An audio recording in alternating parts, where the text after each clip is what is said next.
but in a restless and suspicious manner habitual to him. It was a meanly furnished apartment, with nothing but the contents of the closet to induce the belief that its occupier was anything but a working man, and with no more suspicious articles displayed to view than 2 or 3 heavy bludgeons which stood in a corner, and a life-preserver that hung over the chimney-piece. "There," said Sikes, smacking his lips. "Now I'm ready." "For business?" inquired the Jew. "For business," replied Sikes. "So say what you've got to say." "About the crib at Chertsey, Bill," said the Jew, drawing his chair forward, and speaking in a very low voice. "Yes, what about it?" inquired Sikes. "Ah, you know what I mean, my dear," said the Jew. "He knows what I mean, Nancy." "Don't he?" "No, he don't," sneered Mr. Sikes. "Or he won't, and that's the same thing. Speak out and call things by their right names. Don't sit there, winking and blinking, and talking to me in hints, as if you weren't the very first that thought about the robbery." "What d'ye mean?" "Hush, Bill, hush," said the Jew, who had in vain attempted to stop this burst of indignation. "Somebody will hear us, my dear, somebody will hear us." "Let him hear," said Sikes. "I don't care." But as Mr. Sikes did care on reflection, he dropped his voice as he said the words and grew calmer. "There, there," said the Jew coaxingly. "It was only my caution, nothing more now. My dear, about that crib at Chertsey, when is it to be done, Bill A.? When is it to be done? Such plate, my dear, such plate," said the Jew, rubbing his hands and elevating his eyebrows in a rapture of anticipation. "Not at all," replied Sikes coldly. "Not to be done at all," echoed the Jew, leaning back in his chair. "No, not at all," rejoined Sikes. "At least it can't be a put-up job, as we expected. Then it hasn't been properly gone about," said the Jew, turning pale with anger. "Don't tell me." "But I will tell you," retorted Sikes. "Who are you that's not to be told? I tell you that Toby Crackit has been hanging about the place for a fortnight, and he can't get one of the servants in line." "Do you mean to tell me, Bill," said the Jew, softening as the other grew heated, "that neither of the 2 men in the house can be got over?" "Yes, I do mean to tell you so," replied Sikes. "The old lady has had 'em these 20 years, and if you were to give 'em £500, they wouldn't be in it." "But do you mean to say, my dear," remonstrated the Jew, "that the women can't be got over?" "Not a bit of it," replied Sikes. "Not by Flash Toby Crackit," said the Jew incredulously. "Think what women are." "Bill, no, not even by Flash Toby Crackit," replied Sikes. "He says he's worn sham whiskers and a canary waistcoat the whole blessed time he's been loitering down there, and it's all of no use. He should have tried mustachios and a pair of military trousers, my dear," said the Jew. "So he did," rejoined Sikes, "and they warn't of no more use than the other plant."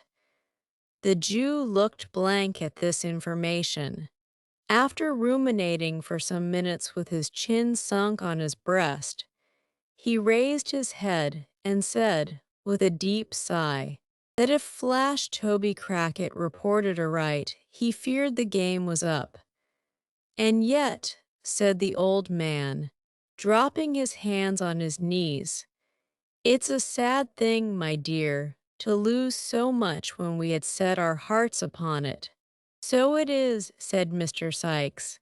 "Worse luck, A long silence ensued, during which the Jew was plunged in deep thought, with his face wrinkled into an expression of villainy perfectly demoniacal.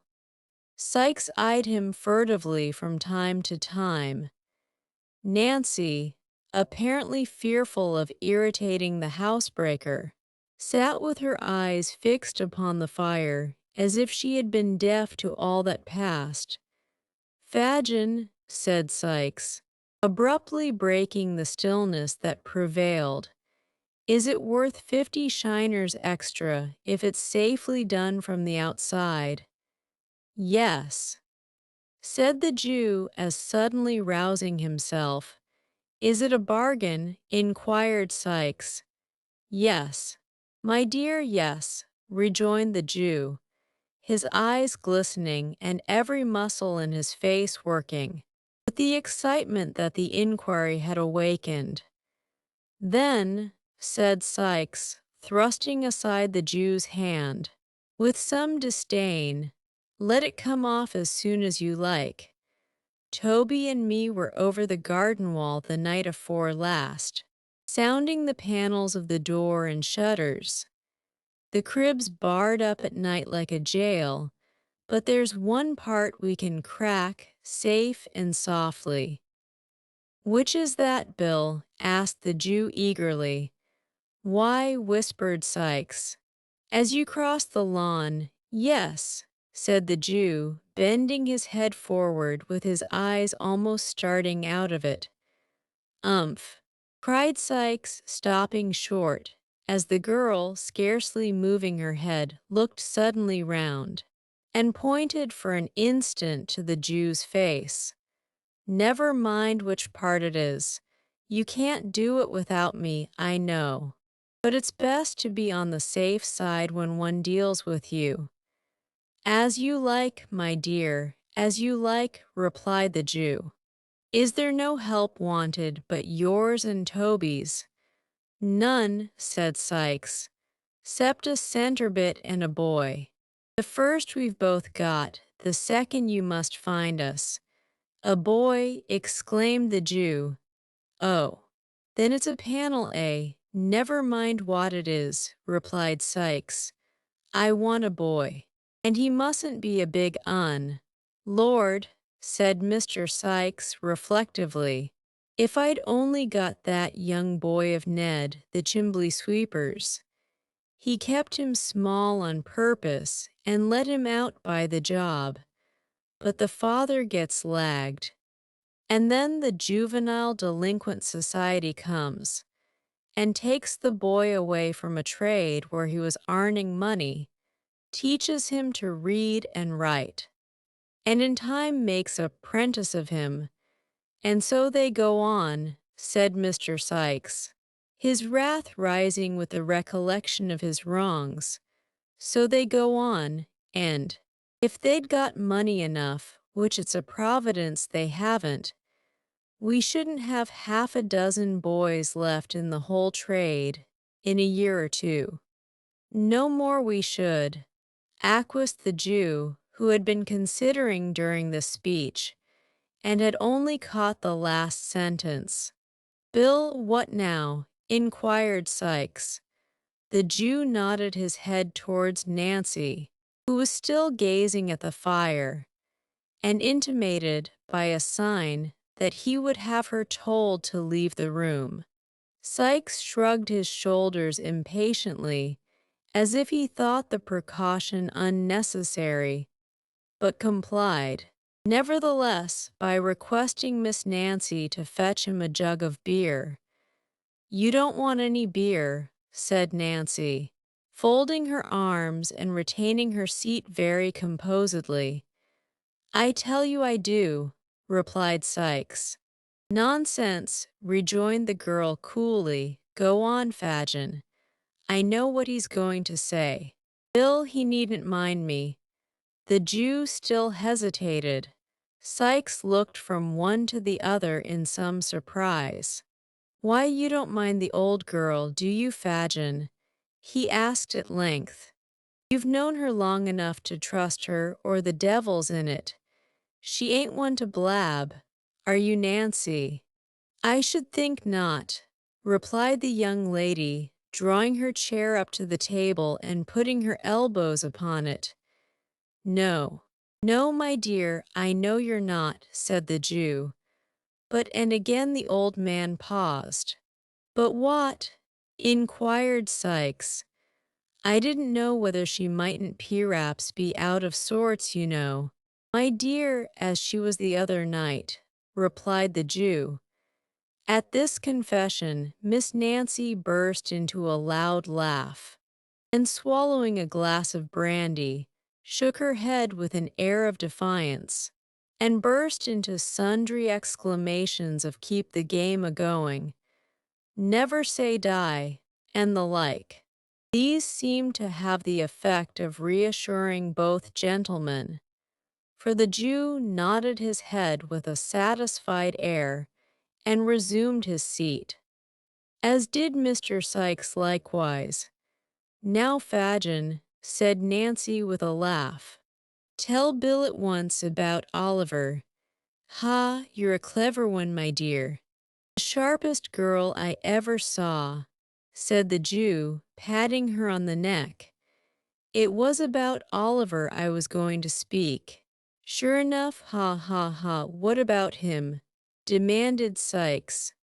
He's the boy for you, my dear, replied the Jew in a hoarse whisper, laying his finger on the side of his nose.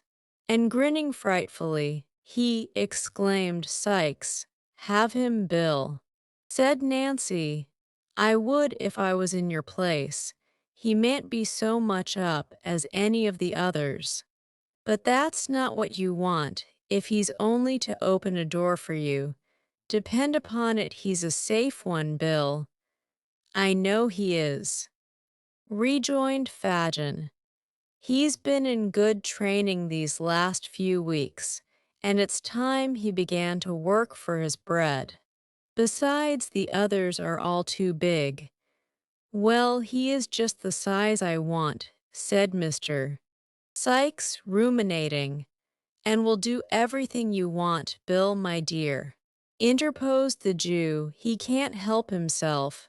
That is, if you frighten him enough. Frighten him, echoed Sikes.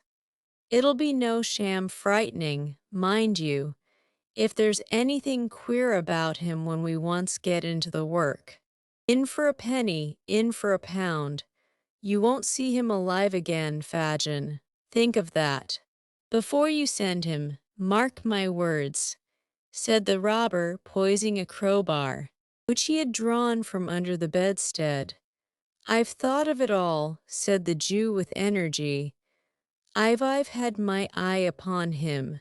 My dears, close. Once let him feel that he is one of us. Once fill his mind with the idea that he has been a thief. And he's ours for his life. Oh ho, it couldn't have come about better. The old man crossed his arms upon his breast, and, drawing his head and shoulders into a heap, literally hugged himself for joy. Ours, said Sikes. Yours, you mean. Perhaps I do, my dear, said the Jew with a shrill chuckle. Mine, if you like, Bill.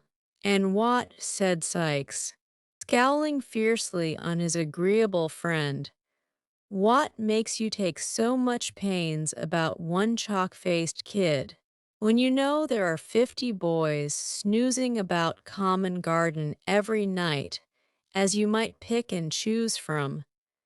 Because they're of no use to me. My dear, replied the Jew with some confusion, not worth the taking. Their looks convict 'em when they get into trouble, and I lose 'em all. With this boy, properly managed, my dears, I could do what I couldn't with 20 of them. Besides, said the Jew, recovering his self-possession, he has us now if he could only give us leg bail again, and he must be in the same boat with us. Never mind how he came there. It's quite enough for my power over him that he was in a robbery. That's all I want. Now, how much better this is than being obliged to put the poor little boy out of the way, which would be dangerous, and we should lose by it besides. When is it to be done? Asked Nancy, stopping some turbulent exclamation on the part of Mr. Sikes, expressive of the disgust with which he received Fagin's affectation of humanity. Ah, to be sure, said the Jew. When is it to be done, Bill? I planned with Toby the night arter tomorrow, rejoined Sikes in a surly voice, if he heard nothing from me to the contrary. Good, said the Jew. There's no moon. No, rejoined Sikes. It's all arranged about bringing off the swag. Is it? Asked the Jew. Sikes nodded. And about, oh ah. It's all planned, rejoined Sikes, interrupting him. Never mind particulars. You'd better bring the boy here tomorrow night. I shall get off the stone an hour arter daybreak. Then you hold your tongue, and keep the melting pot ready, and that's all you'll have to do. After some discussion, in which all three took an active part, it was decided that Nancy should repair to the Jew's next evening when the night had set in, and bring Oliver away with her, Fagin craftily observing that, if he evinced any disinclination to the task, he would be more willing to accompany the girl who had so recently interfered in his behalf than anybody else. It was also solemnly arranged that poor Oliver should, for the purposes of the contemplated expedition, be unreservedly consigned to the care and custody of Mr. William Sikes, and further, that the said Sikes should deal with him as he thought fit, and should not be held responsible by the Jew for any mischance or evil that might be necessary to visit him, it being understood that, to render the compact in this respect binding, any representations made by Mr. Sikes on his return should be required to be confirmed and corroborated in all important particulars by the testimony of Flash Toby Crackit. These preliminaries adjusted, Mr. Sikes proceeded to drink brandy at a furious rate and to flourish the crowbar in an alarming manner, yelling forth at the same time most unmusical snatches of song, mingled with wild execrations.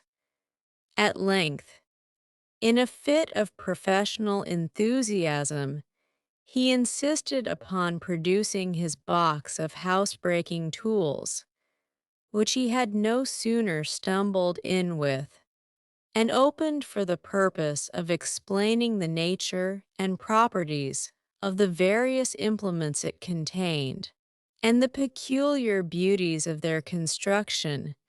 Then he fell over the box upon the floor, and went to sleep where he fell. Good night, Nancy, said the Jew, muffling himself up as before. Good night. Their eyes met, and the Jew scrutinized her narrowly. There was no flinching about the girl. She was as true and earnest in the matter as Toby Crackit himself could be. The Jew again bade her good night, and, bestowing a sly kick upon the prostrate form of Mr. Sikes while her back was turned, groped downstairs. Always the way, muttered the Jew to himself as he turned homeward. The worst of these women is that a very little thing serves to call up some long-forgotten feeling, and the best of them is that it never lasts. Ha ha! The man against the child for a bag of gold. Beguiling the time with these pleasant reflections, Mr. Fagin wended his way through mud and mire to his gloomy abode, where the Dodger was sitting up, impatiently awaiting his return. "Is Oliver abed? I want to speak to him," was his first remark as they descended the stairs. "Hours ago," replied the Dodger, throwing open a door. "Here he is." The boy was lying fast asleep on a rude bed upon the floor, so pale with anxiety and sadness and the closeness of his prison that he looked like death. Not death as it shows in shroud and coffin, but in the guise it wears when life has just departed, when a young and gentle spirit has but an instant fled to heaven, and the gross air of the world has not had time to breathe upon the changing dust it hallowed.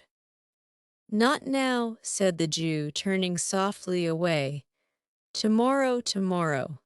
Chapter 20, wherein Oliver is delivered over to Mr. William Sykes.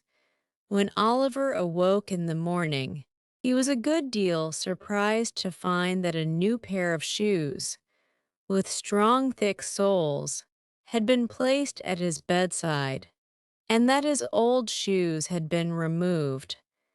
At first, he was pleased with the discovery, hoping that it might be the forerunner of his release, but such thoughts were quickly dispelled on his sitting down to breakfast along with the Jew, who told him, in a tone and manner which increased his alarm, that he was to be taken to the residence of Bill Sykes that night.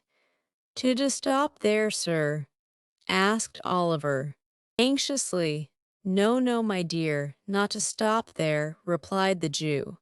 "We shouldn't like to lose you. Don't be afraid, Oliver, you shall come back to us again. Ha!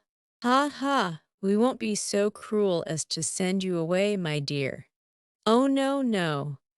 The old man, who was stooping over the fire toasting a piece of bread, looked round as he bantered Oliver thus, and chuckled as if to show that he knew he would still be very glad to get away if he could. "I suppose," said the Jew, fixing his eyes on Oliver, "you want to know what you're going to Bill's foray." "My dear," Oliver colored involuntarily to find that the old thief had been reading his thoughts, but boldly said, yes, he did want to know. "Why do you think?" inquired Fagin, parrying the question. "Indeed I don't know, sir," replied Oliver. "Bah!" said the Jew, turning away with a disappointed countenance from a close perusal of the boy's face. "Wait till Bill tells you, then." The Jew seemed much vexed by Oliver's not expressing any greater curiosity on the subject. But the truth is that, although Oliver felt very anxious, he was too much confused by the earnest cunning of Fagin's looks and his own speculations to make any further inquiries just then. He had no other opportunity, for the Jew remained very surly and silent till night, when he prepared to go abroad. "You may burn a candle," said the Jew, putting one upon the table, "and here's a book for you to read till they come to fetch you. Good night." "Good night," replied Oliver softly. The Jew walked to the door, looking over his shoulder at the boy as he went. Suddenly stopping, he called him by his name.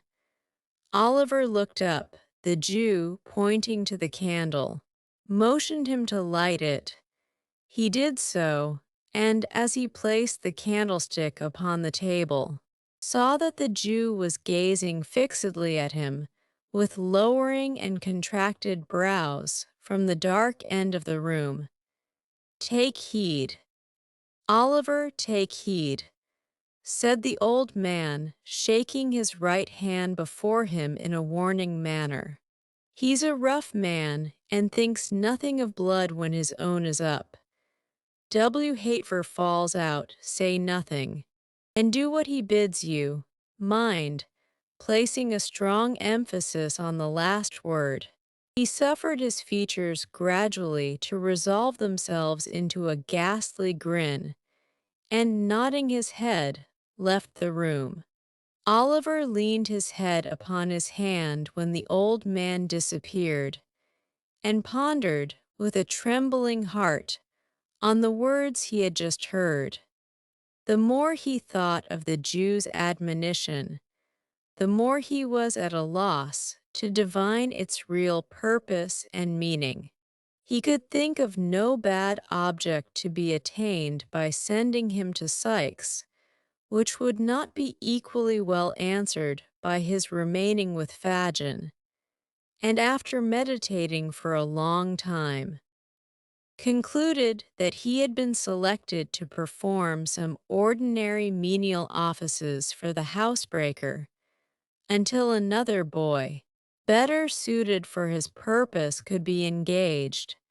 He was too well accustomed to suffering, and had suffered too much where he was, to bewail the prospect of change very severely. He remained lost in thought for some minutes, and then, with a heavy sigh, snuffed the candle, and taking up the book which the Jew had left with him, began to read.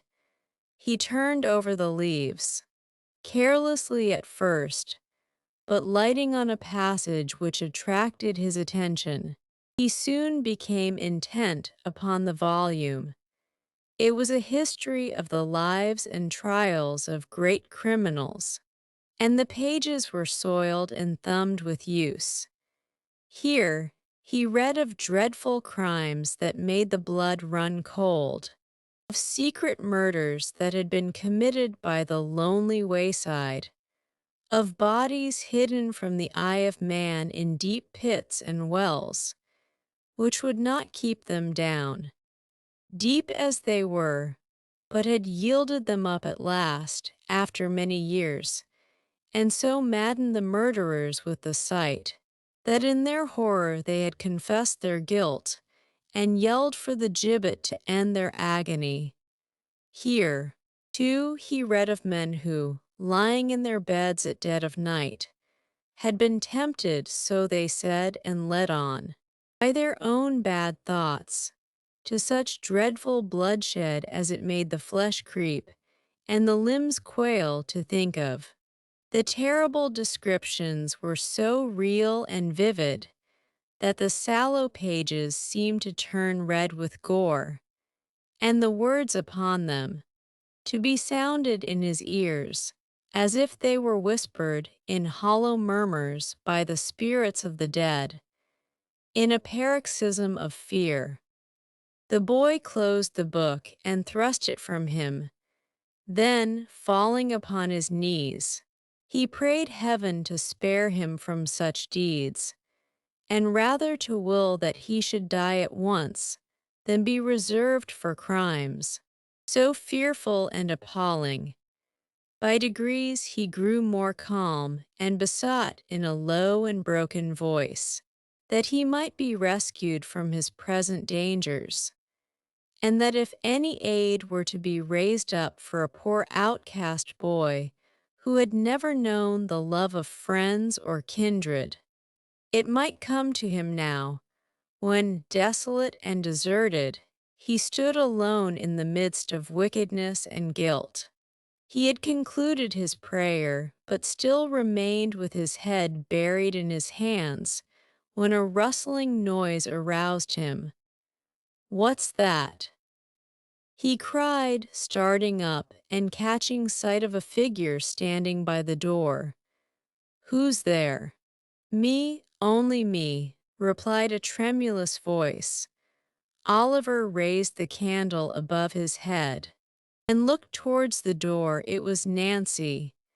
"Put down the light," said the girl, turning away her head. "It hurts my eyes." Oliver saw that she was very pale and gently inquired if she were ill. The girl threw herself into a chair with her back towards him and wrung her hands but made no reply. "God forgive me," she cried after a while, "I never thought of this." "Has anything happened?" asked Oliver. "Can I help you? I will if I can, I will." Indeed, she rocked herself to and fro, caught her throat, and uttering a gurgling sound, gasped for breath. "Nancy," cried Oliver, "what is it?" The girl beat her hands upon her knees and her feet upon the ground, and suddenly stopping, drew her shawl close round her and shivered with cold. Oliver stirred the fire. Drawing her chair close to it, she sat there for a little time without speaking, but at length she raised her head and looked round. "I don't know what comes over me sometimes," said she, affecting to busy herself in arranging her dress. "It's this damp, dirty room, I think. Now, Nolly dear, are you ready? Am I to go with you?" asked Oliver. "Yes, I have come from Bill," replied the girl. "You are to go with me." "What for?" asked Oliver, recoiling. "What for?" echoed the girl, raising her eyes and averting them again, the moment they encountered the boy's face. "Oh, for no harm. I don't believe it," said Oliver, who had watched her closely. "Have it your own way," rejoined the girl, affecting to laugh. "For no good, then." Oliver could see that he had some power over the girl's better feelings and, for an instant, thought of appealing to her compassion for his helpless state. But then, the thought darted across his mind that it was barely 11 o'clock, and that many people were still in the streets, of whom surely some might be found to give credence to his tale. As the reflection occurred to him, he stepped forward and said, somewhat hastily, that he was ready. Neither his brief consideration nor its purport was lost on his companion. She eyed him narrowly while he spoke, and cast upon him a look of intelligence which sufficiently showed that she guessed what had been passing in his thoughts. "Hush," said the girl, stooping over him and pointing to the door as she looked cautiously round. "You can't help yourself. I have tried hard for you, but all to no purpose. You are hedged round and round. If ever you are to get loose from here, this is not the time." Struck by the energy of her manner, Oliver looked up in her face with great surprise. She seemed to speak the truth. Her countenance was white and agitated, and she trembled with very earnestness. "I have saved you from being ill-used once, and I will again, and I do now," continued the girl aloud. "For those who would have fetched you, if I had not, would have been far more rough than me. I have promised for your being quiet and silent. If you are not, you will only do harm to yourself and me too, and perhaps be my death. See here, I have borne all this for you already, as true as God sees me show it." She pointed hastily to some livid bruises on her neck and arms, and continued with great rapidity, "Remember this, and don't let me suffer more for you just now. If I could help you, I would. But I have not the power. They don't mean to harm you. Whatever they make you do is no fault of yours. Hush. Every word from you is a blow for me. Give me your hand. Make haste, your hand." She caught the hand which Oliver instinctively placed in hers, and blowing out the light, drew him after her up the stairs. The door was opened quickly by someone shrouded in the darkness, and was as quickly closed. When they had passed out, a hackney cabriolet was in waiting. With the same vehemence which she had exhibited in addressing Oliver, the girl pulled him in with her, and drew the curtains close. The driver wanted no directions, but lashed his horse into full speed without the delay of an instant. The girl still held Oliver fast by the hand, and continued to pour into his ear the warnings and assurances she had already imparted. All was so quick and hurried that he had scarcely time to recollect where he was or how he came there. When a carriage stopped at the house to which the Jew's steps had been directed on the previous evening, for one brief moment, Oliver cast a hurried glance along the empty street, and a cry for help hung upon his lips. But the girl's voice was in his ear, beseeching him in such tones of agony to remember her that he had not the heart to utter it. While he hesitated, the opportunity was gone. He was already in the house, and the door was shut. "This way," said the girl, releasing her hold for the first time. "Bill Hallow," replied Sikes, appearing at the head of the stairs with a candle. "Oh, that's the time of day. Come on." This was a very strong expression of approbation, an uncommonly hearty welcome from a person of Mr. Sikes' temperament.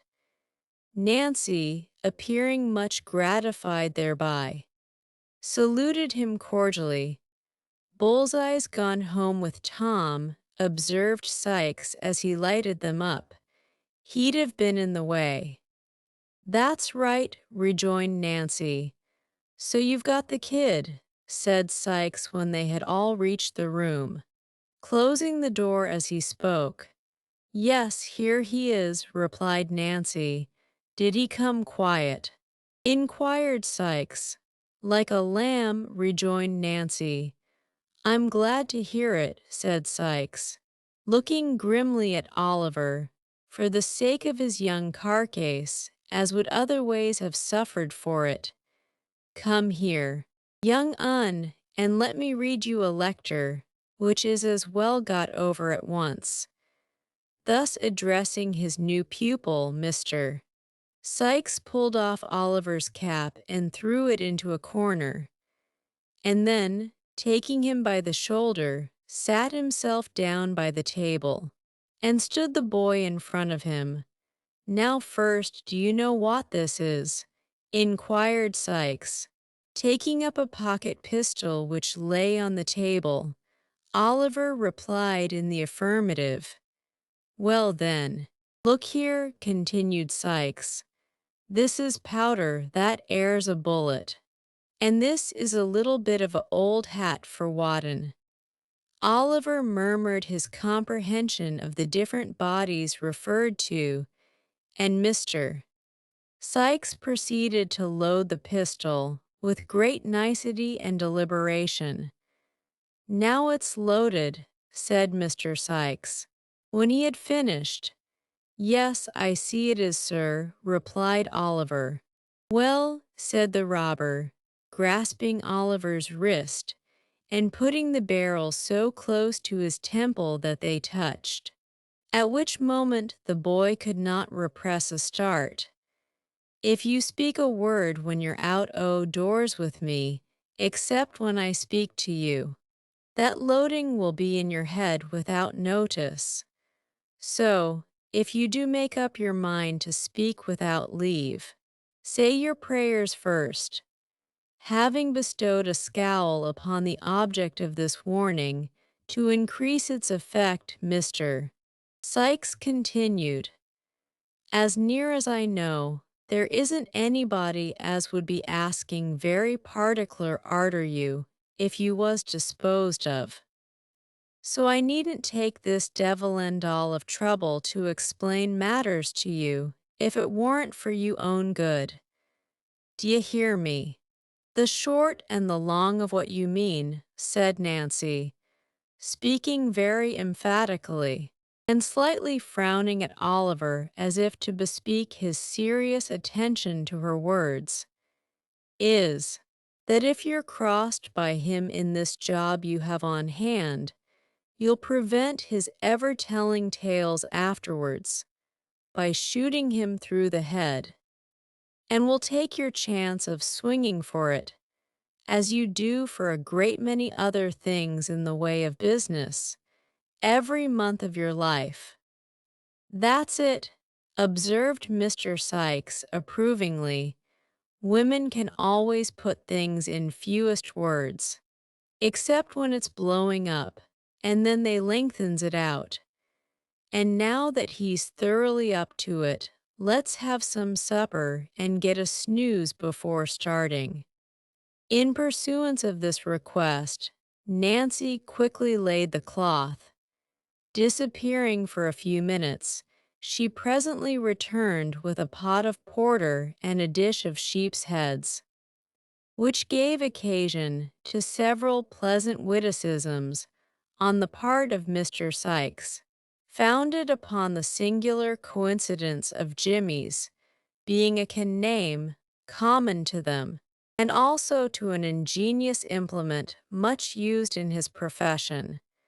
Indeed, the worthy gentleman, stimulated perhaps by the immediate prospect of being on active service, was in great spirits and good humor, in proof whereof it may be here remarked that he humorously drank all the beer at a draught, and did not utter, on a rough calculation, more than fourscore oaths during the whole progress of the meal. Supper being ended, it may be easily conceived that Oliver had no great appetite for it. Mr. Sykes disposed of a couple of glasses of spirits and water, and threw himself on the bed, ordering Nancy, with many imprecations in case of failure, to call him at 5 precisely. Oliver stretched himself in his clothes, by command of the same authority, on a mattress upon the floor, and the girl, mending the fire, sat before it, in readiness to rouse them at the appointed time. For a long time Oliver lay awake, thinking it not impossible that Nancy might seek that opportunity of whispering some further advice. But the girl sat brooding over the fire, without moving, save now and then to trim the light. Weary with watching and anxiety, he at length fell asleep.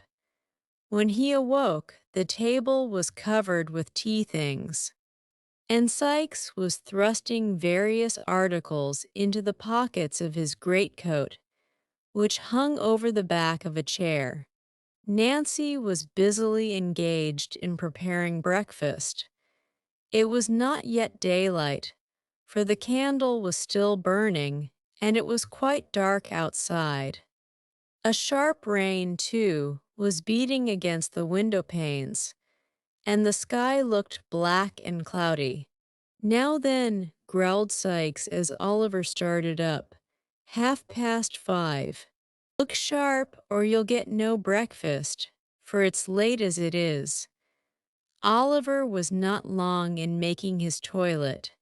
Having taken some breakfast, he replied to a surly inquiry from Sykes by saying that he was quite ready. Nancy, scarcely looking at the boy, threw him a handkerchief to tie round his throat. Sykes gave him a large rough cape to button over his shoulders. Thus attired, he gave his hand to the robber who, merely pausing to show him with a menacing gesture that he had that same pistol in a side pocket of his greatcoat, clasped it firmly in his, and exchanging a farewell with Nancy, led him away. Oliver turned for an instant when they reached the door, in the hope of meeting a look from the girl, but she had resumed her old seat in front of the fire and sat perfectly motionless before it. Chapter 21. The Expedition. It was a cheerless morning when they got into the street, blowing and raining hard, and the clouds looking dull and stormy. The night had been very wet. Large pools of water had collected in the road, and the kennels were overflowing. There was a faint glimmering of the coming day in the sky, but it rather aggravated than relieved the gloom of the scene, the somber light only serving to pale that which the street lamps afforded, without shedding any warmer or brighter tints upon the wet housetops and dreary streets. There appeared to be nobody stirring in that quarter of the town. The windows of the houses were all closely shut, and the streets through which they passed were noiseless and empty by the time they had turned into the Bethnal Green Road. The day had fairly begun to break. Many of the lamps were already extinguished. A few country wagons were slowly toiling on towards London.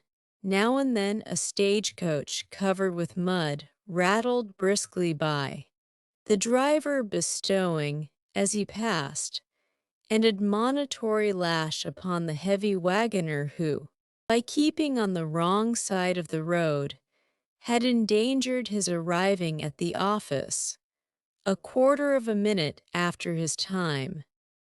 The public houses, with gas lights burning inside, were already open. By degrees, other shops began to be unclosed, and a few scattered people were met with. Then came straggling groups of laborers going to their work.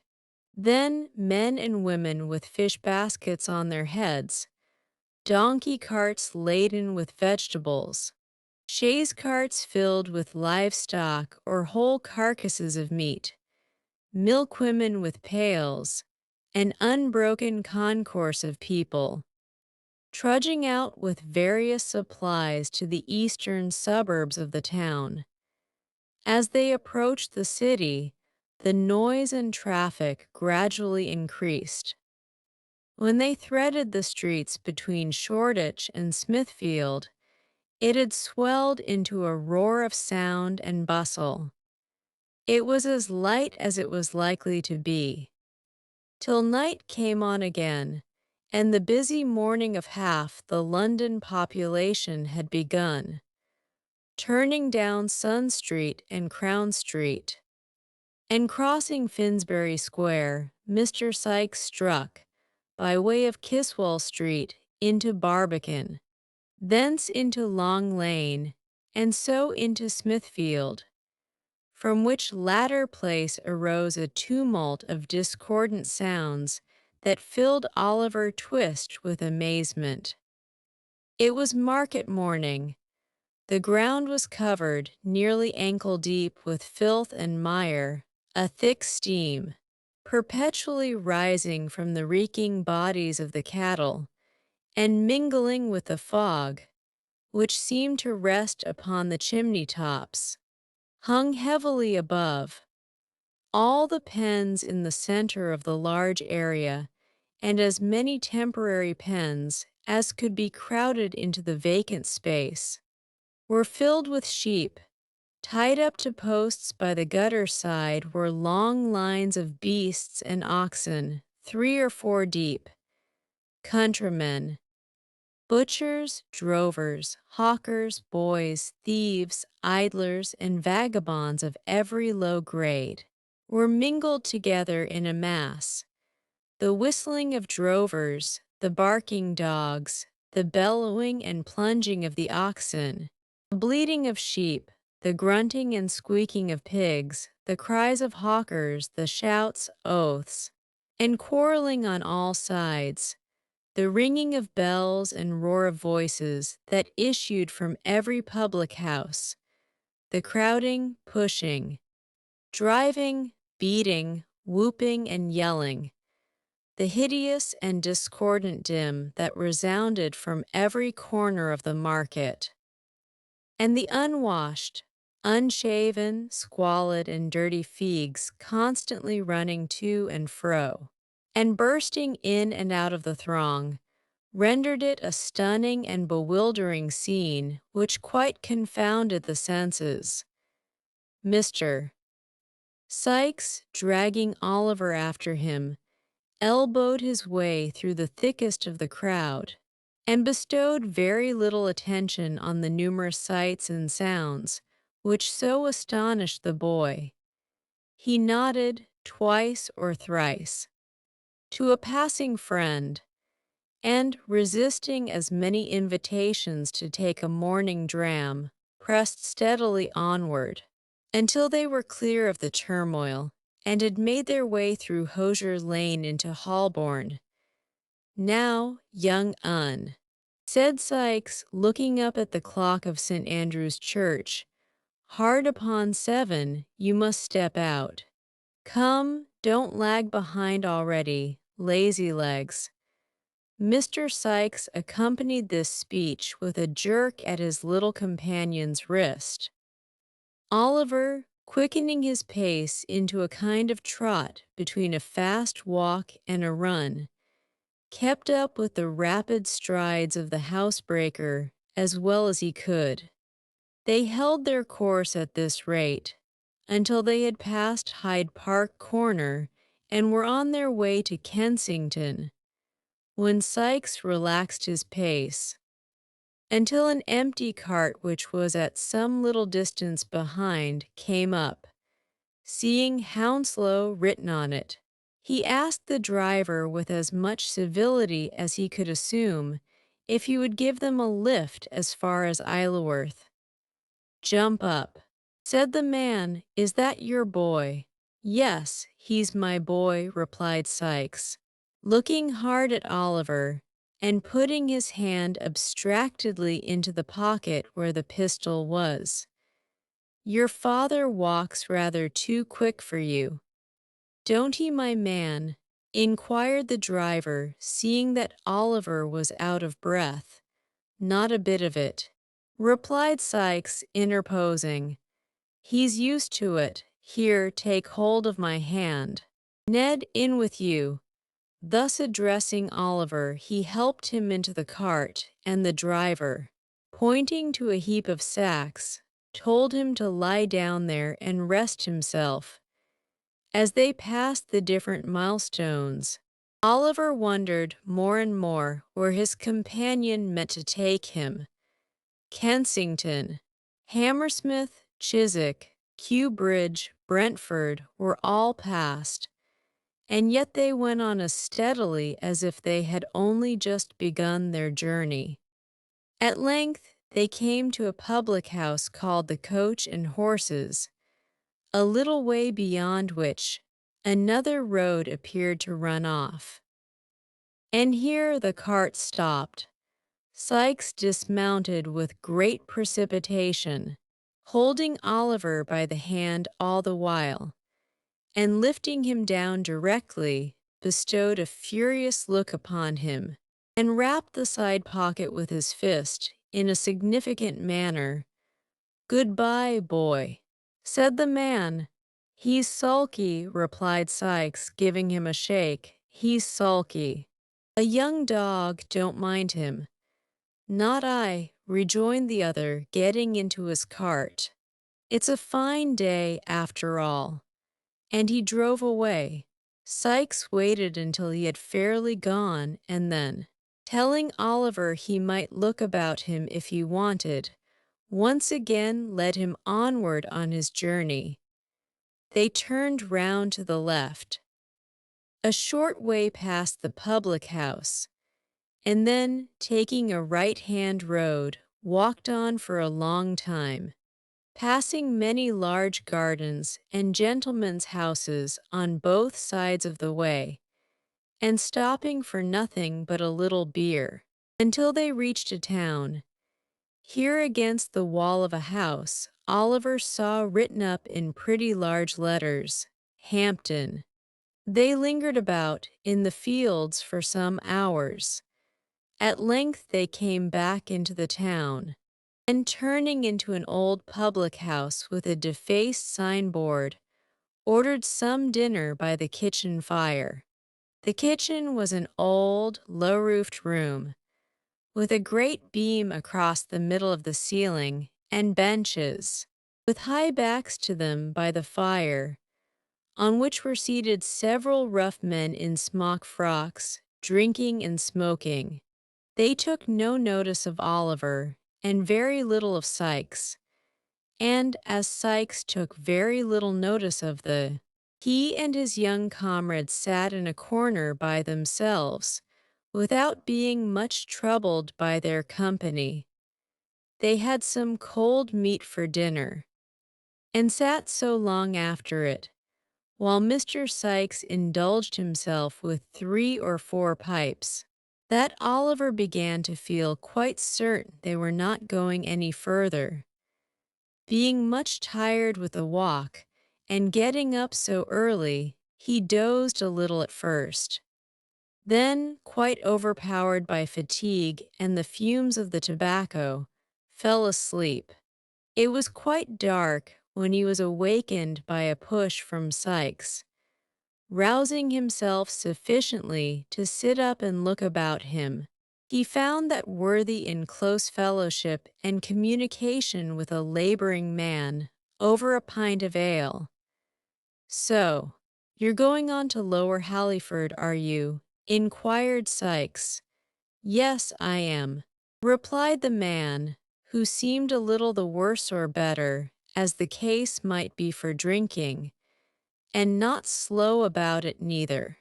"My horse hasn't got a load behind him going back, as he had coming up in the mornin', and he won't be long a-doing of it.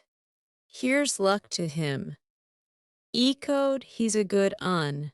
Could you give my boy and me a lift as far as there?"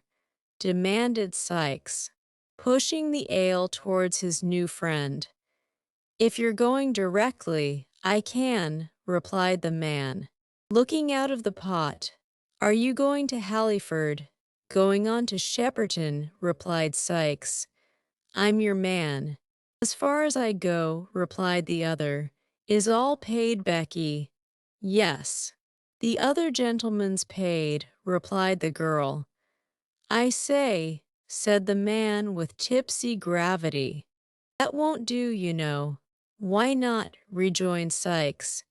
"You're a-going to accommodate us, and what's to prevent my standing treat for a pint or so in return?"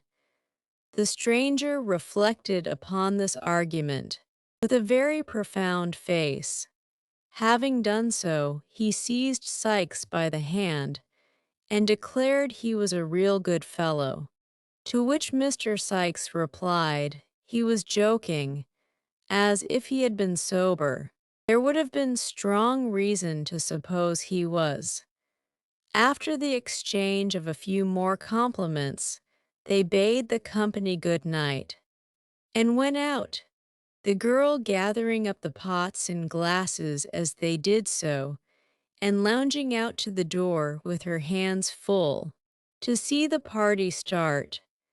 The horse, whose health had been drunk in his absence, was standing outside, ready harnessed to the cart. Oliver and Sikes got in without any further ceremony, and the man to whom he belonged, having lingered for a minute or two to bear him up, and to defy the hostler and the world to produce his equal, mounted also. Then the hostler was told to give the horse his head, and, his head being given him, he made a very unpleasant use of it, tossing it into the air with great disdain, and running into the parlor windows over the way. After performing those feats, and supporting himself for a short time on his hind legs, He started off at great speed and rattled out of the town right gallantly. The night was very dark. A damp mist rose from the river and the marshy ground about, and spread itself over the dreary fields. It was piercing cold, too. All was gloomy and black. Not a word was spoken, for the driver had grown sleepy, and Sykes was in no mood to lead him into conversation. Oliver sat huddled together in a corner of the cart, bewildered with alarm and apprehension, and figuring strange objects in the gaunt trees, whose branches waved grimly to and fro, as if in some fantastic joy at the desolation of the scene. As they passed Sunbury Church, the clock struck 7.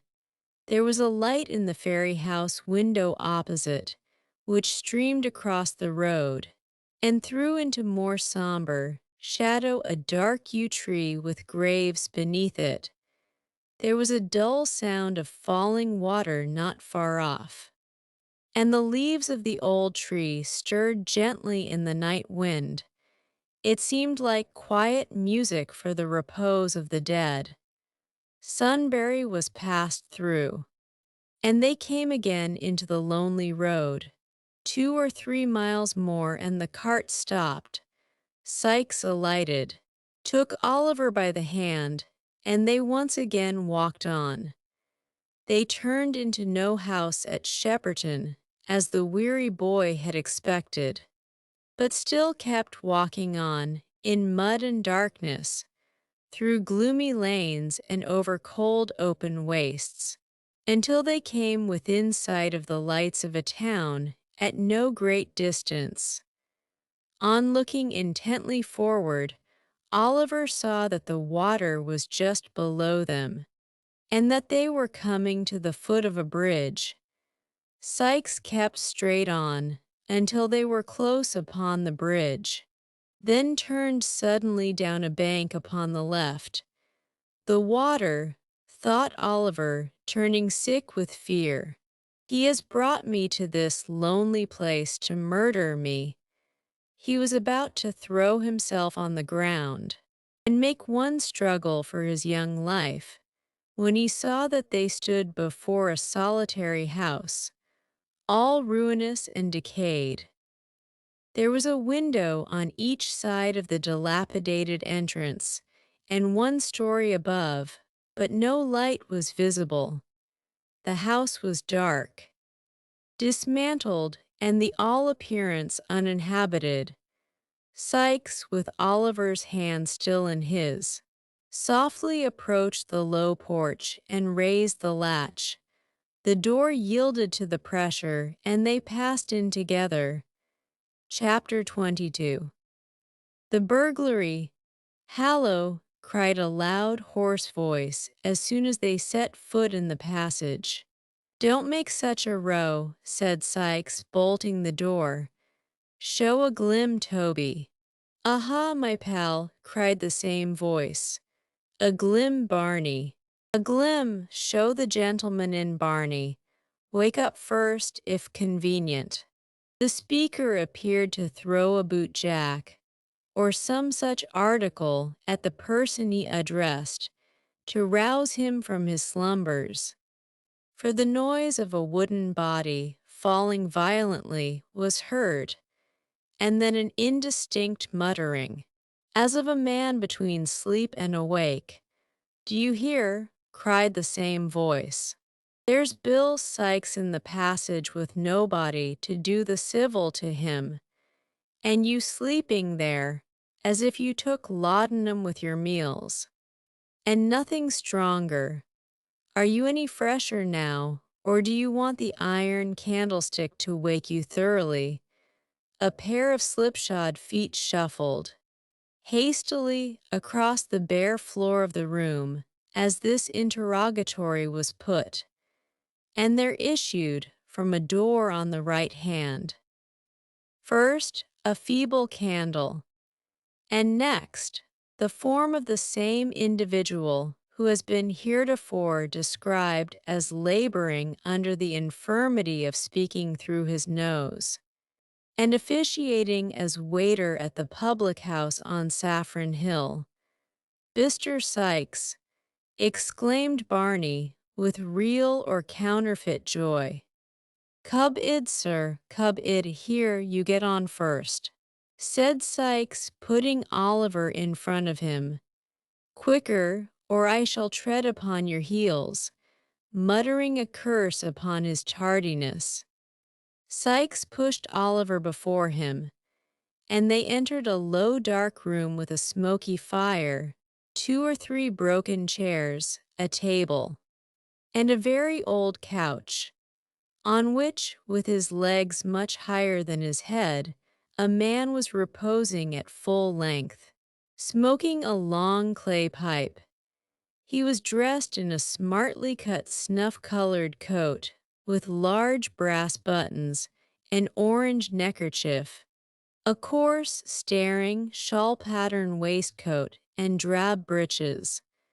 Mr. Crackit, for he it was, had no very great quantity of hair, either upon his head or face, but what he had was of a reddish dye, and tortured into long corkscrew curls, through which he occasionally thrust some very dirty fingers, ornamented with large common rings.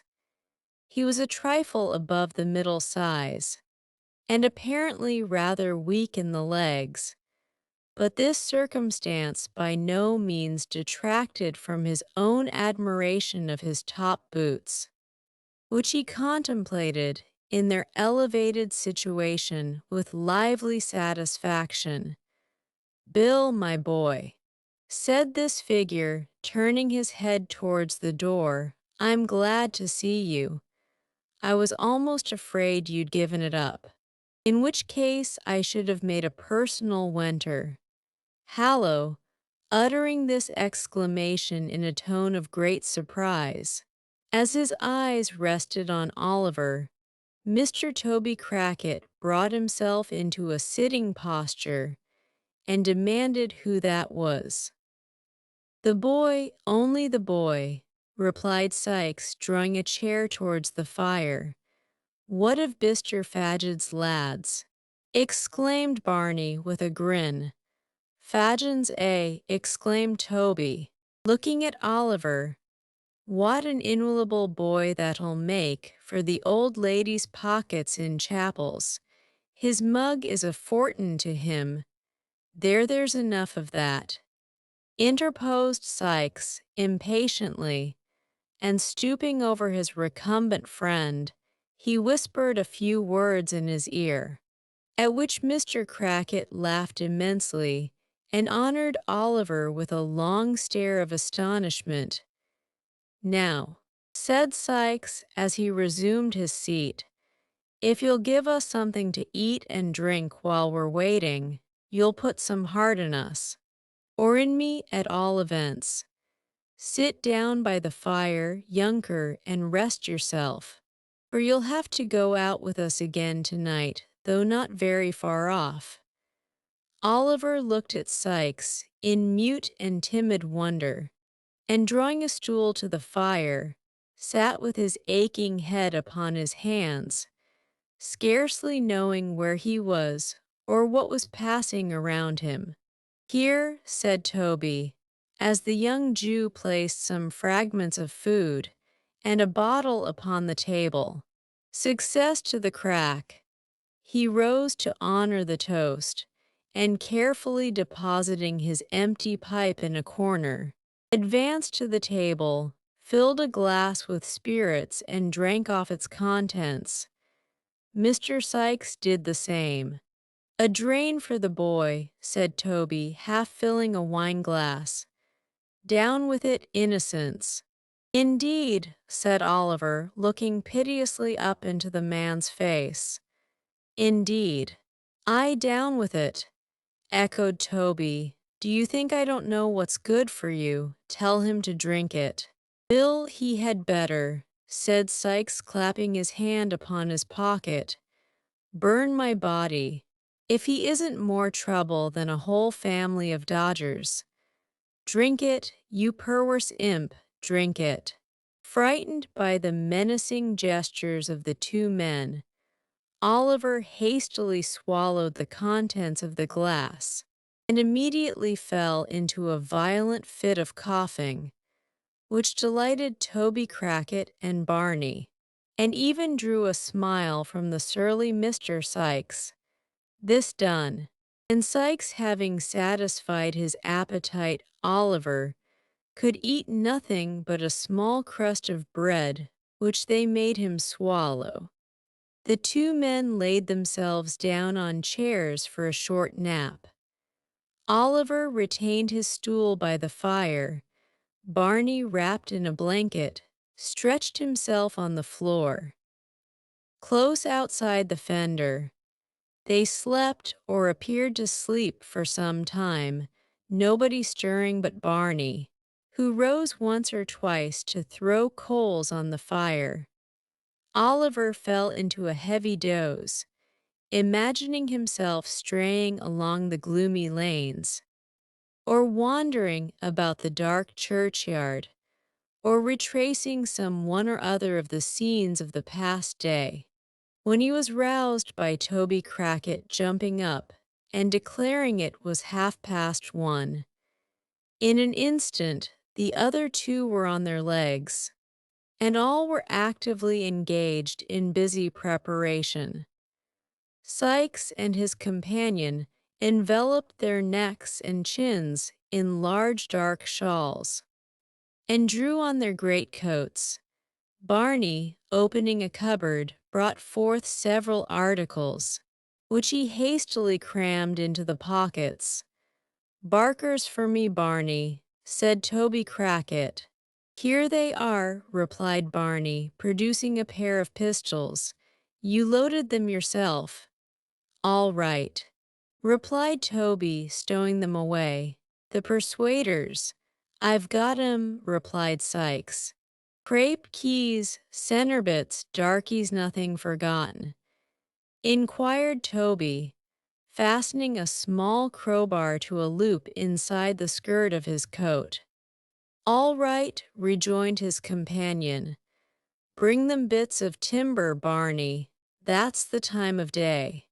With these words, he took a thick stick from Barney's hands, who, having delivered another to Toby, busied himself in fastening on Oliver's cape.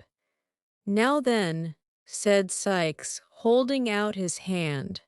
Oliver, who was completely stupefied by the unwonted exercise, and the air, and the drink which had been forced upon him, put his hand mechanically into that which Sikes extended for the purpose.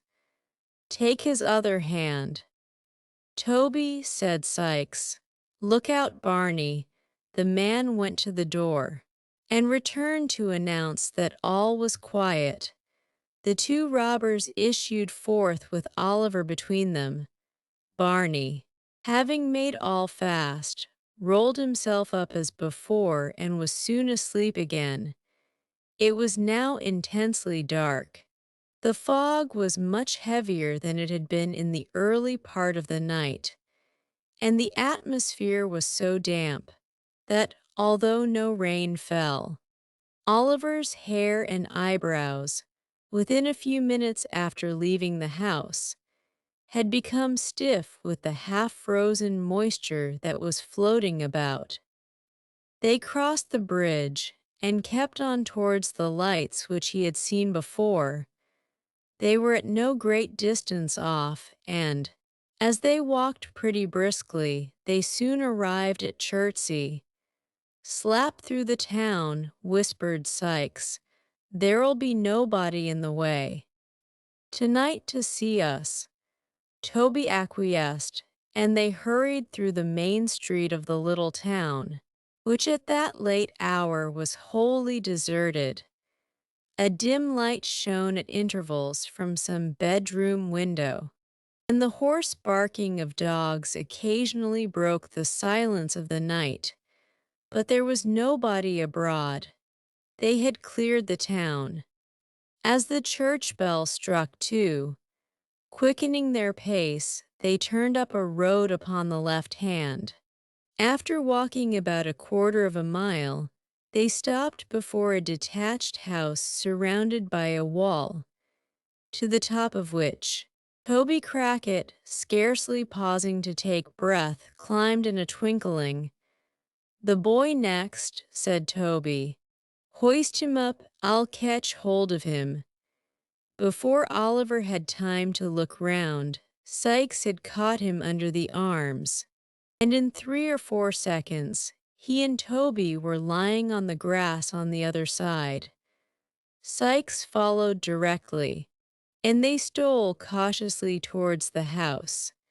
And now, for the first time, Oliver, well-nigh mad with grief and terror, saw that housebreaking and robbery, if not murder, were the objects of the expedition. He clasped his hands together, and involuntarily uttered a subdued exclamation of horror. A mist came before his eyes. The cold sweat stood upon his ashy face. His limbs failed him, and he sank upon his knees. "Get up," murmured Sikes, trembling with rage, and drawing the pistol from his pocket. "Get up, or I'll strew your brains upon the grass." "Oh, for God's sake, let me go," cried Oliver. "Let me run away and die in the fields. I will never come near London. Never, never. Oh, pray have mercy on me, and do not make me steal. For the love of all the bright angels that rest in heaven, have mercy upon me." The man to whom this appeal was made swore a dreadful oath and had cocked the pistol, when Toby, striking it from his grasp, placed his hand upon the boy's mouth and dragged him to the house. "Hush!" cried the man. "It won't answer here. Say another word, and I'll do your business myself with a crack on the head. That makes no noise, and is quite as certain and more genteel. Here, Bill, wrench the shutter open. He's game enough now, I'll engage. I've seen older hands of his age took the same way, for a minute or two, on a cold night." Sikes, invoking terrific imprecations upon Fagin's head for sending Oliver on such an errand, plied the crowbar vigorously but with little noise. After some delay and some assistance from Toby, the shutter to which he had referred swung open on its hinges. It was a little lattice window about 5 feet and a half above the ground at the back of the house, which belonged to a scullery or small brewing place at the end of the passage. The aperture was so small that the inmates had probably not thought it worth while to defend it more securely, but it was large enough to admit a boy of Oliver's size. Nevertheless, a very brief exercise of Mr. Sikes' art sufficed to overcome the fastening of the lattice, and it soon stood wide open also. "Now listen, you young limb," whispered Sikes, drawing a dark lantern from his pocket and throwing the glare full on Oliver's face. "I'm a-going to put you through there. Take this light.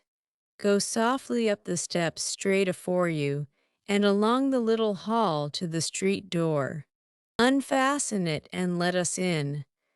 There's a bolt at the top you won't be able to reach," interposed Toby. "Stand upon one of the hall chairs. There are 3 there, Bill, with a jolly large blue unicorn and gold pitchfork on 'em. Which is the old lady's arms? Keep quiet, can't you?"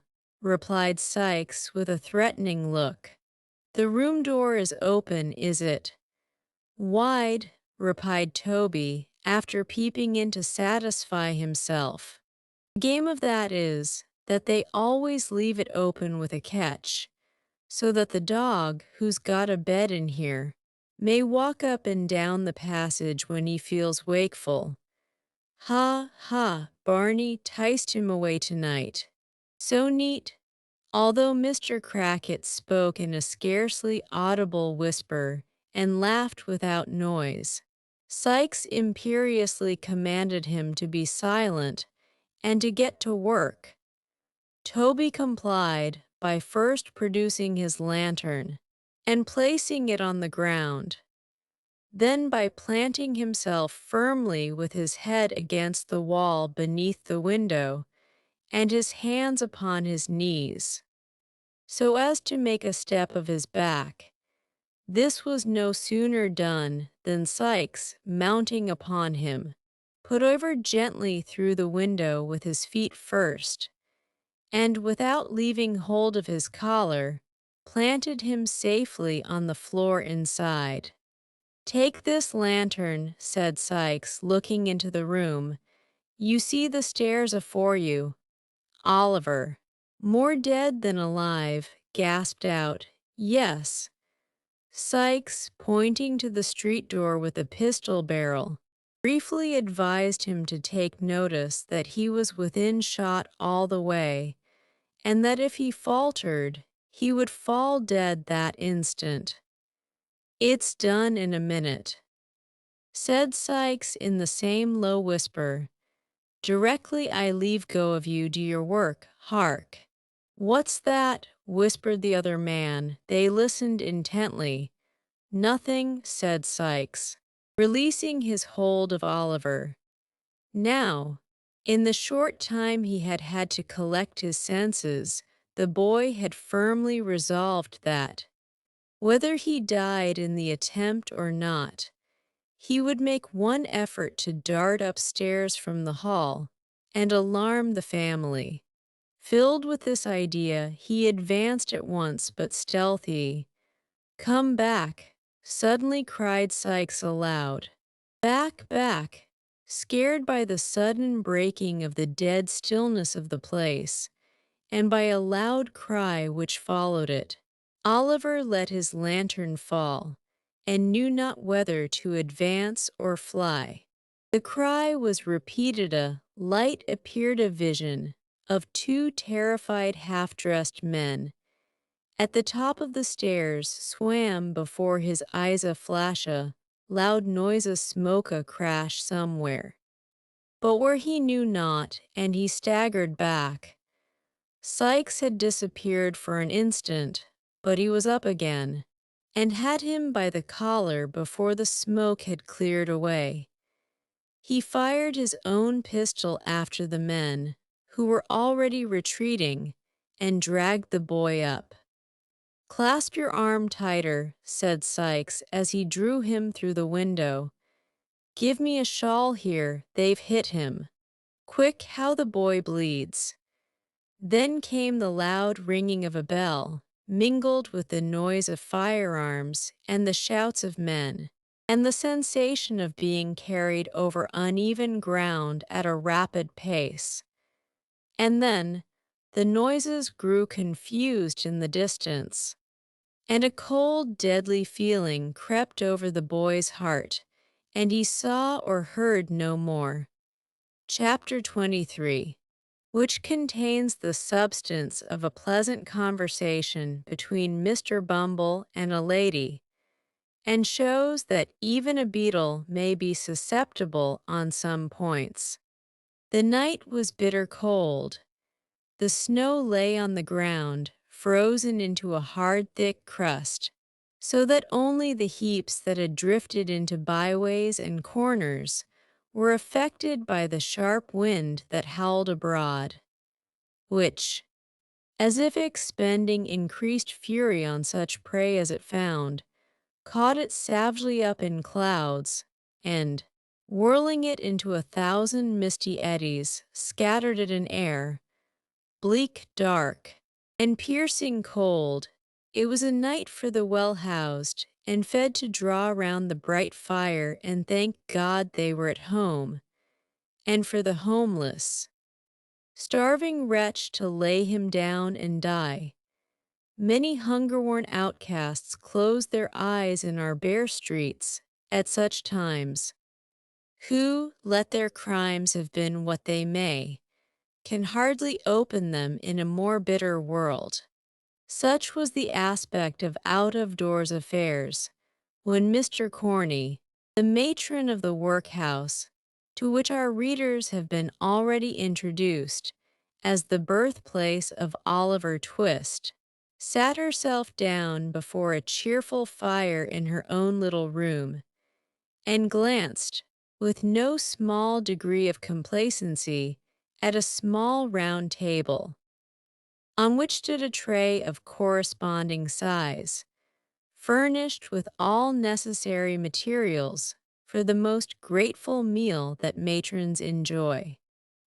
In fact, Mrs. Corney was about to solace herself with a cup of tea, as she glanced from the table to the fireplace, where the smallest of all possible kettles was singing a small song in a small voice.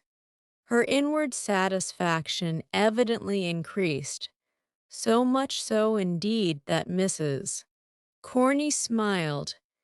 "Well," said the matron, leaning her elbow on the table and looking reflectively at the fire, "I'm sure we have all on us a great deal to be grateful for, a great deal if we did but know it." Ah! Mrs. Corney shook her head mournfully, as if deploring the mental blindness of those paupers who did not know it, and thrusting a silver spoon, private property, into the inmost recesses of a 2-ounce tin tea-caddy, proceeded to make the tea. How slight a thing will disturb the equanimity of our frail minds! The black teapot, being very small and easily filled, ran over while Mrs. Corney was moralizing, and the water slightly scalded Mrs. Corney's hand. "Drat the pot," said the worthy matron, setting it down very hastily on the hob. "A little stupid thing that only holds a couple of cups. What use is it of? To anybody, except," said Mrs. Corney, pausing, "except to a poor desolate creature like me. Oh dear!" With these words, the matron dropped into her chair and, once more resting her elbow on the table, thought of her solitary fate. The small teapot and the single cup had awakened in her mind sad recollections of Mr. Corney, who had not been dead more than 25 years, and she was overpowered. "I shall never get another," said Mrs. Corney pettishly. "I shall never get another like him." Whether this remark bore reference to the husband or the teapot is uncertain. It might have been the latter, for Mrs. Corney looked at it as she spoke and took it up afterwards. She had just tasted her first cup, when she was disturbed by a soft tap at the room door. "Oh, come in with you," said Mrs. Corney sharply. "Some of the old women dying, I suppose. They always die when I'm at meals. Don't stand there, letting the cold air in, don't. What's amiss now, eh?" "Nothing, ma'am, nothing," replied a man's voice. "Dear me!" exclaimed the matron in a much sweeter tone, "is that Mr. Bumble?"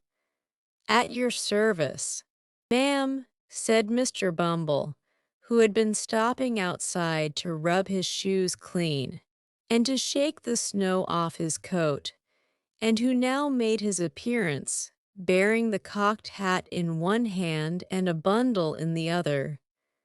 "Shall I shut the door?" "Ma'am," the lady modestly hesitated to reply, lest there should be any impropriety in holding an interview with Mr. Bumble.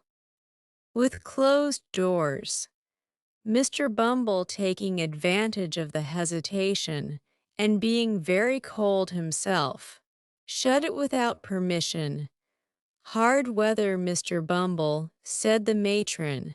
Hard indeed, ma'am, replied the beetle. Anti-parochial weather this. Ma'am, we have given away, Mrs. Corney. We have given away a matter of 20 quartern loaves and a cheese and a half. This very blessed afternoon, and yet them paupers are not contented. Of course not. When would they be? Mr. Bumble, said the matron, sipping her tea. When? Indeed, ma'am, rejoined Mr. Bumble. Why, here's one man that, in consideratin of his wife and large family, has a quartern loaf and a good pound of cheese, full weight. Is he grateful, ma'am? Is he grateful? Not a copper farthing's worth of it. What does he do? Ma'am, but ask for a few coals. If it's only a pocket handkerchief full, he says, coals. What would he do with coals? Toast his cheese with 'em and then come back for more. That's the way with these people, ma'am. Give 'em an apron full of coals today, and they'll come back for another, the day after tomorrow, as brazen as alabaster. The matron expressed her entire concurrence in this intelligible simile, and the beetle went on. I never, said Mr. Bumble, see anything like the pitch it's got to. The day afore yesterday, a man you have been a married woman, ma'am, and I may mention it to you, a man, with hardly a rag upon his back. Here Mrs. Corney looked at the floor. Goes to our overseer's door when he has got company coming to dinner, and says, he must be relieved, Mrs. Corney, as he wouldn't go away, and shocked the company very much. Our overseer sent him out a pound of potatoes and half a pint of oatmeal. My heart, says the ungrateful villain, what's the use of this to me? You might as well give me a pair of iron spectacles. Very good, says our overseer, taking him away again. You won't get anything else here. Then I'll die in the streets. Says the vagrant, oh no you won't, says our overseer. Ha! Ha, that was very good. So like Mr. Granite, wasn't it? Interposed the matron. Well, Mr. Bumble. Well, ma'am. Rejoined the beetle. He went away, and he did die in the streets. There's a obstinate pauper for you. It beats anything I could have believed, observed the matron emphatically. But don't you think out-of-door relief a very bad thing? Anyway, Mr. Bumble, you're a gentleman of experience and ought to know. Come, Mrs. Corney, said the beetle, smiling as men smile who are conscious of superior information. Out-of-door relief, properly managed, ma'am, is the parochial safeguard. The great principle of out-of-door relief is to give the paupers exactly what they don't want, and then they get tired of coming. Dear me, exclaimed Mrs. Corney, well, that is a good one too. Yes. Betwixt you and me, ma'am, returned Mr. Bumble, that's the great principle. And that's the reason why, if you look at any cases that get into them audacious newspapers, you'll always observe that sick families have been relieved with slices of cheese. That's the rule now, Mrs. Corney, all over the country. But however, said the beetle, stopping to unpack his bundle, these are official secrets, ma'am, not to be spoken of, except, as I may say, among the parochial officers such as ourselves. This is the port wine, ma'am, that the board ordered for the infirmary. Real, fresh, genuine port wine. Only out of the cask this forenoon, clear as a bell and no sediment.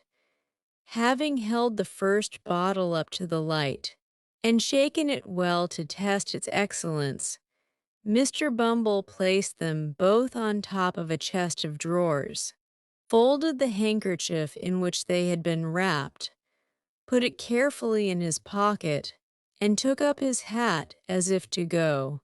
"You'll have a very cold walk, Mr. Bumble," said the matron. "It blows." "Ma'am," replied Mr. Bumble, turning up his coat collar, "enough to cut one's ears off."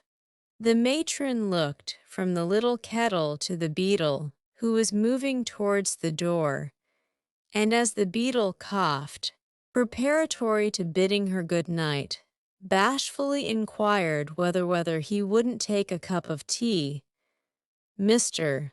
Bumble instantaneously turned back his collar again, laid his hat and stick upon a chair, and drew another chair up to the table. As he slowly seated himself, he looked at the lady. She fixed her eyes upon the little teapot. Mr. Bumble coughed again and slightly smiled. Mrs. Corney rose to get another cup and saucer from the closet. As she sat down, her eyes once again encountered those of the gallant beetle. She colored and applied herself to the task of making his tea. Again, Mr. Bumble coughed louder this time than he had coughed yet. "Sweet Mr. Bumble?" inquired the matron, taking up the sugar basin. "Very sweet indeed, ma'am," replied Mr. Bumble. He fixed his eyes on Mrs. Corney as he said this, and if ever a beetle looked tender, Mr. Bumble was that beetle at that moment. The tea was made and handed in silence.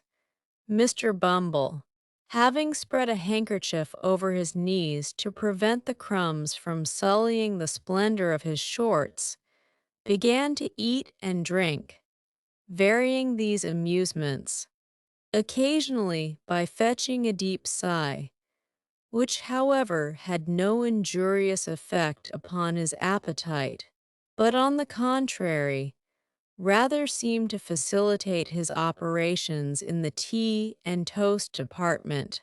"You have a cat, ma'am, I see," said Mr. Bumble, glancing at one who, in the center of her family, was basking before the fire.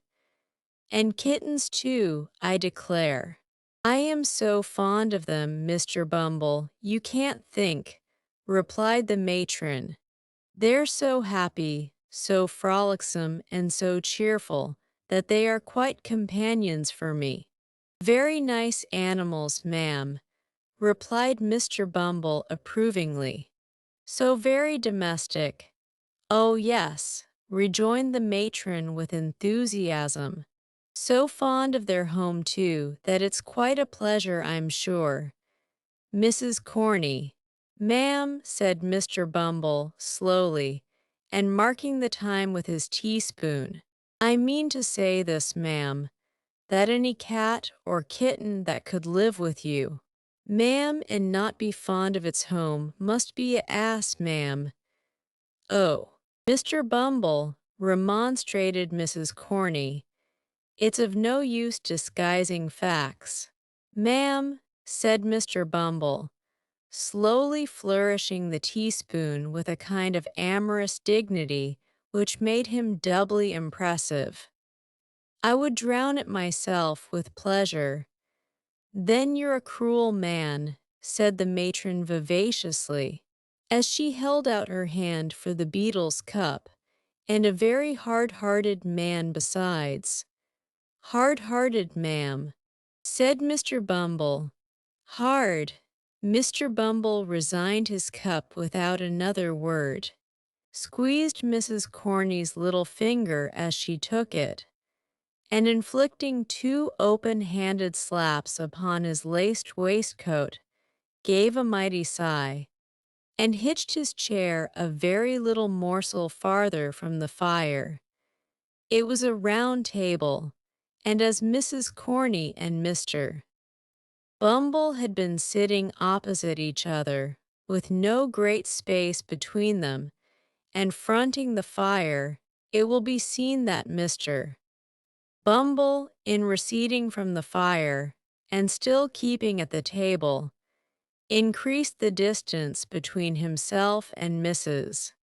Corney, which proceeding, some prudent readers will doubtless be disposed to admire, and to consider an act of great heroism on Mr. Bumble's part, he being in some sort tempted by time, place, and opportunity to give utterance to certain soft nothings, which, however well they may become the lips of the light and thoughtless, do seem immeasurably beneath the dignity of judges of the land, members of Parliament, ministers of state, Lord Mayors, and other great public functionaries, but more particularly beneath the stateliness and gravity of a beadle, who, as is well known, should be the sternest and most inflexible among them all, whatever were Mr. Bumble's intentions.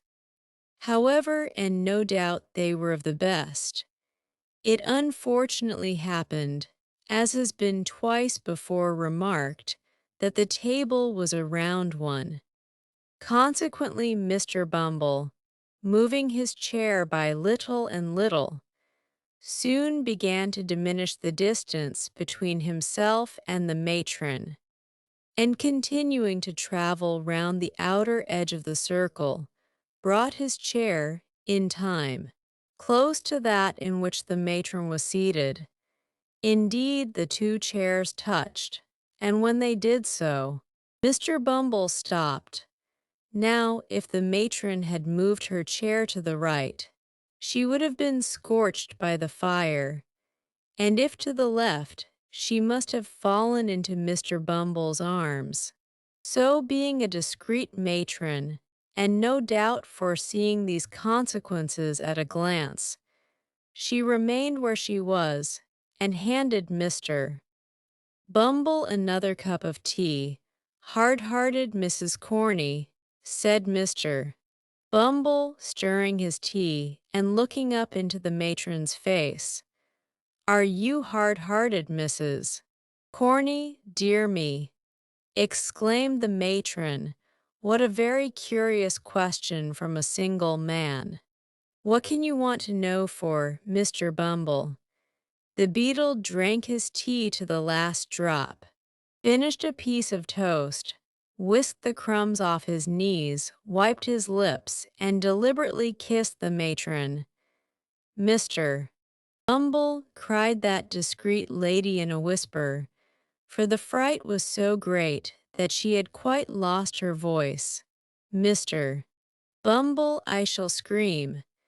Mr. Bumble made no reply, but in a slow and dignified manner, put his arm round the matron's waist.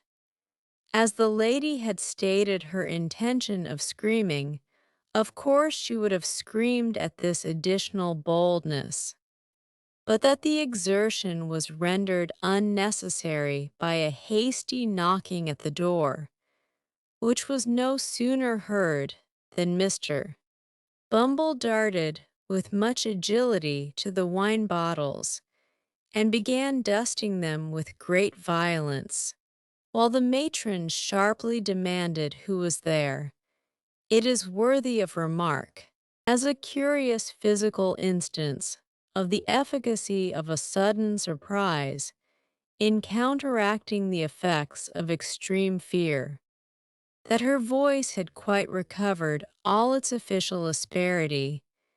If you please, mistress, said a withered old female pauper, hideously ugly, putting her head in at the door, old Sally is a-going fast. Well, what's that to me? Angrily demanded the matron. I can't keep her alive, can I? No, no. Mistress, replied the old woman, nobody can. She's far beyond the reach of help. I've seen a many people die. little babes and great strong men, and I know when death's a-coming well enough. But she's troubled in her mind, and when the fits are not on her, and that's not often, for she is dying very hard, she says she has got something to tell which you must hear. She'll never die quiet till you come, mistress. At this intelligence, the worthy Mrs. Corney muttered a variety of invectives against old women who couldn't even die without purposely annoying their betters, and, muffling herself in a thick shawl which she hastily caught up, briefly requested Mr. Bumble to stay till she came back, lest anything particular should occur, bidding the messenger walk fast, and not be all night hobbling up the stairs. She followed her from the room with a very ill grace, scolding all the way. Mr. Bumble's conduct on being left to himself was rather inexplicable. He opened the closet, counted the teaspoons, weighed the sugar tongs, closely inspected a silver milk pot to ascertain that it was of the genuine metal, and, having satisfied his curiosity on these points, put on his cocked hat cornerwise, and danced with much gravity 4 distinct times round the table. Having gone through this very extraordinary performance, he took off the cocked hat again, and, spreading himself before the fire with his back towards it, seemed to be mentally engaged in taking an exact inventory of the furniture. Chapter 24 treats on a very poor subject, but is a short one and may be found of importance in this history. It was no unfit messenger of death who had disturbed the quiet of the matron's room. Her body was bent by age, her limbs trembled with palsy, her face, distorted into a mumbling leer, resembled more the grotesque shaping of some wild pencil than the work of nature's hand. Alas, how few of nature's faces are left alone to gladden us with their beauty! The cares and sorrows and hungerings of the world change them as they change hearts, and it is only when those passions sleep and have lost their hold forever that the troubled clouds pass off and leave heaven's surface clear. It is a common thing for the countenances of the dead, even in that fixed and rigid state, to subside into the long-forgotten expression of sleeping infancy and settle into the very look of early life. So calm, so peaceful do they grow again, that those who knew them in their happy childhood kneel by the coffin's side in awe and see the angel even upon earth. The old crone tottered alone the passages and up the stairs, muttering some indistinct answers to the chidings of her companion. Being at length compelled to pause for breath, she gave the light into her hand, and remained behind to follow as she might, while the more nimble superior made her way to the room where the sick woman lay. It was a bare garret room, with a dim light burning at the farther end. There was another old woman watching by the bed. The parish apothecary's apprentice was standing by the fire, making a toothpick out of a quill. "Cold night, Mrs. Corney," said this young gentleman as the matron entered. "Very cold indeed." "Sir," replied the mistress, in her most civil tones, and dropping a curtsy as she spoke, "you should get better coals out of your contractors," said the apothecary's deputy, breaking a lump on the top of the fire with a rusty poker. These are not at all the sort of thing for a cold night. They're the board's choosing, sir, returned the matron. The least they could do would be to keep us pretty warm, for our places are hard enough. The conversation was here interrupted by a moan from the sick woman. "Oh," said the young mag, turning his face towards the bed, as if he had previously quite forgotten the patient. "It's all U.P. There, Mrs. Corney. It is it, sir?" asked the matron. "If she lasts a couple of hours, I shall be surprised," said the apothecary's apprentice, intent upon the toothpick's point. "It's a break-up of the system altogether. Is she dozing, old lady?" The attendant stooped over the bed to ascertain and nodded in the affirmative. "Then perhaps she'll go off in that way if you don't make a row," said the young man. "Put the light on the floor, she won't see it there." The attendant did as she was told, shaking her head meanwhile, to intimate that the woman would not die so easily.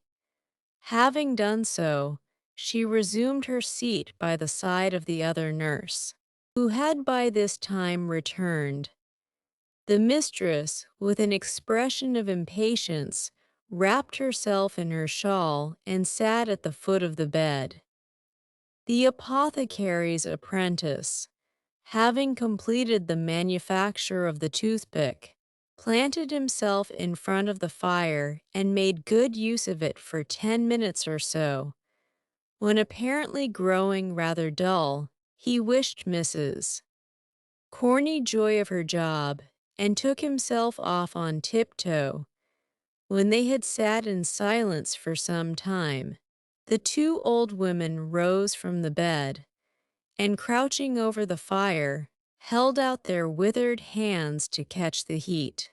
The flame threw a ghastly light on their shriveled faces, and made their ugliness appear terrible, as, in this position, they began to converse in a low voice. "Did she say any more, Annie dear, while I was gone?" inquired the messenger. "Not a word," replied the other. "She plucked and tore at her arms for a little time, but I held her hands, and she soon dropped off.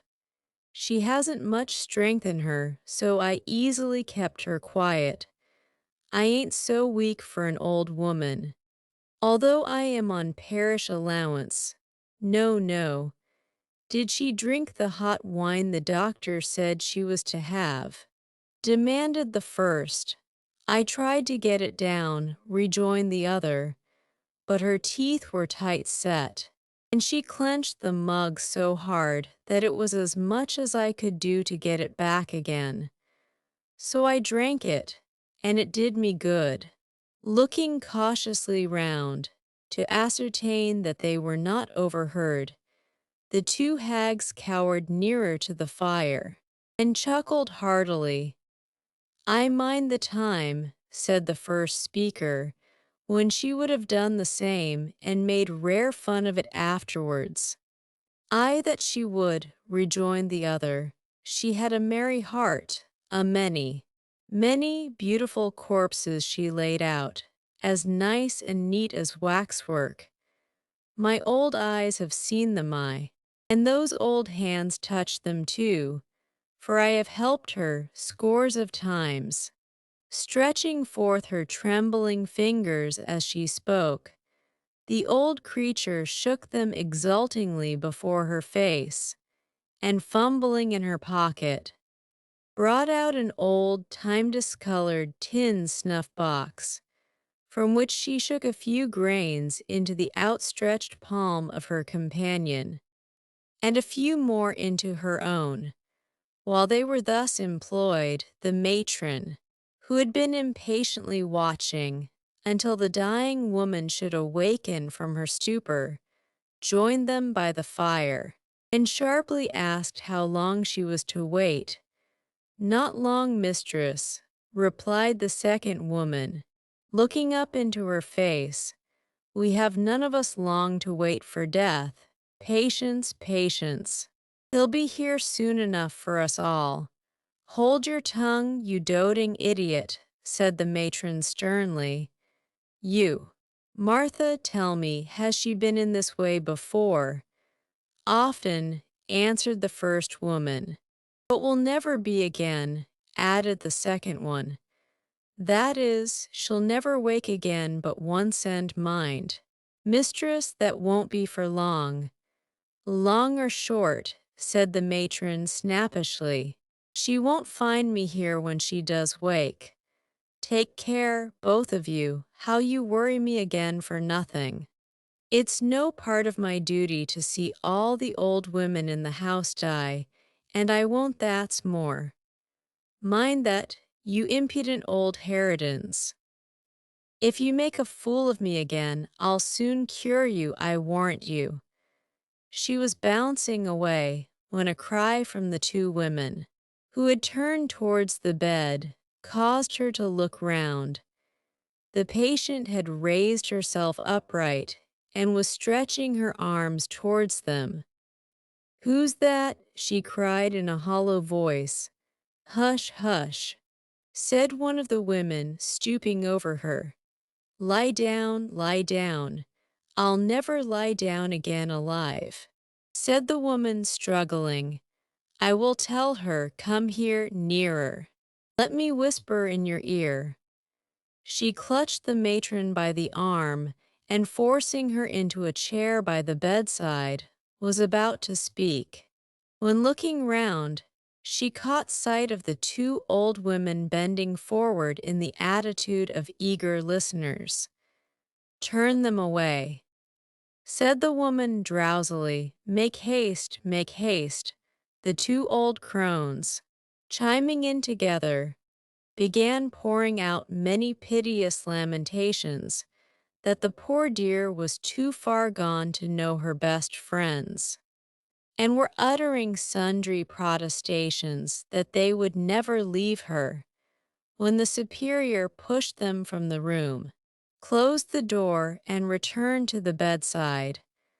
On being excluded, the old ladies changed their tone, and cried through the keyhole that old Sally was drunk, which indeed was not unlikely, since, in addition to a moderate dose of opium prescribed by the apothecary, she was laboring under the effects of a final taste of gin and water, which had been privily administered, in the openness of their hearts, by the worthy old ladies themselves.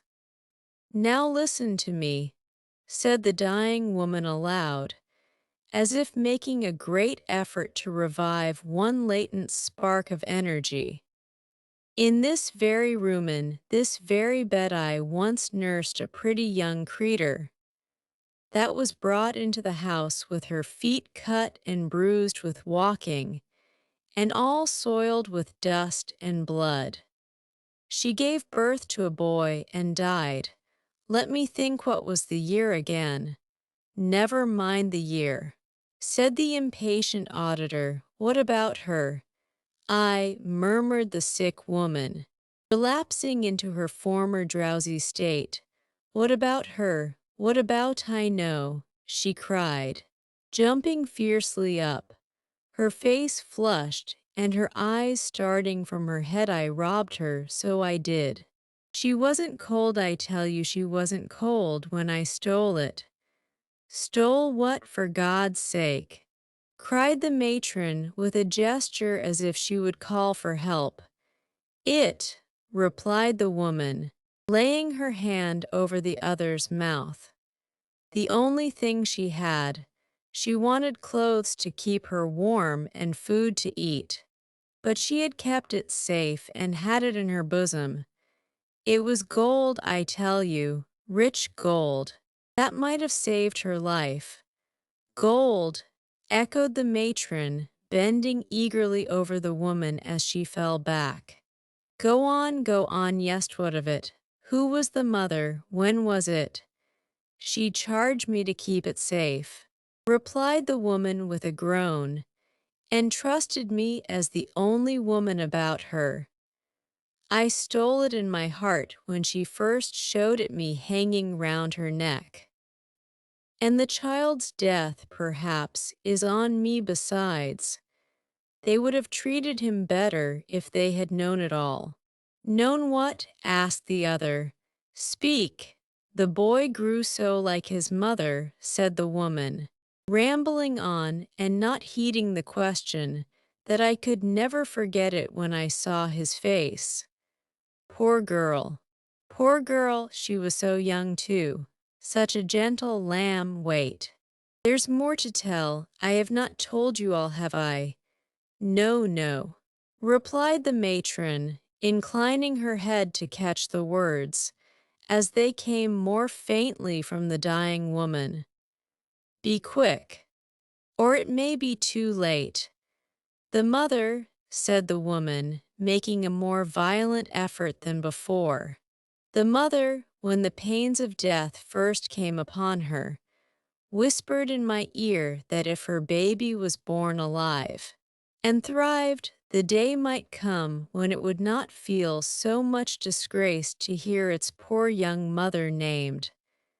And oh, kind heaven, she said, folding her thin hands together, whether it be boy or girl, raise up some friends for it in this troubled world, and take pity upon a lonely, desolate child, abandoned to its mercy. The boy's name, demanded the matron. They called him Oliver, replied the woman feebly. The gold I stole was, yes, yes, what? Cried the other. She was bending eagerly over the woman to hear her reply, but drew back instinctively as she once again rose, slowly and stiffly, into a sitting posture. Then, clutching the coverlid with both hands, muttered some indistinct sounds in her throat, and fell lifeless on the bed. Stone dead, said one of the old women, hurrying in as soon as the door was opened.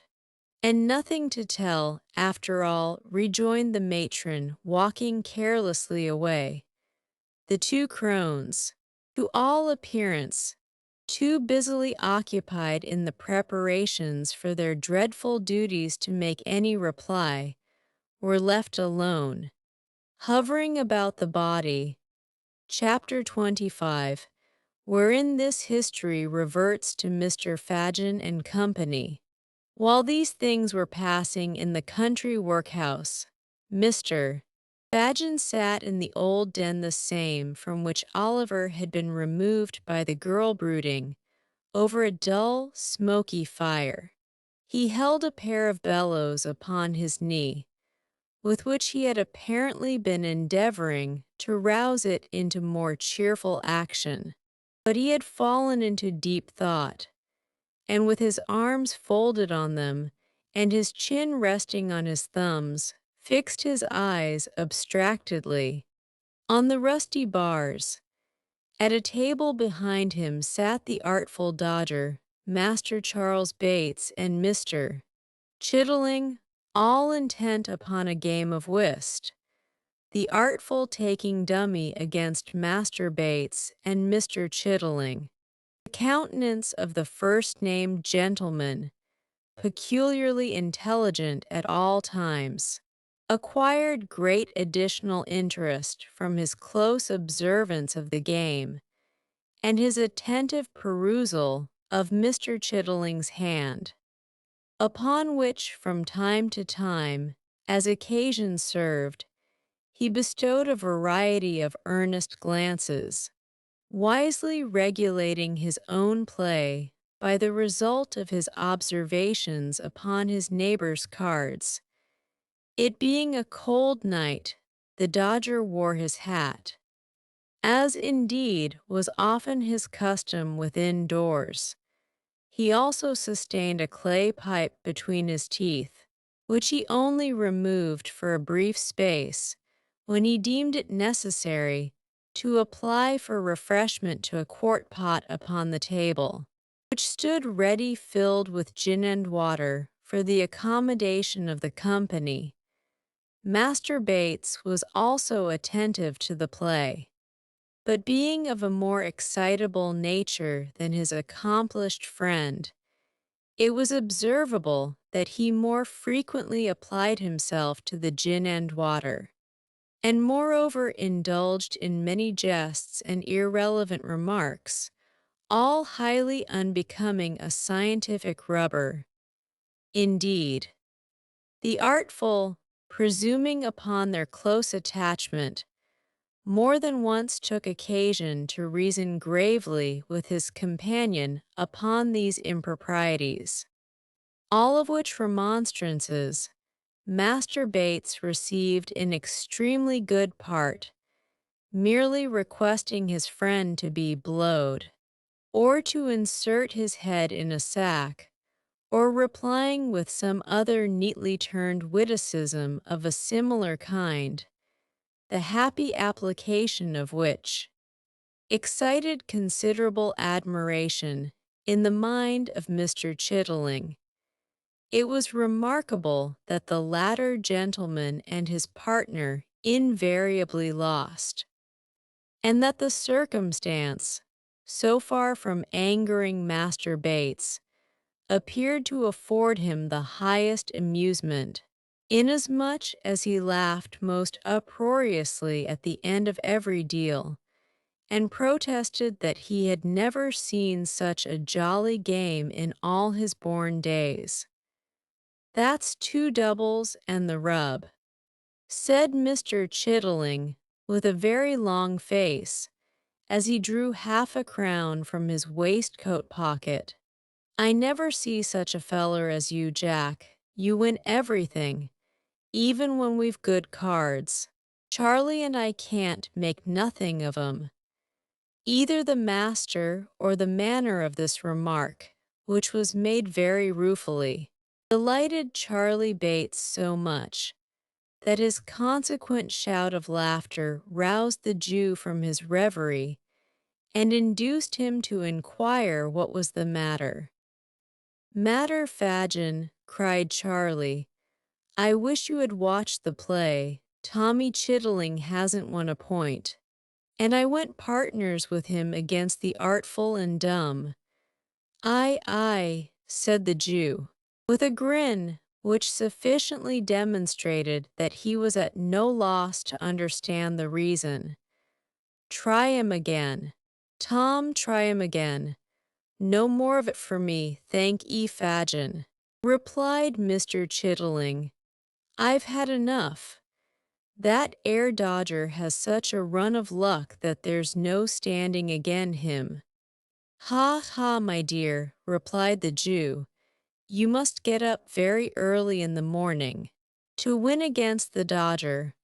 "Morning," said Charlie Bates. "You must put your boots on overnight, and have a telescope at each eye and an opera glass between your shoulders if you want to come over him." Mr. Dawkins received these handsome compliments with much philosophy, and offered to cut any gentleman in company for the first picture card at a shilling at a time, nobody accepting the challenge, and his pipe being by this time smoked out. He proceeded to amuse himself by sketching a ground plan of Newgate on the table with a piece of chalk which had served him in lieu of counters, whistling meantime with peculiar shrillness. "How precious dull you are, Tommy," said the Dodger, stopping short when there had been a long silence, and addressing Mr. Chitterling. "What do you think he's thinking of, Fagin?" "How should I know, my dear?" replied the Jew, looking round as he plied the bellows. "About his losses, maybe, or the little retirement in the country that he's just left." "Eh, ha, ha, is that it, my dear?" "Not a bit of it," replied the Dodger, stopping the subject of discourse as Mr. Chitterling was about to reply. "What do you say?" Charlie, I should say, replied Master Bates with a grin, that he was uncommon sweet upon Betsy. See how he's a blushing. Oh my eye. Here's a merry-go-rounder. Tommy Chitling's in love. Oh, Fagin, Fagin. What a spree! Thoroughly overpowered with the notion of Mr. Chittling being the victim of the tender passion, Master Bates threw himself back in his chair with such violence that he lost his balance and pitched over upon the floor, where the accident abating nothing of his merriment, he lay at full length until his laugh was over, when he resumed his former position and began another laugh. "Never mind him, my dear," said the Jew, winking at Mr. Dawkins, and giving Master Bates a reproving tap with the nozzle of the bellows. "Betsy's a fine girl. Stick up to her, Tom. Stick up to her." "What I mean to say, Fagin," replied Mr. Chittling, very red in the face, "is that isn't anything to anybody here. No more it is," replied the Jew. "Charlie will talk. Don't mind him, my dear, don't mind him. Betsy's a fine girl. Do as she bids you, Tom, and you will make your fortune." "So I do as she bids me," replied Mr. Chittling. "I shouldn't have been milled if it hadn't been for her advice. But it turned out a good job for you. Didn't it, Fagin? And what's 6 weeks of it? It must come some time or another. And why not in the winter time when you don't want to go out a-walking so much? Eh, Fagin?" "Ah, to be sure, my dear," replied the Jew. "You wouldn't mind it again, Tom, would you?" asked the Dodger, winking upon Charlie and the Jew, "if Bet was all right." "I mean to say that I shouldn't," replied Tom angrily. "There now." "Ah, who'll say as much as that, I should like to know? Eh, Fagin?" "Nobody, my dear," replied the Jew. "Not a soul, Tom. I don't know one of 'em that would do it besides you. Not one of 'em, my dear. I might have got clear off, if I'd split upon her, mightn't I, Fagin?" angrily pursued the poor half-witted dupe.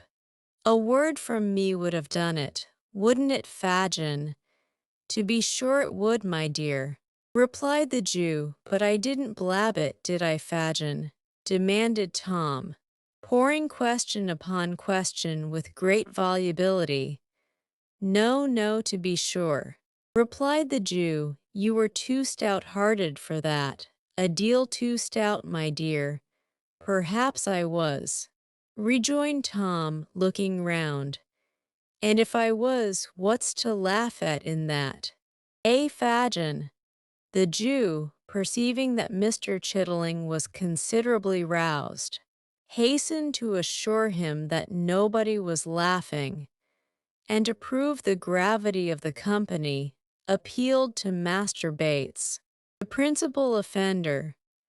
But unfortunately, Charlie, in opening his mouth to reply that he was never more serious in his life, was unable to prevent the escape of such a violent roar, that the abused Mr. Chittling, without any preliminary ceremonies, rushed across the room and aimed a blow at the offender, who, being skillful in evading pursuit, ducked to avoid it, and chose his time so well that it lighted on the chest of the merry old gentleman, and caused him to stagger to the wall, where he stood panting for breath, while Mr. Chittling looked on in intense dismay.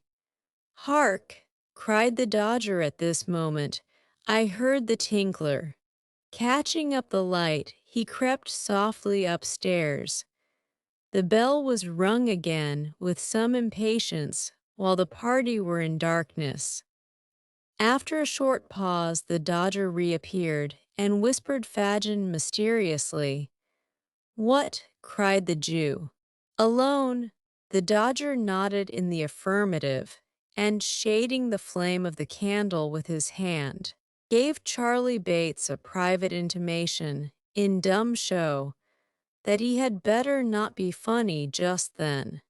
Having performed this friendly office, he fixed his eyes on the Jew's face and awaited his directions. The old man bit his yellow fingers and meditated for some seconds, his face working with agitation the while, as if he dreaded something and feared to know the worst. At length he raised his head. "Where is he?" he asked. The Dodger pointed to the floor above and made a gesture, as if to leave the room. "Yes," said the Jew, answering the mute inquiry, "bring him down." "Hush, quiet, Charlie. Gently, Tom, scarce, scarce." This brief direction to Charlie Bates and his recent antagonist was softly and immediately obeyed. There was no sound of their whereabout. When the Dodger descended the stairs, bearing the light in his hand, and followed by a man in a coarse smock frock, who, after casting a hurried glance round the room, pulled off a large wrapper which had concealed the lower portion of his face, and disclosed, all haggard, unwashed, and unshorn, the features of Flash Toby Crackit. "How are you, Faggy?" said this worthy, nodding to the Jew. "Pop that shawl away in my castor, Dodger, so that I may know where to find it when I cut. That's the time of day. You'll be a fine young cracksman afore the old file now." With these words he pulled up the smock frock and, winding it round his middle, drew a chair to the fire and placed his feet upon the hob. "See there, Faggy," he said, pointing disconsolately to his top boots. "Not a drop of day and martin since you know when. Not a bubble of blacking, by Jove. But don't look at me in that way, man. All in good time. I can't talk about business till I've eat and drank. So produce the sustenance, and let's have a quiet fill out for the first time these 3 days." The Jew motioned to the Dodger to place what eatables there were upon the table, and, seating himself opposite the housebreaker, waited his leisure. To judge from appearances, Toby was by no means in a hurry to open the conversation. At first, the Jew contented himself with patiently watching his countenance, as if to gain from its expression some clue to the intelligence he brought, but in vain.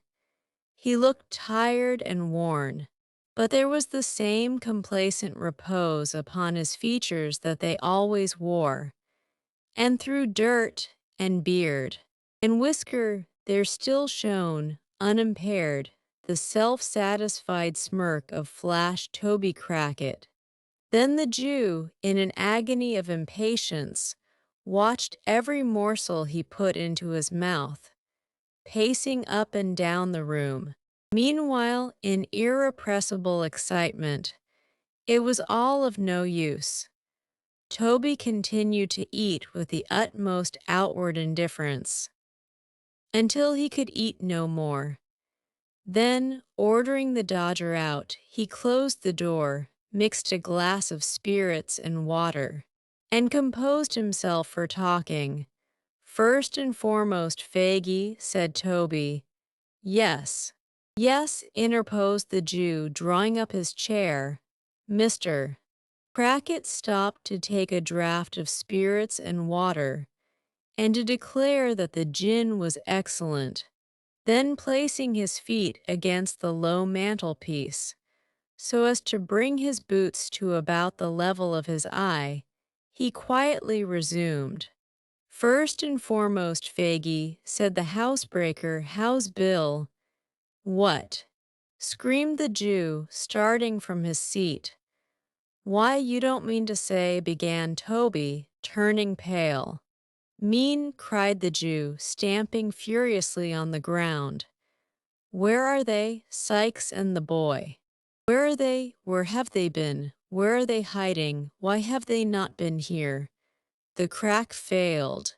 Said Toby faintly. "I know it," replied the Jew, tearing a newspaper from his pocket and pointing to it. "What more? They fired and hit the boy. We cut over the fields at the back, with him between us straight as the crow flies through hedge and ditch.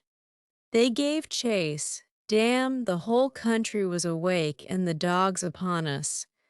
The boy. Bill had him on his back and scudded like the wind. We stopped to take him between us. His head hung down, and he was cold. They were close upon our heels, every man for himself, and each from the gallows. We parted company and left the youngster lying in a ditch. Alive or dead, that's all I know about him."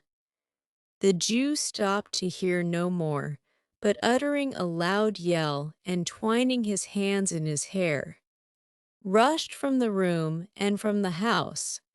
Chapter 26, in which a mysterious character appears upon the scene, and many things, inseparable from this history, are done and performed. The old man had gained the street corner before he began to recover the effect of Toby Crackett's intelligence. He had relaxed nothing of his unusual speed, but was still pressing onward, in the same wild and disordered manner, when the sudden dashing past of a carriage, and a boisterous cry from the foot passengers, who saw his danger, drove him back upon the pavement, avoiding, as much as was possible, all the main streets, and skulking only through the byways and alleys. He at length emerged on Snow Hill.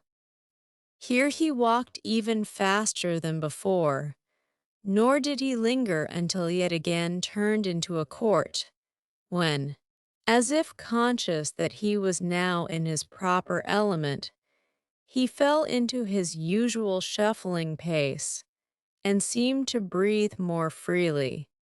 Near to the spot on which Snow Hill and Holborn Hill meet, opens, upon the right hand as you come out of the city, a narrow and dismal alley, leading to Saffron Hill.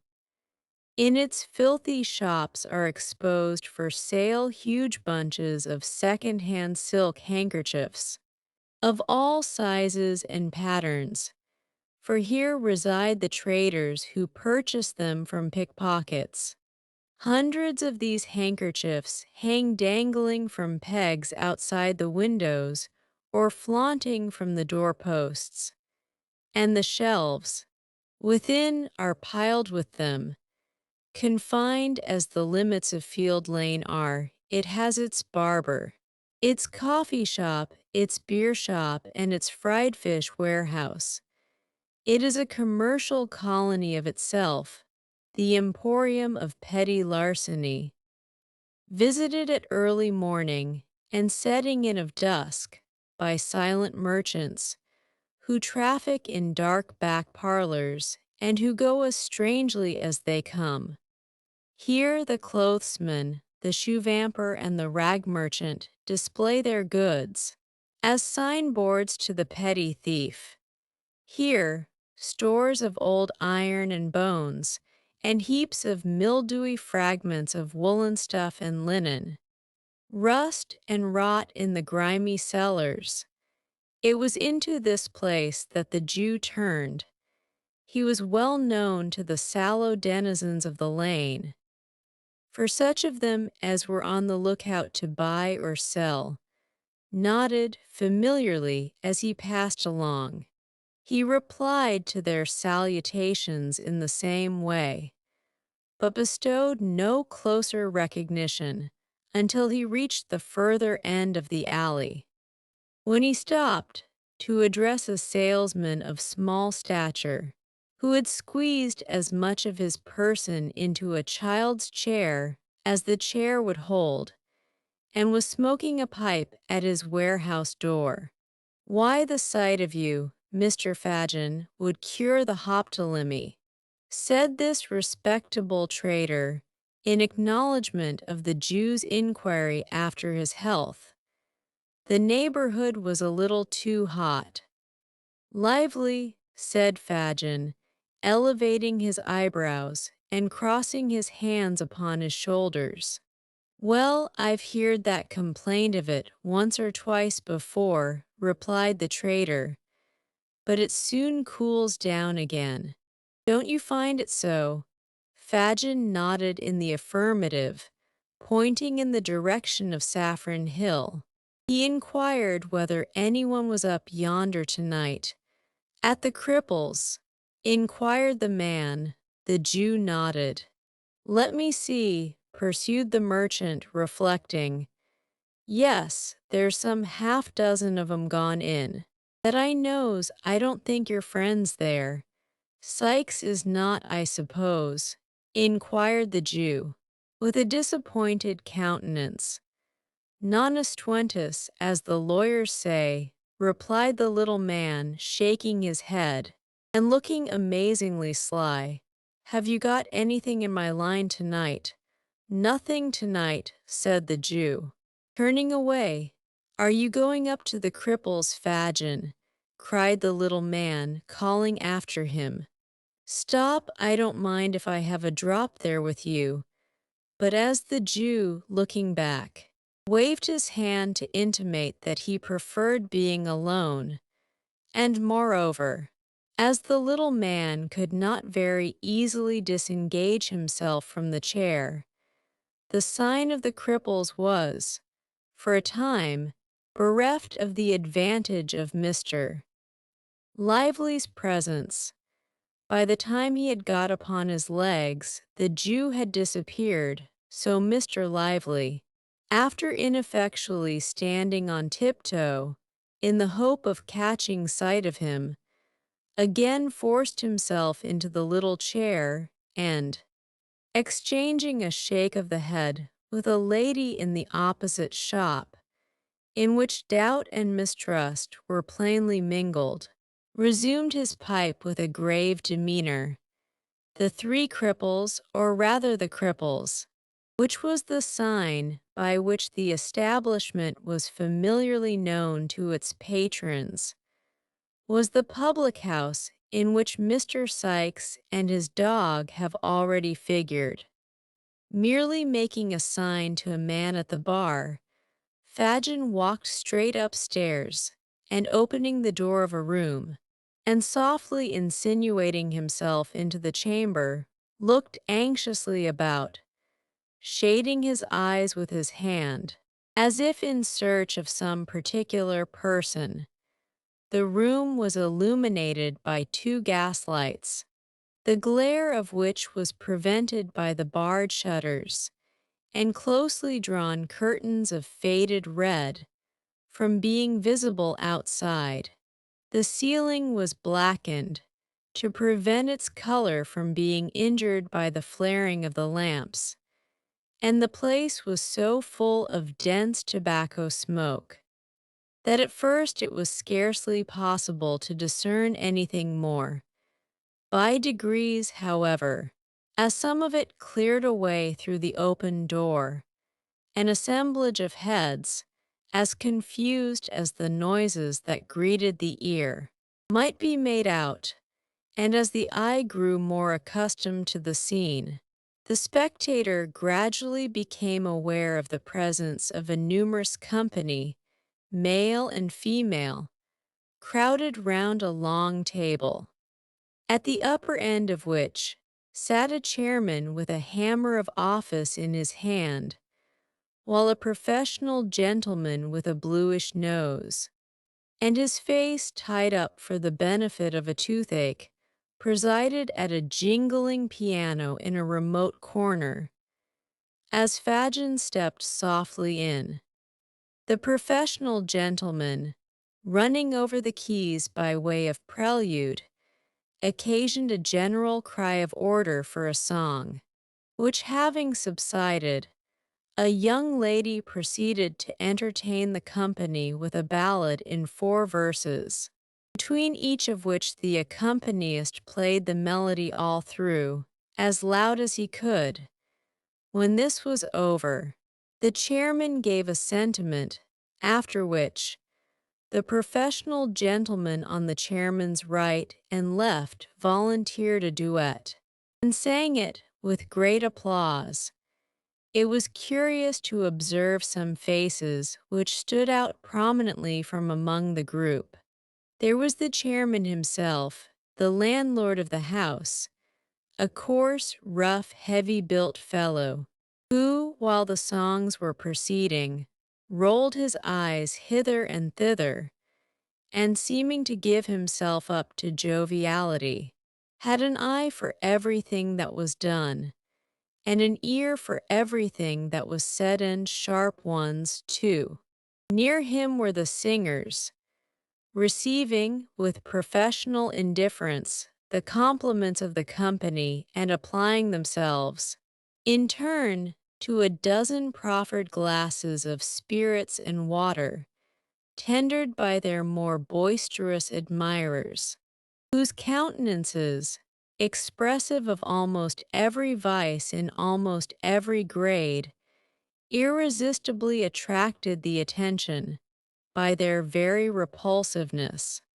Cunning, ferocity, and drunkenness in all its stages were there in their strongest aspect, and women, some with the last lingering tinge of their early freshness, almost fading as you looked. Others with every mark and stamp of their sex utterly beaten out, and presenting but one loathsome blank of profligacy and crime. Some mere girls, others but young women, and none past the prime of life, formed the darkest and saddest portion of this dreary picture. Fagin, troubled by no grave emotions, looked eagerly from face to face while these proceedings were in progress, but apparently without meeting that of which he was in search. Succeeding, at length, in catching the eye of the man who occupied the chair, he beckoned to him slightly, and left the room as quietly as he had entered it. "What can I do for you, Mr. Fagin?" inquired the man as he followed him out to the landing. "Won't you join us? They'll be delighted, every one of 'em." The Jew shook his head impatiently and said in a whisper, "Is he here?" "No," replied the man. "And no news of Barney?" inquired Fagin.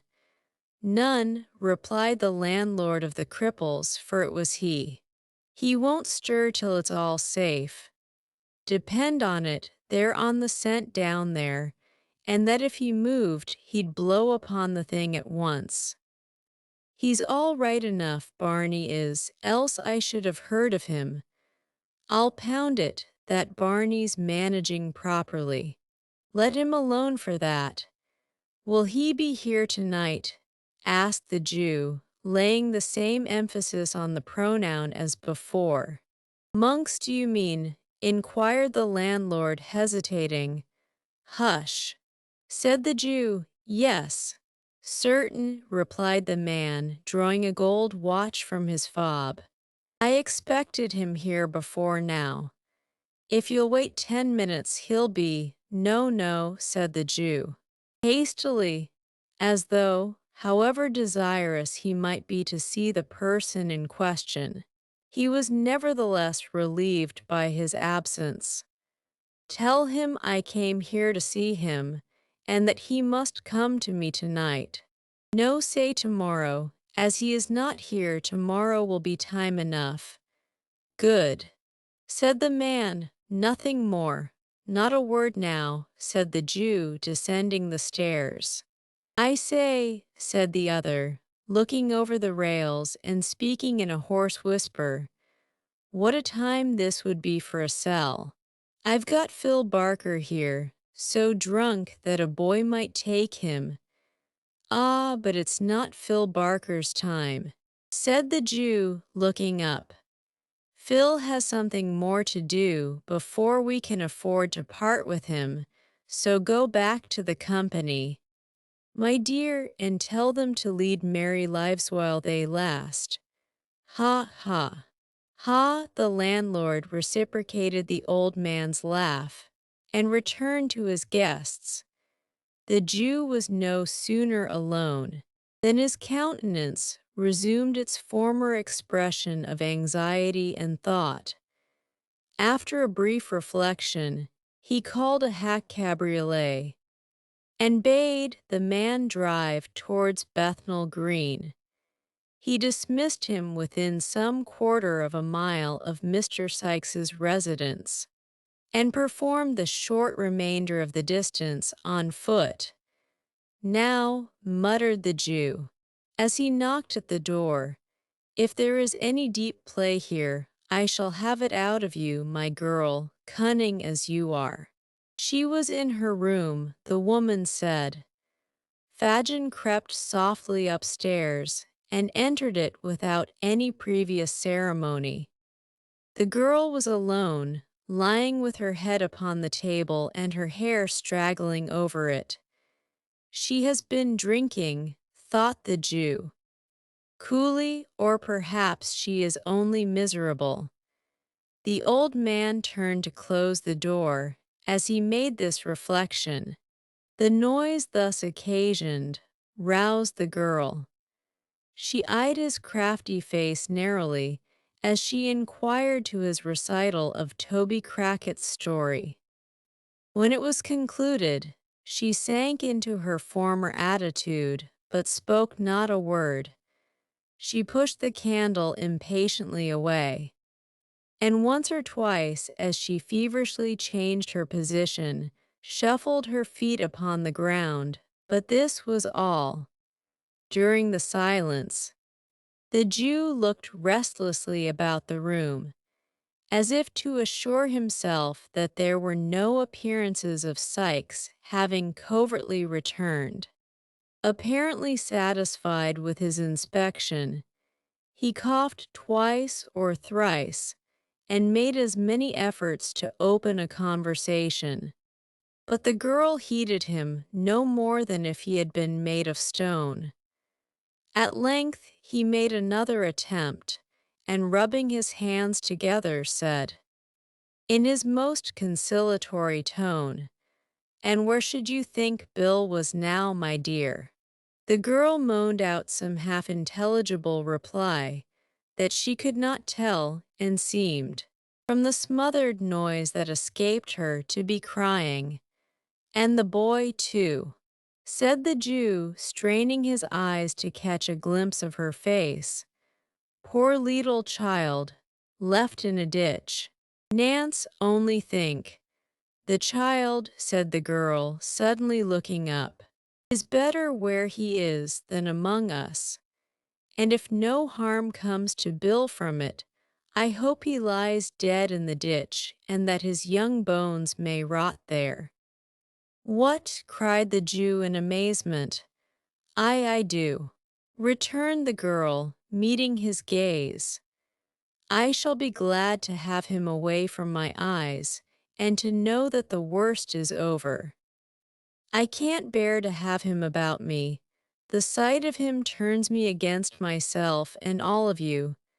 "Pooh," said the Jew scornfully, "you're drunk." "Am I?" cried the girl bitterly. "It's no fault of yours if I am not. You'd never have me anything else if you had your will, except now. The humor doesn't suit you, doesn't it?" "No," rejoined the Jew furiously. "It does not. Change it then," responded the girl with a laugh. "Change it!" exclaimed the Jew, exasperated beyond all bounds by his companion's unexpected obstinacy and the vexation of the night. "I will change it. Listen to me, you drab. listen to me who with 6 words can strangle Sykes as surely as if I had his bull's throat between my fingers now. If he comes back and leaves the boy behind him, if he gets off free and dead or alive, fails to restore him to me, murder him yourself if you would have him escape Jack Ketch. And do it the moment he sets foot in this room, or mind me, it will be too late. What is all this? Cried the girl involuntarily. What is it? Pursued Fagin, mad with rage. When the boy's worth hundreds of pounds to me, am I to lose what chance threw me in the way of getting safely, through the whims of a drunken gang that I could whistle away the lives of, and me bound, too, to a born devil that only wants the will, and has the power to be panting for breath? The old man stammered for a word, and in that instant checked the torrent of his wrath and changed his whole demeanor. A moment before, his clenched hands had grasped the air, his eyes had dilated, and his face grown livid with passion. But now, he shrunk into a chair, and, cowering together, trembled with the apprehension of having himself disclosed some hidden villainy. After a short silence, he ventured to look round at his companion. He appeared somewhat reassured, on beholding her in the same listless attitude from which he had first roused her. "Nancy, dear," croaked the Jew in his usual voice, "did you mind me, dear? Don't worry me now." "Fagin," replied the girl, raising her head languidly, "if Bill has not done it this time, he will another. He has done many a good job for you, and will do many more when he can, and when he can't he won't, so no more about that. Regarding this boy, my dear," said the Jew, rubbing the palms of his hands nervously together. "The boy must take his chance with the rest," interrupted Nancy hastily, "and I say again, I hope he is dead and out of harm's way and out of yours. That is, if Bill comes to no harm. And if Toby got clear off, Bill's pretty sure to be safe, for Bill's worth 2 of Toby any time. And about what I was saying, my dear," observed the Jew, keeping his glistening eye steadily upon her, "you must say it all over again, if it's anything you want me to do," rejoined Nancy, "and if it is, you had better wait till tomorrow. You put me up for a minute, but now I'm stupid again." Fagin put several other questions, all with the same drift of ascertaining whether the girl had profited by his unguarded hints, but she answered them so readily, and was withal so utterly unmoved by his searching looks, that his original impression of her being more than a trifle in liquor was confirmed. Nancy, indeed, was not exempt from a failing which was very common among the Jew's female pupils, and in which, in their tender years, they were rather encouraged than checked. Her disordered appearance, and a wholesale perfume of Geneva which pervaded the apartment, afforded strong confirmatory evidence of the justice of the Jew's supposition. And when, after indulging in the temporary display of violence above described, she subsided, first into dullness, and afterwards into a compound of feelings, under the influence of which she shed tears one minute, and in the next gave utterance to various exclamations of "never say die," and divers calculations as to what might be the amount of the odds so long as a lady or gentleman was happy, Mr. Fagin, who had had considerable experience of such matters in his time, saw, with great satisfaction, that she was very far gone indeed. Having eased his mind by this discovery, and having accomplished his twofold object of imparting to the girl what he had, that night, heard, and of ascertaining with his own eyes that Sikes had not returned, Mr. Fagin again turned his face homeward, leaving his young friend asleep with her head upon the table. It was within an hour of midnight. The weather being dark and piercing cold, he had no great temptation to loiter. The sharp wind that scoured the streets seemed to have cleared them of passengers, as of dust and mud, for few people were abroad, and they were to all appearance hastening fast home. It blew from the right quarter for the Jew, however, and straight before it he went, trembling and shivering as every fresh gust drove him rudely on his way. He had reached the corner of his own street, and was already fumbling in his pocket for the door key, when a dark figure emerged from a projecting entrance which lay in deep shadow, and crossing the road, glided up to him unperceived.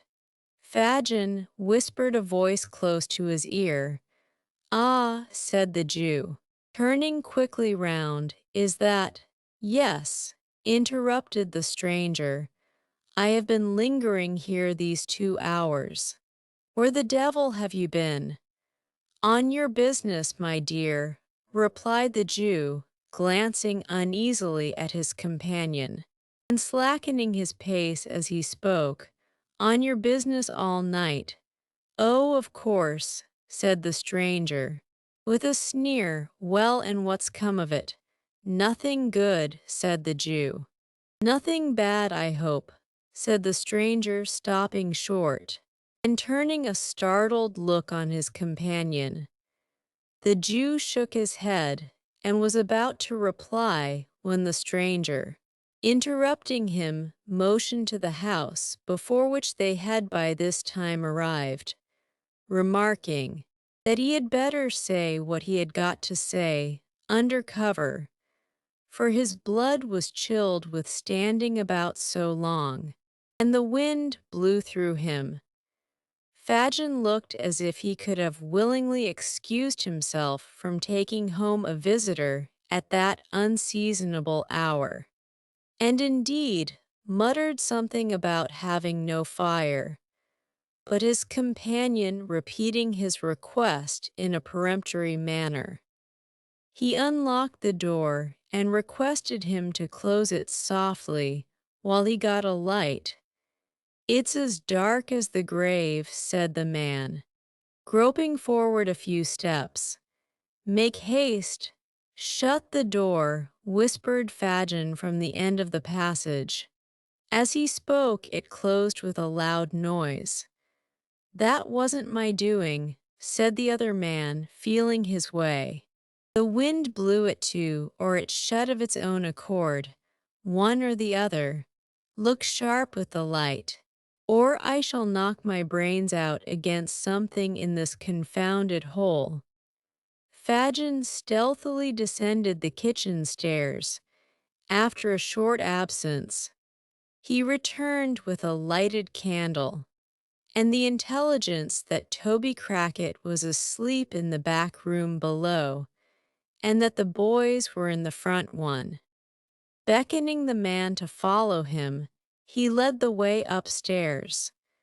"We can say the few words we've got to say in here, my dear," said the Jew, throwing open a door on the first floor, "and as there are holes in the shutters, and we never show lights to our neighbors, we'll set the candle on the stairs. There." With those words, the Jew, stooping down, placed the candle on an upper flight of stairs, exactly opposite to the room door. This done, He led the way into the apartment, which was destitute of all movables save a broken armchair and an old couch or sofa without covering, which stood behind the door. Upon this piece of furniture, the stranger sat himself with the air of a weary man, and the Jew, drawing up the armchair opposite, they sat face to face. It was not quite dark. The door was partially open, and the candle outside threw a feeble reflection on the opposite wall. They conversed for some time in whispers, though nothing of the conversation was distinguishable beyond a few disjointed words here and there. A listener might easily have perceived that Fagin appeared to be defending himself against some remarks of the stranger, and that the latter was in a state of considerable irritation. They might have been talking thus for a quarter of an hour or more, when monks by which name the Jew had designated the strange man several times in the course of their colloquy said, raising his voice a little, "I tell you again, it was badly planned. Why not have kept him here among the rest and made a sneaking, sniveling pickpocket of him at once? Only hear him," exclaimed the Jew, shrugging his shoulders. "Why, you mean to say you couldn't have done it if you had chosen?" demanded Monks sternly. "Haven't you done it with other boys scores of times? If you had had patience for a 12-month, at most, couldn't you have got him convicted and sent safely out of the kingdom, perhaps for life? Whose turn would that have served?" "My dear," inquired the Jew humbly. "Mine," replied Monks. "But not mine," said the Jew submissively. "He might have become of use to me when there are two parties to a bargain. It is only reasonable that the interests of both should be consulted. Is it, my good friend?" "What then?" demanded Monks. "I saw it was not easy to train him to the business," replied the Jew. "He was not like other boys in the same circumstances." "Curse him, no," muttered the man, "or he would have been a thief long ago." "I had no hold upon him to make him worse," pursued the Jew, anxiously watching the countenance of his companion. "His hand was not in. I had nothing to frighten him with, which we always must have in the beginning, or we labor in vain. What could I do? Send him out with the Dodger and Charlie. We had enough of that at first, my dear. I trembled for us all. That was not my doing," observed Monks. "No, no, my dear," renewed the Jew. "And I don't quarrel with it now, because if it had never happened, you might never have clapped eyes on the boy to notice him, and so led to the discovery that it was him you were looking for. Well, I got him back for you by means of the girl, and then she begins to favor him." "Throttle the girl," said Monks, impatiently. "Why, we can't afford to do that just now, my dear," replied the Jew, smiling, "and besides, that sort of thing is not in our way. Or, one of these days, I might be glad to have it done. I know what these girls are, Monks, well. As soon as the boy begins to harden, she'll care no more for him than for a block of wood. You want him made a thief, if he is alive. I can make him one from this time. And if said the Jew, drawing nearer to the other, "it's not likely. Mind, but if the worst comes to the worst, and he is dead, it's no fault of mine if he is," interposed the other man, with a look of terror, and clasping the Jew's arm with trembling hands. Mind that, Fagin. I had no hand in it. Anything but his death, I told you from the first. I won't shed blood, it's always found out. And haunts a man besides. If they shot him dead, I was not the cause, do you hear me? Fire this infernal den. What's that? What? Cried the Jew, grasping the coward round the body with both arms, as he sprung to his feet.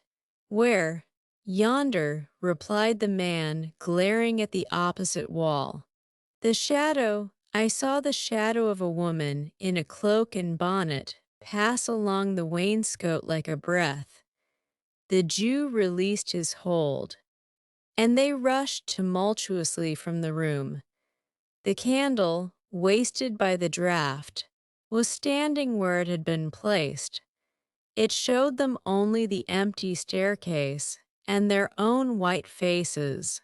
They listened intently. A profound silence reigned throughout the house. "It's your fancy," said the Jew, taking up the light and turning to his companion. "I'll swear I saw it," replied Monks, trembling. "It was bending forward when I saw it first, and when I spoke, it darted away." The Jew glanced contemptuously at the pale face of his associate, and telling him he could follow, if he pleased, ascended the stairs. They looked into all the rooms. They were cold, bare, and empty. They descended into the passage, and thence into the cellars below. The green damp hung upon the low walls. The tracks of the snail and slug glistened in the light of the candle, but all was still as death. "What do you think now?" said the Jew, when they had regained the passage. "Besides ourselves, there's not a creature in the house except Toby and the boys, and they're safe enough. See here." As a proof of the fact, the Jew drew forth 2 keys from his pocket and explained that when he first went downstairs, he had locked them in to prevent any intrusion on the conference. This accumulated testimony effectually staggered Mr. Monks.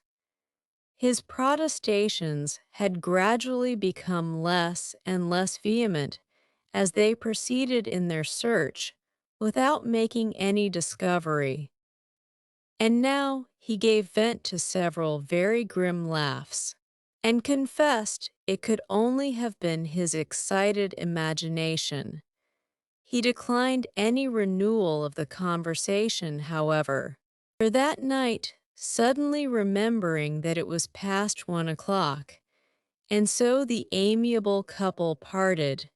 Chapter 27 atones for the unpoliteness of a former chapter, which deserted a lady most unceremoniously, as it would be. By no means seemly in a humble author to keep so mighty a personage as a beadle waiting, with his back to the fire, and the skirts of his coat gathered up under his arms, until such time as it might suit his pleasure to relieve him, and as it would still less become his station, or his gallantry to involve in the same neglect a lady on whom that beadle had looked with an eye of tenderness and affection, and in whose ear he had whispered sweet words, which, coming from such a quarter, might well thrill the bosom of maid or matron of whatsoever degree.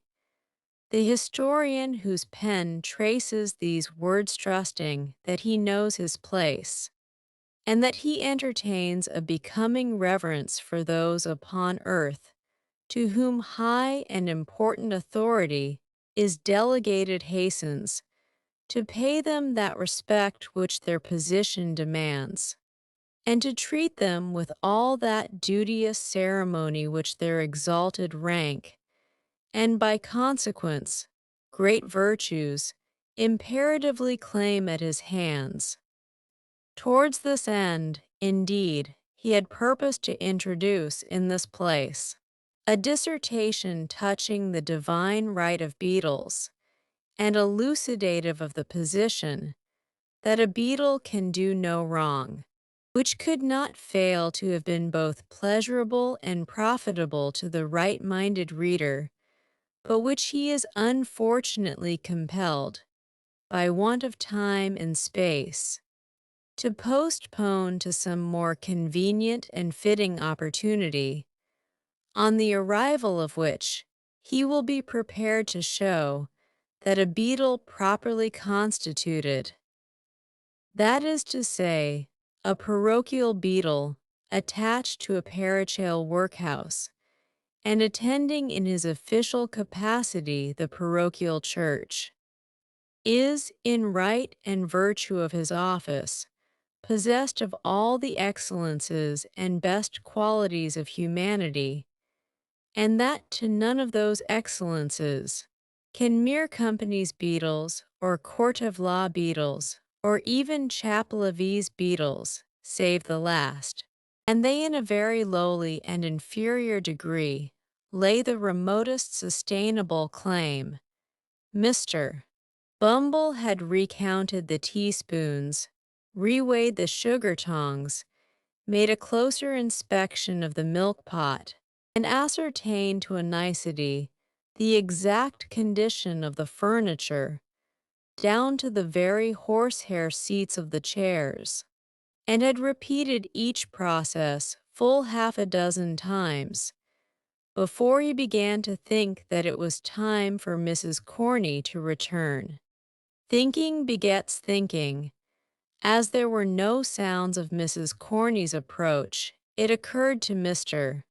Bumble that it would be an innocent and virtuous way of spending the time, if he were further to allay his curiosity by a cursory glance at the interior of Mrs. Corney's chest of drawers. Having listened at the keyhole, to assure himself that nobody was approaching the chamber, Mr. Bumble, beginning at the bottom, proceeded to make himself acquainted with the contents of the 3 long drawers, which, being filled with various garments of good fashion and texture, carefully preserved between 2 layers of old newspapers, speckled with dried lavender, seemed to yield him exceeding satisfaction, arriving in course of time at the right-hand corner drawer in which was the key, and beholding therein a small padlocked box which, being shaken, gave forth a pleasant sound, as of the chinking of coin. Mr. Bumble returned with a stately walk to the fireplace, and, resuming his old attitude, said, with a grave and determined air, "I'll do it."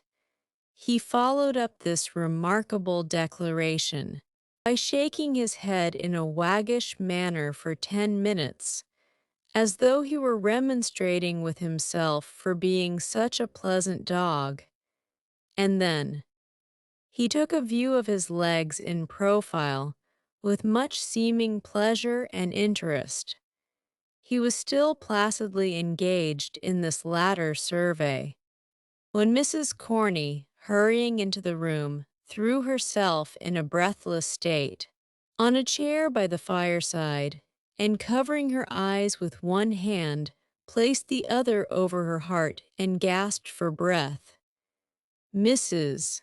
Corney," said Mr. Bumble, stooping over the matron, "what is this?"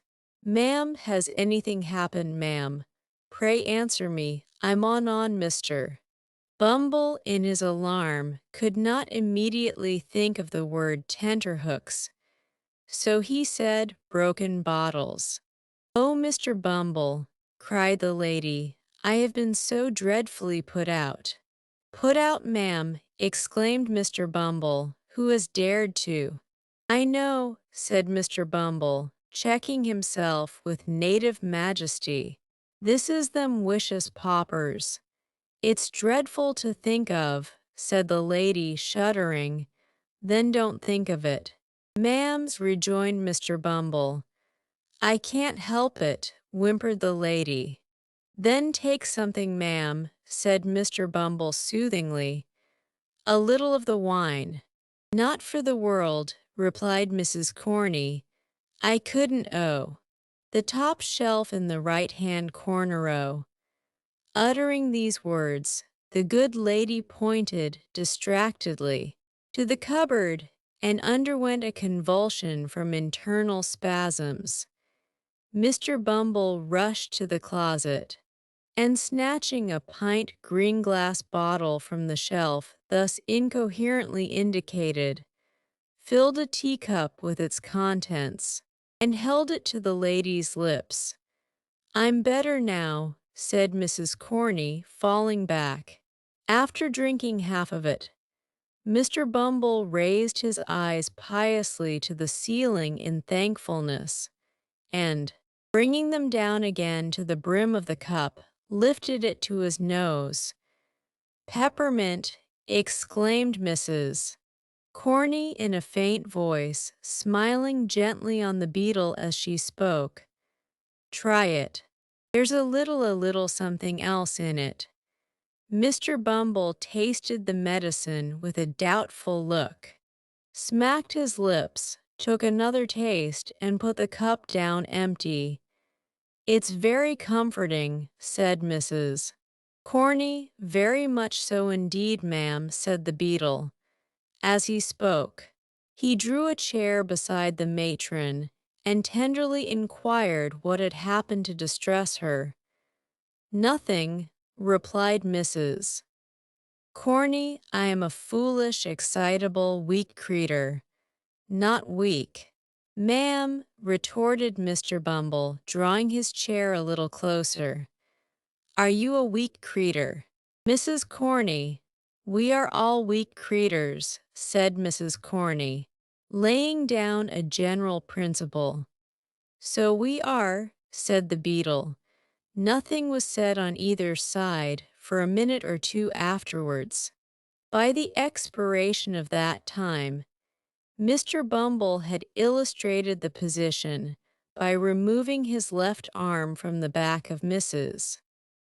Corney's chair, where it had previously rested, to Mrs. Corney's apron string, round which it gradually became entwined. We are all weak creatures, said Mr. Bumble. Mrs. Corney sighed. Don't sigh, Mrs. Corney, said Mr. Bumble. I can't help it, said Mrs. Corney, and she sighed again. This is a very comfortable room, ma'am, said Mr. Bumble, looking round. Another room, and this, ma'am, would be a complete thing. It would be too much for one, murmured the lady. But not for two, ma'am, rejoined Mr. Bumble in soft accents. Mrs. Corney. Mrs. Corney drooped her head when the beetle said this. The beetle drooped his to get a view of Mrs. Corney's face. Mrs. Corney, with great propriety, turned her head away and released her hand to get at her pocket handkerchief, but insensibly replaced it in that of Mr. Bumble. The board allows you coals, don't they? Mrs. Corney, inquired the beetle, affectionately pressing her hand. And candles, replied Mrs. Corney, slightly returning the pressure. Coals, candles, and house rent free, said Mr. Bumble. Oh, Mrs. Corney, what an angel you are! The lady was not proof against this burst of feeling. She sank into Mr. Bumble's arms, and that gentleman in his agitation imprinted a passionate kiss upon her chaste nose. Such parochial perfection, exclaimed Mr. Bumble rapturously. You know that Mr. Slout is worse tonight, my fascinator. Yes, replied Mrs. Corney bashfully. He can't live a week. The doctor says, pursued Mr. Bumble, He is the master of this establishment. His death will cause a vacancy. That vacancy must be filled up. Oh, Mrs. Corney, what a prospect this opens! What an opportunity for a ginning of hearts and housekeepings! Mrs. Corney sobbed. The little word, said Mr. Bumble, bending over the bashful beauty. The one little word, my blessed Corney. Yes, sighed out the matron. One more, pursued the beadle. Compose your darling feelings for only one more. When is it to come off? Mrs. Corney twice essayed to speak, and twice failed. At length, summoning up courage, she threw her arms around Mr. Bumble's neck and said it might be as soon as ever he pleased, and that he was a irresistible duck. Matters being thus amicably and satisfactorily arranged, the contract was solemnly ratified in another teacupful of the peppermint mixture, which was rendered the more necessary by the flutter and agitation of the lady's spirits. While it was being disposed of, she acquainted Mr. Bumble with the old woman's decease. Very good, said that gentleman, sipping his peppermint. I'll call at Sowerberry's as I go home and tell him to send tomorrow morning. Was it that has frightened you? Love, it wasn't anything particular, dear, said the lady evasively. It must have been something. Love, urged Mr. Bumble. Won't you tell your own bee? Not now, rejoined the lady. One of these days. After we're married, dear. After we're married, exclaimed Mr. Bumble. It wasn't any impudence from any of them male paupers as no. No, love, interposed the lady hastily. If I thought it was, continued Mr. Bumble, if I thought as any one of 'em had dared to lift his vulgar eyes to that lovely countenance, they wouldn't have dared to do it. Love, responded the lady, they had better not, said Mr. Bumble, clenching his fist. Let me see any man, parochial or extra-parochial, as would presume to do it, and I can tell him that he wouldn't do it a second time, unembellished by any violence of gesticulation. This might have seemed no very high compliment to the lady's charms, but as Mr. Bumble accompanied the threat with many warlike gestures, she was much touched with this proof of his devotion, and protested, with great admiration, that he was indeed a dove. The dove then turned up his coat collar and put on his cocked hat, and having exchanged a long and affectionate embrace with his future partner, once again braved the cold wind of the night, merely pausing for a few minutes in the male paupers' ward to abuse them a little, with the view of satisfying himself that he could fill the office of workhouse master with needful acerbity. Assured of his qualifications, Mr. Bumble left the building with a light heart and bright visions of his future promotion, which served to occupy his mind until he reached the shop of the undertaker. Now, Mr. and Mrs. Sowerberry having gone out to tea and supper, and Noah Claypole not being at any time disposed to take upon himself a greater amount of physical exertion than is necessary to a convenient performance of the two functions of eating and drinking, the shop was not closed, although it was past the usual hour of shutting up. Mr. Bumble tapped with his cane on the counter several times, but attracting no attention, and beholding a light shining through the glass window of the little parlor at the back of the shop, he made bold to peep in and see what was going forward. And when he saw what was going forward, he was not a little surprised. The cloth was laid for supper. The table was covered with bread and butter, plates and glasses, a porter pot and a wine bottle. At the upper end of the table, Mr. Noah Claypole lolled negligently in an easy chair, with his legs thrown over one of the arms, an open clasp knife in one hand and a mass of buttered bread in the other. Close beside him stood Charlotte, opening oysters from a barrel, which Mr. Claypole condescended to swallow with remarkable avidity. A more than ordinary redness in the region of the young gentleman's nose, and a kind of fixed wink in his right eye, denoted that he was in a slight degree intoxicated. These symptoms were confirmed by the intense relish with which he took his oysters, for which nothing but a strong appreciation of their cooling properties, in cases of internal fever, could have sufficiently accounted.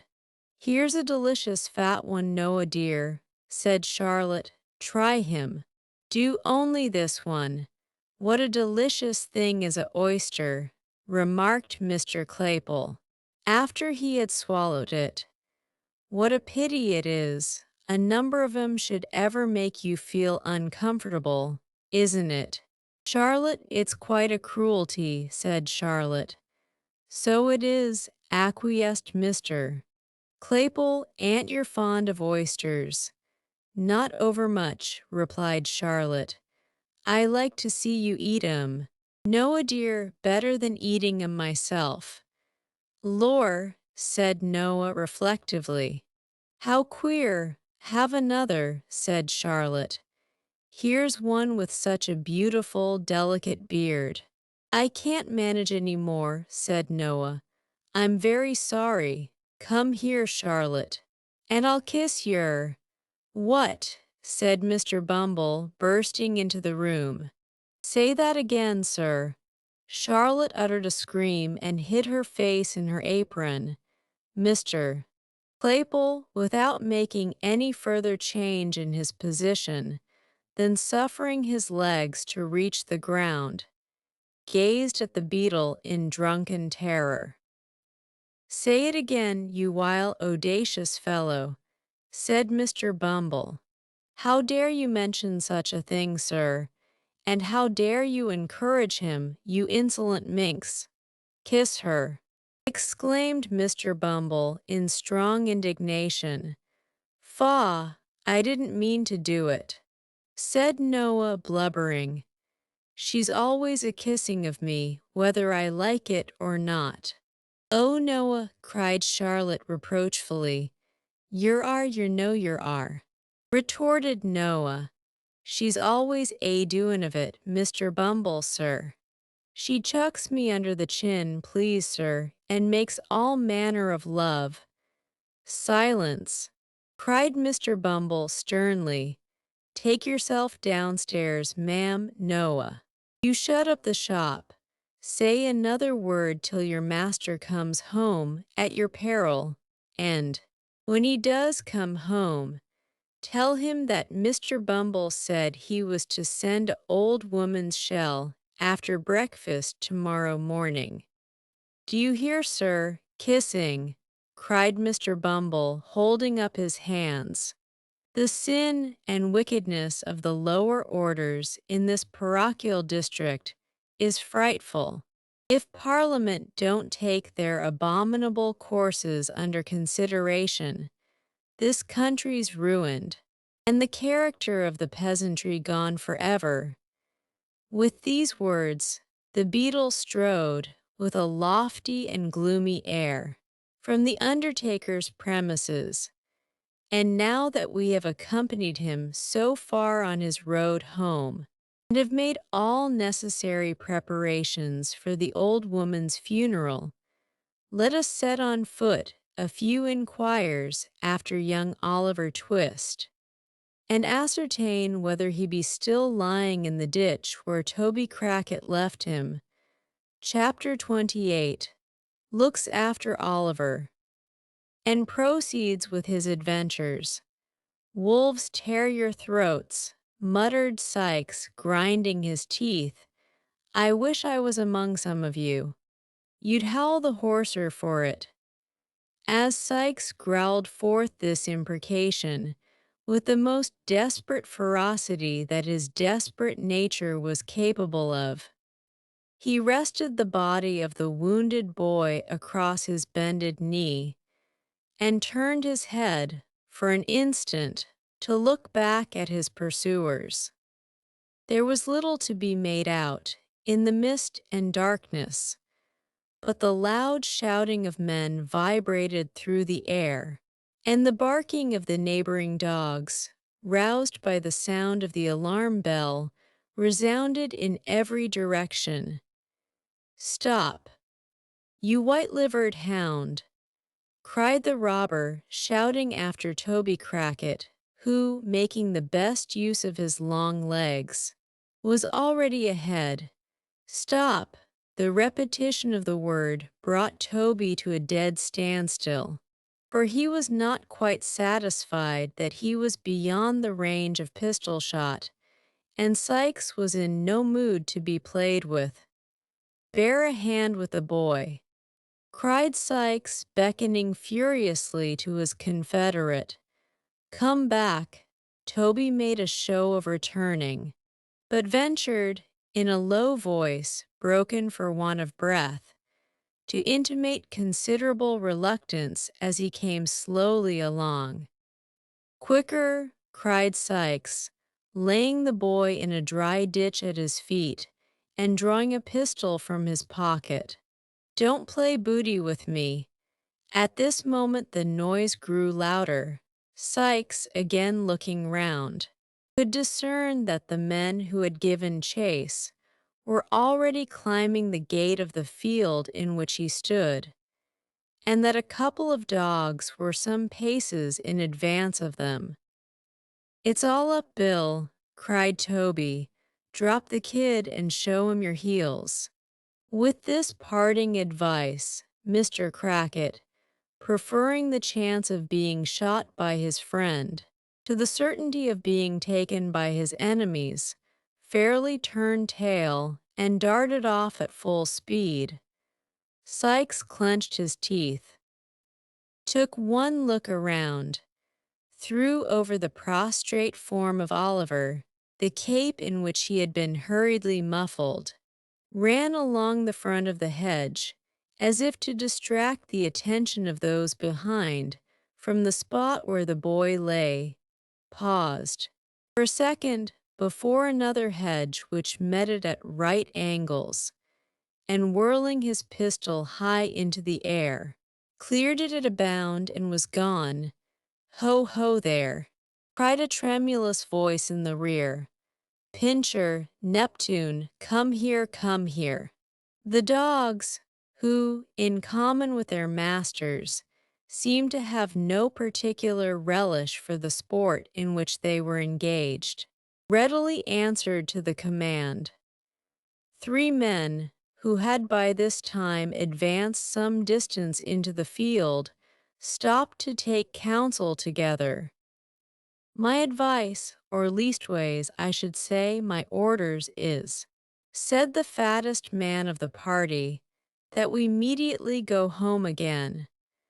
I am agreeable to anything which is agreeable to Mr. Giles, said a shorter man, who was by no means of a slim figure, and who was very pale in the face and very polite, as frightened men frequently are.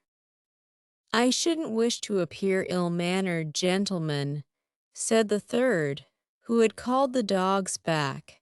Mr. Giles ought to know. Certainly, replied the shorter man, and whatever Mr. Giles says it isn't our place to contradict him. No, no, I know my situation.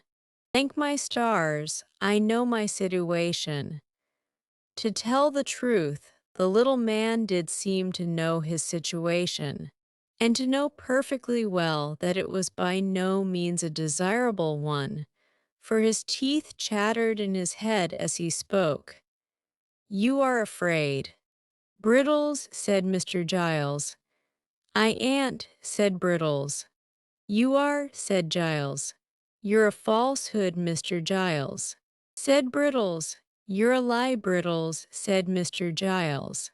Now these four retorts arose from Mr. Giles's taunt, and Mr.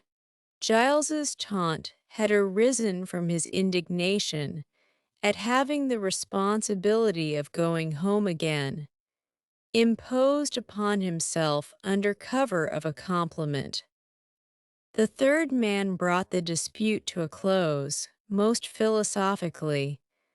I'll tell you what it is, gentlemen, said he, we're all afraid. Speak for yourself, sir, said Mr. Giles, who was the palest of the party. So I do, replied the man. It's natural and proper to be afraid. Under such circumstances, I am. So am I, said Brittles. Only there's no call to tell a man he is. So bounceably. These frank admissions softened Mr. Giles, who at once owned that he was afraid. Upon which they all three faced about, and ran back again with the completest unanimity, until Mr.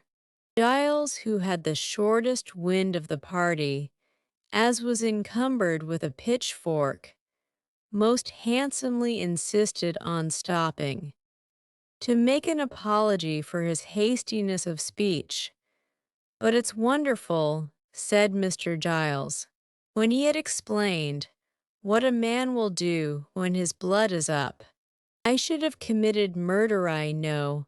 I should if we'd caught one of them rascals.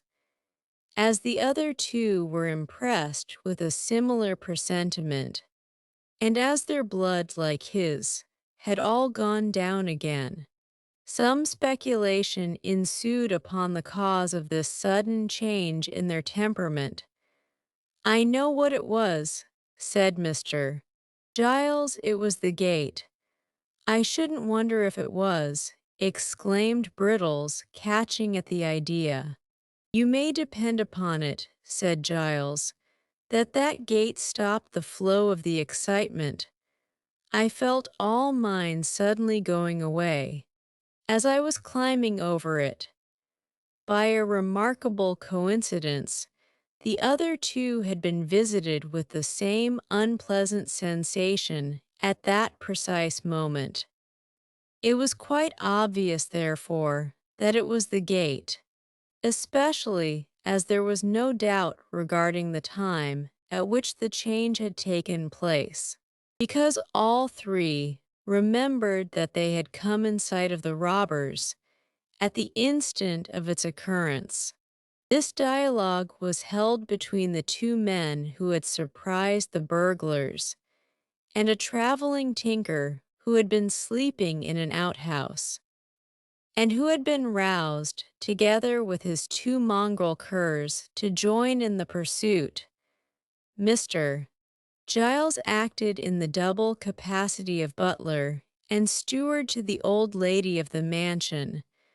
Brittles was a lad of all work, who, having entered her service a mere child, was treated as a promising young boy still, though he was something past 30, encouraging each other with such converse as this, but keeping very close together notwithstanding, and looking apprehensively round whenever a fresh gust rattled through the boughs.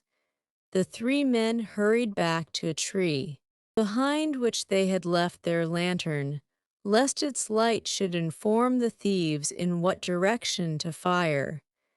Catching up the light, they made the best of their way home, at a good round trot, and long after their dusky forms had ceased to be discernible, the light might have been seen twinkling and dancing in the distance, like some exhalation of the damp and gloomy atmosphere through which it was swiftly borne. The air grew colder as day came slowly on, and the mist rolled along the ground like a dense cloud of smoke.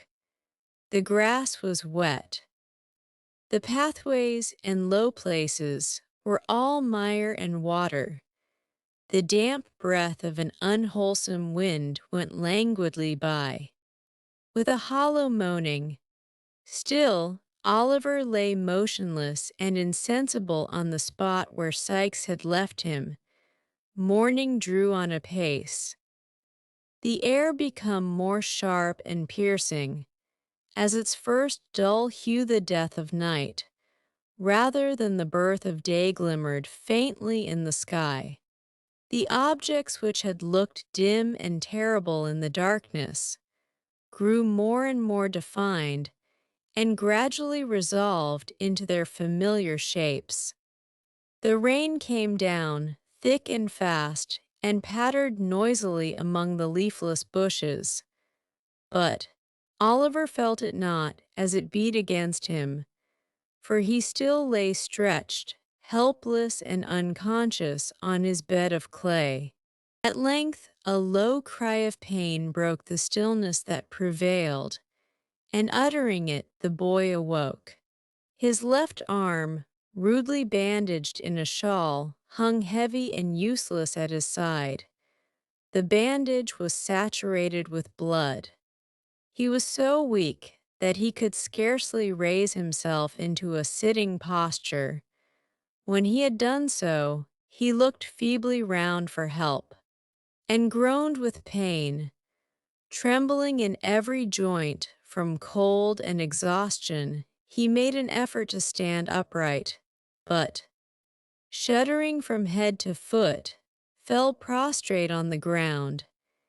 After a short return of the stupor in which he had been so long plunged, Oliver, urged by a creeping sickness at his heart, which seemed to warn him that if he lay there, he must surely die, got upon his feet and essayed to walk. His head was dizzy, and he staggered to and from like a drunken man. But he kept up, nevertheless, and with his head drooping languidly on his breast, went stumbling onward, he knew not whither. And now hosts of bewildering and confused ideas came crowding on his mind. He seemed to be still walking between Sikes and Crackit, who were angrily disputing for the very words they said, sounded in his ears. And when he caught his own attention, as it were, by making some violent effort to save himself from falling, he found that he was talking to them. Then he was alone with Sikes, plodding on as on the previous day, and as shadowy people passed them, he felt the robber's grasp upon his wrist. Suddenly, he started back at the report of firearms. There rose into the air loud cries and shouts. Lights gleamed before his eyes. All was noise and tumult, as some unseen hand bore him hurriedly away. Through all these rapid visions, there ran an undefined, uneasy conscience of pain, which wearied and tormented him incessantly. Thus he staggered on, creeping, almost mechanically, between the bars of gates, or through hedge gaps as they came in his way, until he reached a road. Here the rain began to fall so heavily that it roused him. He looked about and saw that at no great distance there was a house, which perhaps he could reach. Pitying his condition, they might have compassion on him, and if they did not, it would be better, he thought, to die near human beings than in the lonely open fields. He summoned up all his strength for one last trial and bent his faltering steps towards it. As he drew nearer to this house, a feeling come over him that he had seen it before. He remembered nothing of its details, but the shape and aspect of the building seemed familiar to him. That garden wall, on the grass inside, he had fallen on his knees last night and prayed the two men's mercy. It was the very house they had attempted to rob. Oliver felt such fear come over him when he recognized the place, that for the instant he forgot the agony of his wound and thought only of flight. Flight. He could scarcely stand. And if he were in full possession of all the best powers of his slight and youthful frame, whither could he fly? He pushed against the garden gate. It was unlocked and swung open on its hinges. He tottered across the lawn, climbed the steps, knocked faintly at the door, and, his whole strength failing him, sunk down against one of the pillars of the little portico. It happened that about this time, Mr. Giles, Brittles, and the tinker were recruiting themselves, after the fatigues and terrors of the night, with tea and sundries in the kitchen. Not that it was Mr. Giles's habit to admit to too great familiarity the humbler servants, towards whom it was rather his wont to deport himself with a lofty affability, which, while it gratified, could not fail to remind them of his superior position in society. But death, fires, and burglary make all men equals. So Mr. Giles sat with his legs stretched out before the kitchen fender, leaning his left arm on the table, while with his right he illustrated a circumstantial and minute account of the robbery, to which his bearers, but especially the cook and housemaid, who were of the party, listened with breathless interest. It was about 2:30. Said Mr. Giles, or I wouldn't swear that it mightn't have been a little nearer 3 when I woke up, and turning round in my bed, as it might be so, here Mr. Giles turned round in his chair, and pulled the corner of the tablecloth over him to imitate bedclothes. I fancied I heard a noise. At this point of the narrative the cook turned pale, and asked the housemaid to shut the door, who asked Brittles, who asked the tinker, who pretended not to hear. Heard a noise, continued Mr. Giles. I says at first, this is illusion, and was composing myself off to sleep, when I heard the noise again distinct. What sort of a noise? Asked the cook. A kind of a busting noise, replied Mr. Giles, looking round him. More like the noise of powdering an iron bar on a nutmeg grater, suggested Brittles. It was when you heard it, sir, rejoined Mr. Giles, but at this time it had a busting sound. I turned down the clothes, continued Giles, rolling back the tablecloth, sat up in bed and listened. The cook and housemaid simultaneously ejaculated "Lor!" and drew their chairs closer together. I heard it now, quite apparent, resumed Mr. Giles. Somebody, I says, is forcing of a door or window. What's to be done?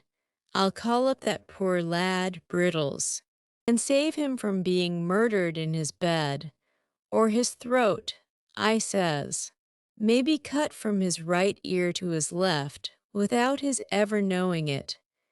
Here all eyes were turned upon Brittles, who fixed his upon the speaker, and stared at him, with his mouth wide open and his face expressive of the most unmitigated horror. "I tossed off the clothes," said Giles, throwing away the tablecloth and looking very hard at the cook and housemaid. "Got softly out of bed, drew on a pair of ladies' present, Mr. Giles," murmured the tinker. "Of shoes, sir," said Giles, turning upon him and laying great emphasis on the word. "Seized the loaded pistol that always goes upstairs with the plate basket, and walked on tiptoes to his room. 'Brittles,' I says. When I had woke him, 'Don't be frightened.' 'So you did,' observed Brittles in a low voice. 'We're dead men, I think, Brittles,' I says," continued Giles. "But don't be frightened." "Was he frightened?" asked the cook. "Not a bit of it," replied Mr. Giles. "He was as firm, pretty near as firm as I was. I should have died at once, I'm sure, if it had been me," observed the housemaid. "You're a woman," retorted Brittles, plucking up a little. "Brittles is right," said Mr. Giles, nodding his head approvingly. From a woman nothing else was to be expected. We, being men, took a dark lantern that was standing on Brittle's hob and groped our way downstairs in the pitch dark, as it might be so.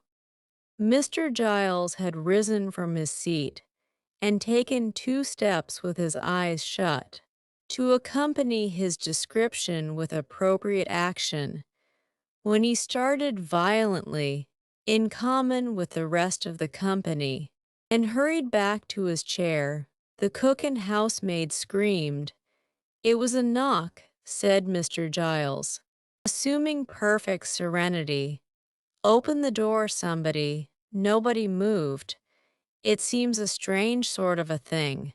A knock coming at such a time in the morning," said Mr. Giles, surveying the pale faces which surrounded him and looking very blank himself.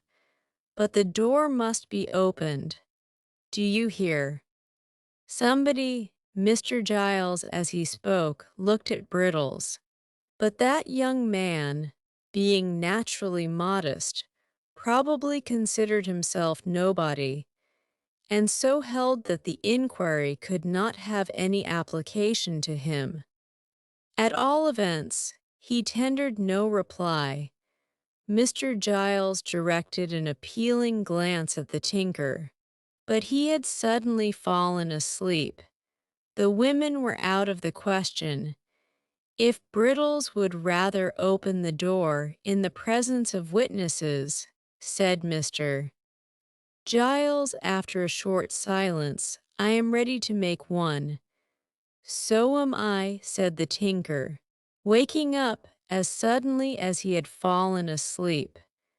Brittles capitulated on these terms, and the party, being somewhat reassured by the discovery made on throwing open the shutters that it was now broad day, took their way upstairs. With the dogs in front, the 2 women who were afraid to stay below brought up the rear. By the advice of Mr.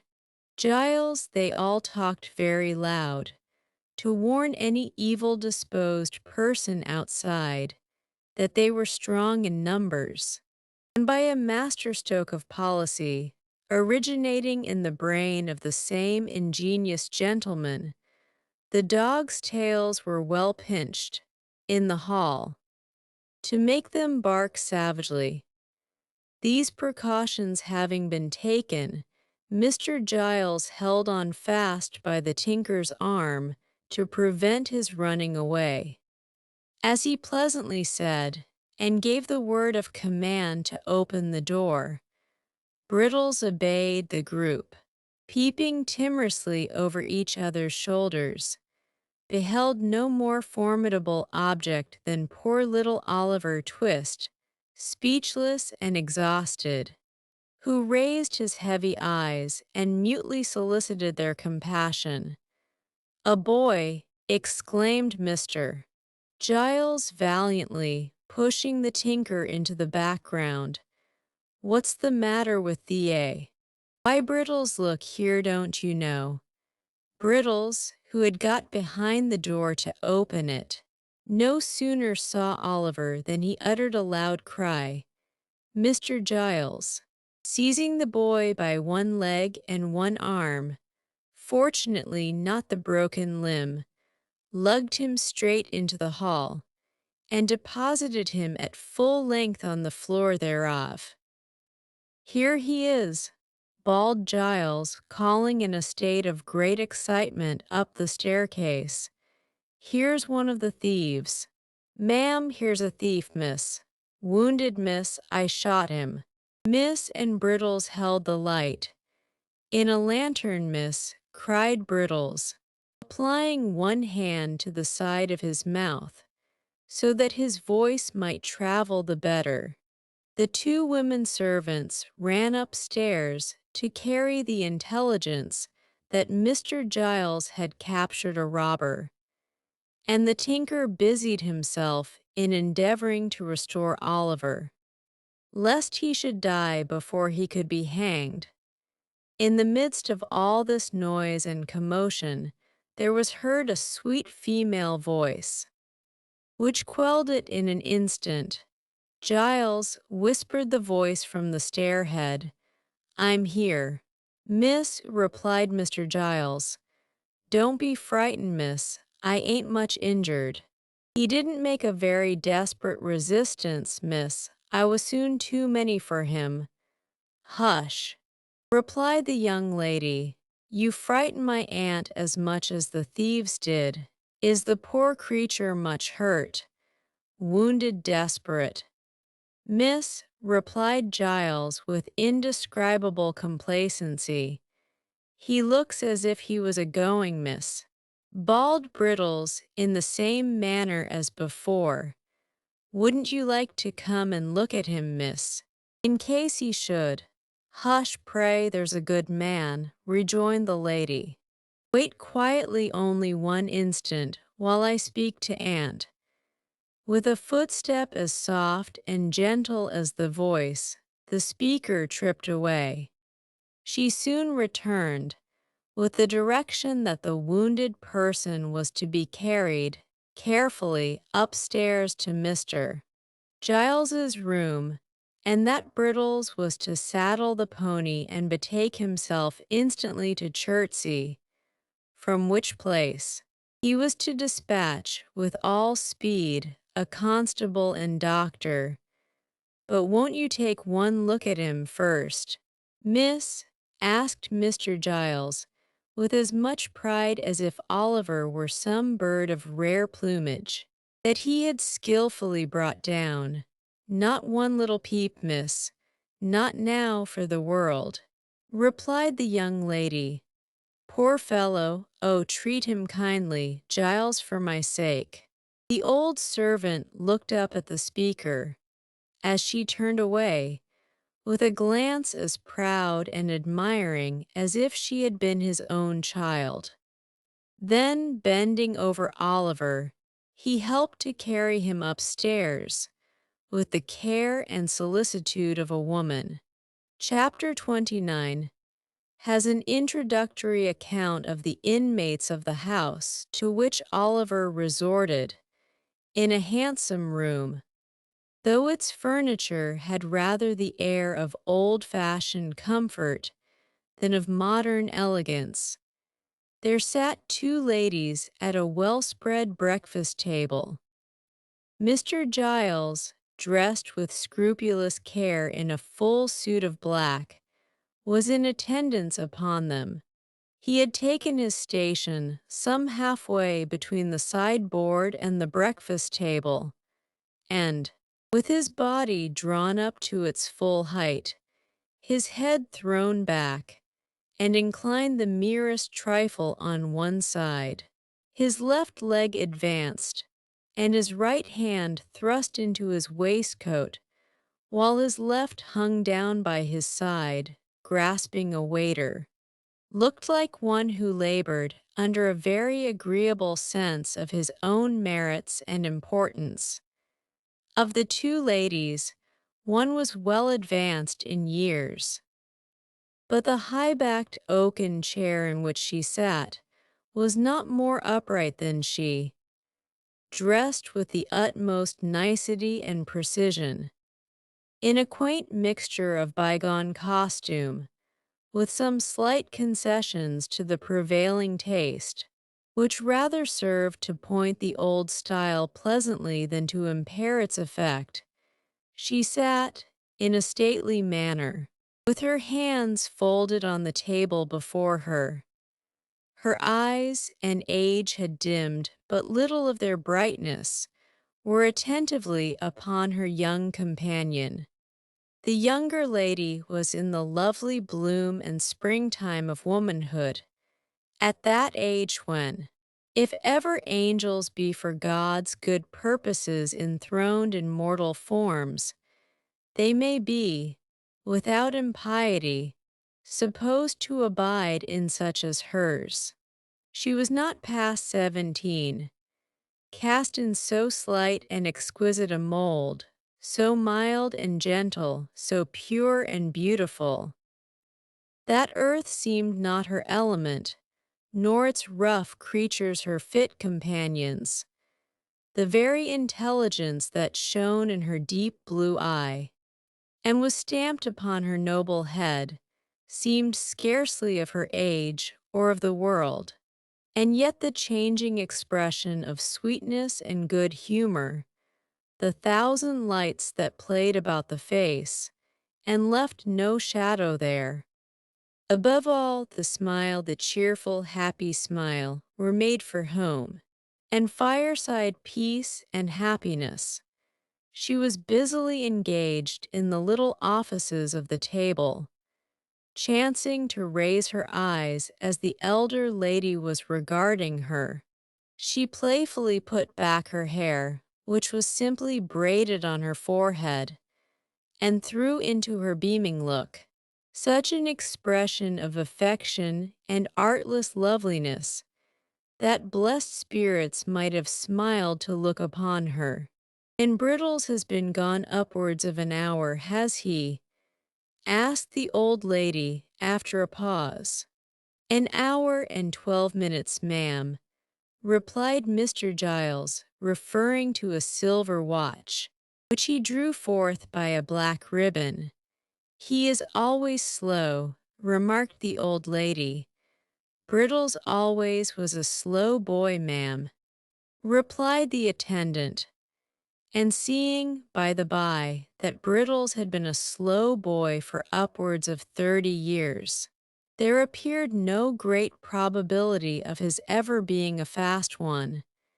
"He gets worse instead of better, I think," said the elder lady. "It is very inexcusable in him if he stops to play with any other boys," said the young lady, smiling. Mr. Giles was apparently considering the propriety of indulging in a respectful smile himself, when a gig drove up to the garden gate, out of which there jumped a fat gentleman who ran straight up to the door, and who, getting quickly into the house by some mysterious process, burst into the room and nearly overturned Mr. Giles and the breakfast table together. "I never heard of such a thing," exclaimed the fat gentleman.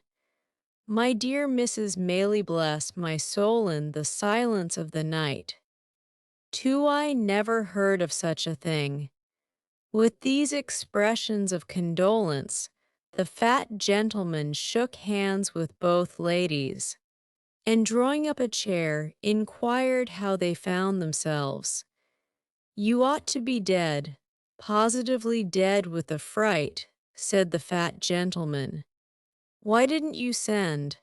Bless me, my man should have come in a minute, and so would I. And my assistant would have been delighted. or anybody, I'm sure, under such circumstances. Dear, dear, so unexpected. In the silence of the night, too. The doctor seemed especially troubled by the fact of the robbery having been unexpected and attempted in the night time, as if it were the established custom of gentlemen in the housebreaking way to transact business at noon and to make an appointment by post a day or two previous. And you, Miss Rose, said the doctor, turning to the young lady. I oh, very much so indeed, said Rose, interrupting him. But there is a poor creature upstairs whom Aunt wishes you to see. Ah, to be sure, replied the doctor. So there is. That was your handiwork, Giles, I understand. Mr. Giles, who had been feverishly putting the teacups to rights, blushed very red, and said that he had had that honor. Honor, eh? Said the doctor. Well, I don't know. Perhaps it's as honorable to hit a thief in a back kitchen as to hit your man at 12 paces. Fancy that he fired in the air, and you fought a duel. Giles, Mr. Giles, who thought this light treatment of the matter an unjust attempt at diminishing his glory, answered respectfully that it was not for the like of him to judge about that, but he rather thought it was no joke to the opposite party. Gad, that's true, said the doctor. Where is he? Show me the way. I'll look in again. As I come down, Mrs. Maylie. That's the little window that he got in at, eh? Well, I couldn't have believed it. Talking all the way, he followed Mr. Giles upstairs, and while he is going upstairs, the reader may be informed that Mr. Losberne, a surgeon in the neighborhood, known through a circuit of 10 miles round as the doctor, had grown fat more from good humor than from good living, and was as kind and hearty, and withal as eccentric an old bachelor as will be found in 5 times that space by any explorer alive.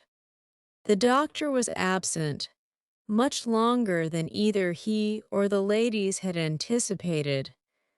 A large flat box was fetched out of the gig, and a bedroom bell was rung very often, and the servants ran up and down stairs perpetually, from which tokens it was justly concluded that something important was going on above. At length he returned, and in reply to an anxious inquiry after his patient, looked very mysterious, and closed the door carefully. This is a very extraordinary thing, Mrs. Maylie, said the doctor, standing with his back to the door, as if to keep it shut. He is not in danger, I hope, said the old lady. Why, that would not be an extraordinary thing under the circumstances, replied the doctor, though I don't think he is. Have you seen the thief? No, rejoined the old lady, nor heard anything about him. No. I beg your pardon, ma'am, interposed Mr. Giles, but I was going to tell you about him when Dr. Losberne came in. The fact was that Mr. Giles had not at first been able to bring his mind to the avowal that he had only shot a boy. Such commendations had been bestowed upon his bravery that he could not, for the life of him, help postponing the explanation for a few delicious minutes, during which he had flourished, in the very zenith of a brief reputation for undaunted courage. Rose wished to see the man, said Mrs. Maylie, but I wouldn't hear of it. Humph, rejoined the doctor, There is nothing very alarming in his appearance. Have you any objection to see him in my presence? If it be necessary, replied the old lady, certainly not. Then I think it is necessary, said the doctor. At all events, I am quite sure that you would deeply regret not having done so. If you postponed it, he is perfectly quiet and comfortable now. Allow me, Miss Rose, will you permit me? Not the slightest fear, I pledge you my honor. Chapter 30 relates what Oliver's new visitors thought of him, with many loquacious assurances that they would be agreeably surprised in the aspect of the criminal. The doctor drew the young lady's arm through one of him, and offering his disengaged hand to Mrs. Maylie, led them, with much ceremony and stateliness, upstairs. Now, said the doctor in a whisper as he softly turned the handle of a bedroom door, let us hear what you think of him. He has not been shaved very recently, but he don't look at all ferocious notwithstanding. Stop. Though let me first see that he is in visiting order. Stepping before them, he looked into the room. Motioning them to advance, he closed the door when they had entered, and gently drew back the curtains of the bed. Upon it, in lieu of the dogged, black-visaged ruffian they had expected to behold, there lay a mere child, worn with pain and exhaustion, and sunk into a deep sleep. His wounded arm, bound and splintered up, was crossed upon his breast. His head reclined upon the other arm, which was half hidden by his long hair as it streamed over the pillow. The honest gentleman held the curtain in his hand, and looked on for a minute or so in silence. Whilst he was watching the patient thus, the younger lady glided softly past, and seating herself in a chair by the bedside, gathered Oliver's hair from his face. As she stooped over him, her tears fell upon his forehead. The boy stirred and smiled in his sleep, as though these marks of pity and compassion had awakened some pleasant dream of a love and affection he had never known. Thus, a strain of gentle music, or the rippling of water in a silent place, or the odor of a flower, or the mention of a familiar word, will sometimes call up sudden dim remembrances of scenes that never were in this life, which vanish like a breath, which some brief memory of a happier existence, long gone by, would seem to have awakened, which no voluntary exertion of the mind can ever recall. What can this mean? Exclaimed the elder lady. This poor child can never have been the pupil of robbers. Vice, said the surgeon, replacing the curtain, takes up her abode in many temples, and who can say that a fair outside shall not enshrine her? But at so early an age, urged Rose. My dear young lady, rejoined the surgeon, mournfully shaking his head, crime, like death, is not confined to the old and withered alone. The youngest and fairest are too often its chosen victims. But, can you really believe that this delicate boy has been the voluntary associate of the worst outcasts of society? Said Rose. The surgeon shook his head in a manner which intimated that he feared it was very possible, and observing that they might disturb the patient, led the way into an adjoining apartment. But even if he has been wicked, pursued Rose, think how young he is. think that he may never have known a mother's love or the comfort of a home, that ill usage and blows, or the want of bread, may have driven him to herd with men who have forced him to guilt. Aunt, dear aunt, for mercy's sake, think of this, before you let them drag this sick child to a prison, which in any case must be the grave of all his chances of amendment. Oh, as you love me, and know that I have never felt the want of parents in your goodness and affection, but that I might have done so, and might have been equally helpless and unprotected with this poor child, have pity upon him before it is too late. My dear love, said the elder lady, as she folded the weeping girl to her bosom, do you think I would harm a hair of his head? Oh, no, replied Rose eagerly. No, surely, said the old lady. My days are drawing to their close, and may mercy be shown to me as I show it to others. What can I do to save him, sir? Let me think, ma'am, said the doctor. Let me think. Mr. Losberne thrust his hands into his pockets and took several turns up and down the room, often stopping and balancing himself on his toes and frowning frightfully.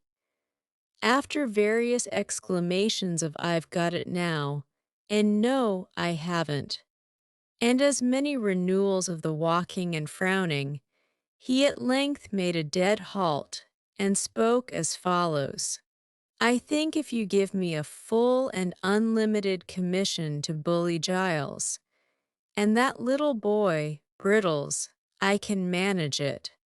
Giles is a faithful fellow and an old servant, I know, but you can make it up to him in 1,000 ways, and reward him for being such a good shot besides. You don't object to that, unless there is some other way of preserving the child. Replied Mrs. Maylie, there is no other, said the doctor, no other. Take my word for it. Then my aunt invests you with full power, said Rose, smiling through her tears. But pray don't be harder upon the poor fellows than is indispensably necessary. You seem to think, retorted the doctor, that everybody is disposed to be hard-hearted today, except yourself, Miss Rose. I only hope, for the sake of the rising male sex generally, that you may be found in as vulnerable and soft-hearted a mood by the first eligible young fellow who appeals to your compassion.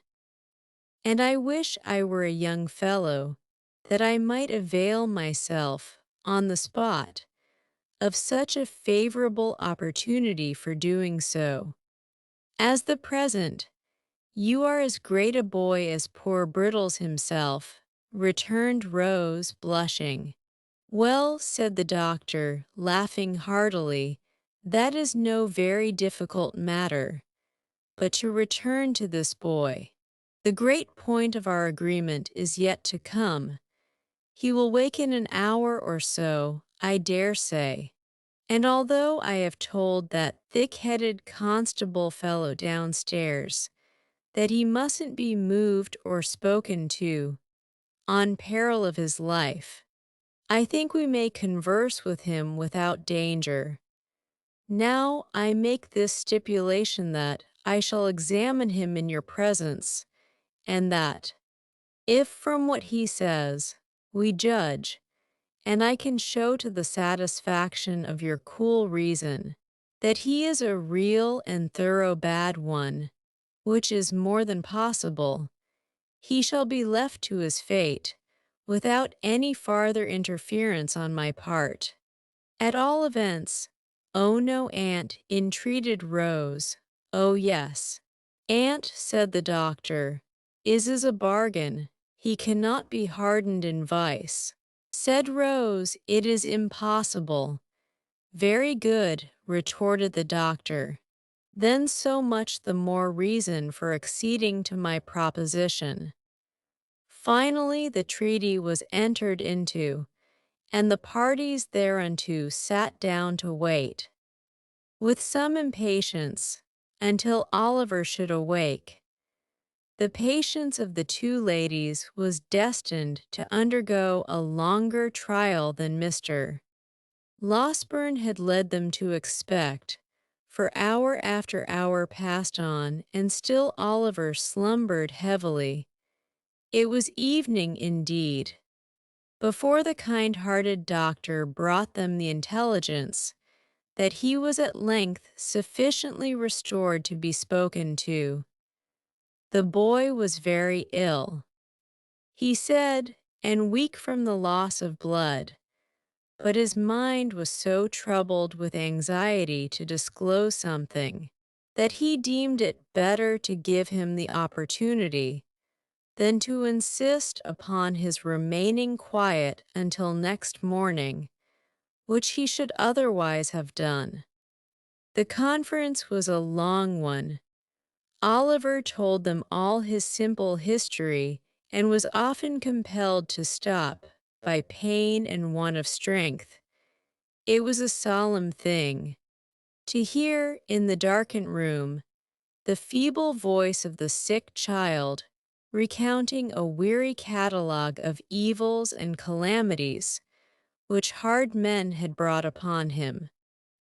Oh, if when we oppress and grind our fellow creatures, we bestowed but one thought on the dark evidences of human error, which like dense and heavy clouds are rising, slowly it is true, but not less surely, to heaven to pour their after vengeance on our heads, if we heard but one instant, in imagination, the deep testimony of dead men's voices, which no power can stifle, and no pride shut out, where would be the injury and injustice, the suffering, misery, cruelty, and wrong that each day's life brings with it?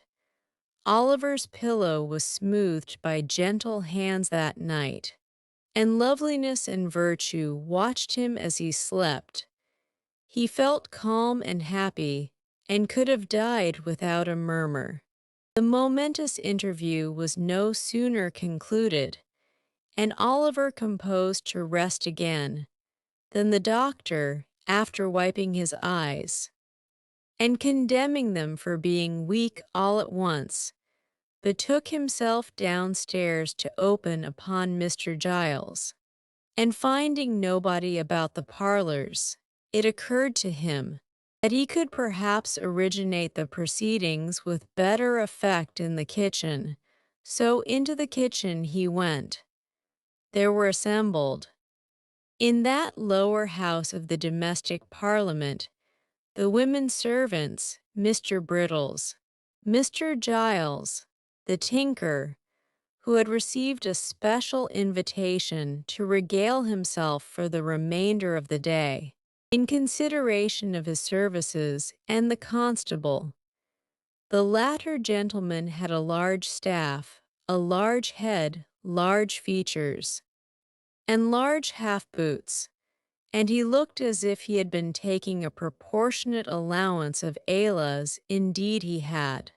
The adventures of the previous night were still under discussion, for Mr. Giles was expatiating upon his presence of mind. When the doctor entered, Mr. Brittles, with a mug of ale in his hand, was corroborating everything before his superior said it. "Sit still," said the doctor, waving his hand. "Thank you, sir," said Mr. Giles. "Mrs. wished some ale to be given out, sir, and as I felt no ways inclined for my own little room, sir, and was disposed for company, I am taking mine among 'em here." Brittles headed a low murmur, by which the ladies and gentlemen generally were understood to express the gratification they derived from Mr. Giles's condescension. Mr. Giles looked round with a patronizing air, as much as to say that so long as they behaved properly, he would never desert them. "How is the patient tonight, sir?" asked Giles. "So," returned the doctor. "I am afraid you have got yourself into a scrape there." "Mr. Giles, I hope you don't mean to say, sir," said Mr. Giles, trembling, "that he's going to die. If I thought it, I should never be happy again. I wouldn't cut a boy off. No, not even Brittles here, not for all the plate in the county, sir." "That's not the point," said the doctor mysteriously. "Mr. Giles, are you a Protestant?" "Yes, sir, I hope so," faltered Mr. Giles, who had turned very pale. "And what are you, boy?" said the doctor, turning sharply upon Brittles. "Lord bless me, sir," replied Brittles, starting violently. "I'm the same as Mr. Giles, sir." "Then tell me this," said the doctor.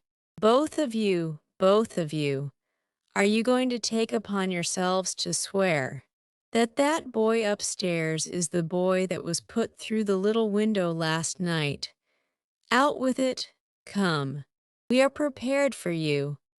The doctor, who was universally considered one of the best-tempered creatures on earth, made this demand in such a dreadful tone of anger that Giles and Brittles, who were considerably muddled by ale and excitement, stared at each other in a state of stupefaction. "Pay attention to the reply, constable, will you?" said the doctor, shaking his forefinger with great solemnity of manner, and tapping the bridge of his nose with it, to bespeak the exercise of that worthy's utmost acuteness. "Something may come of this before long." The constable looked as wise as he could, and took up his staff of office, which had been wriggling indolently in the chimney corner. "It's a simple question of identity, you will observe," said the doctor. "That's what it is, sir," replied the constable, coughing with great violence, for he had finished his ale in a hurry, and some of it had gone the wrong way. "Here's the house broken into," said the doctor, "and a couple of men catch one moment's glimpse of a boy in the midst of gunpowder smoke, and in all the distraction of alarm and darkness. Here's a boy comes to that very same house next morning, and because he happens to have his arm tied up, these men lay violent hands upon him, by doing which they place his life in great danger and swear he is the thief. Now the question is, whether these men are justified by the fact. If not, in what situation do they place themselves?" The constable nodded profoundly. He said if that wasn't law, he would be glad to know what was. "I ask you again," thundered the doctor, "are you, on your solemn oaths, able to identify that boy?" Brittles looked doubtfully at Mr. Giles. Mr. Giles looked doubtfully at Brittles. The constable put his hand behind his ear to catch the reply. The two women and the tinker leaned forward to listen. The doctor glanced keenly round, when a ring was heard at the gate, and at the same moment the sound of wheels. "It's the runners," cried Brittles, to all appearance much relieved. "The what?" exclaimed the doctor, aghast in his turn. "The Bow Street officers, sir," replied Brittles, taking up a candle. "Me and Mr. Giles sent for 'em this morning." "What?" cried the doctor. "Yes," replied Brittles. "I sent a message up by the coachman, and I only wonder they weren't here before, sir." "You did you?" Then confound your slow coaches down here. That's all, said the doctor, walking away.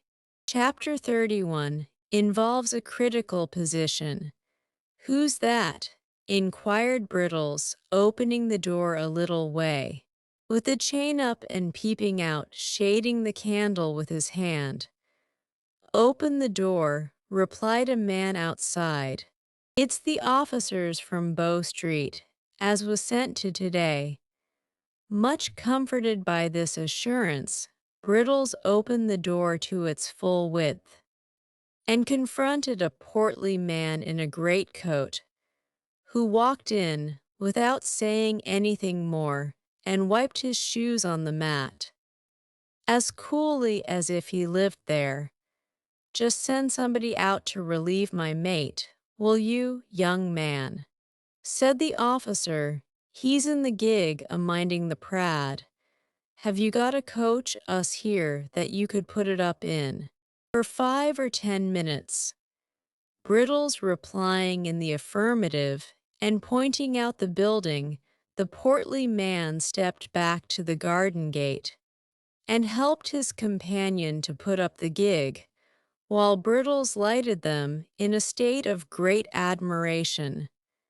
This done, they returned to the house, and being shown into a parlor, took off their greatcoats and hats, and showed like what they were.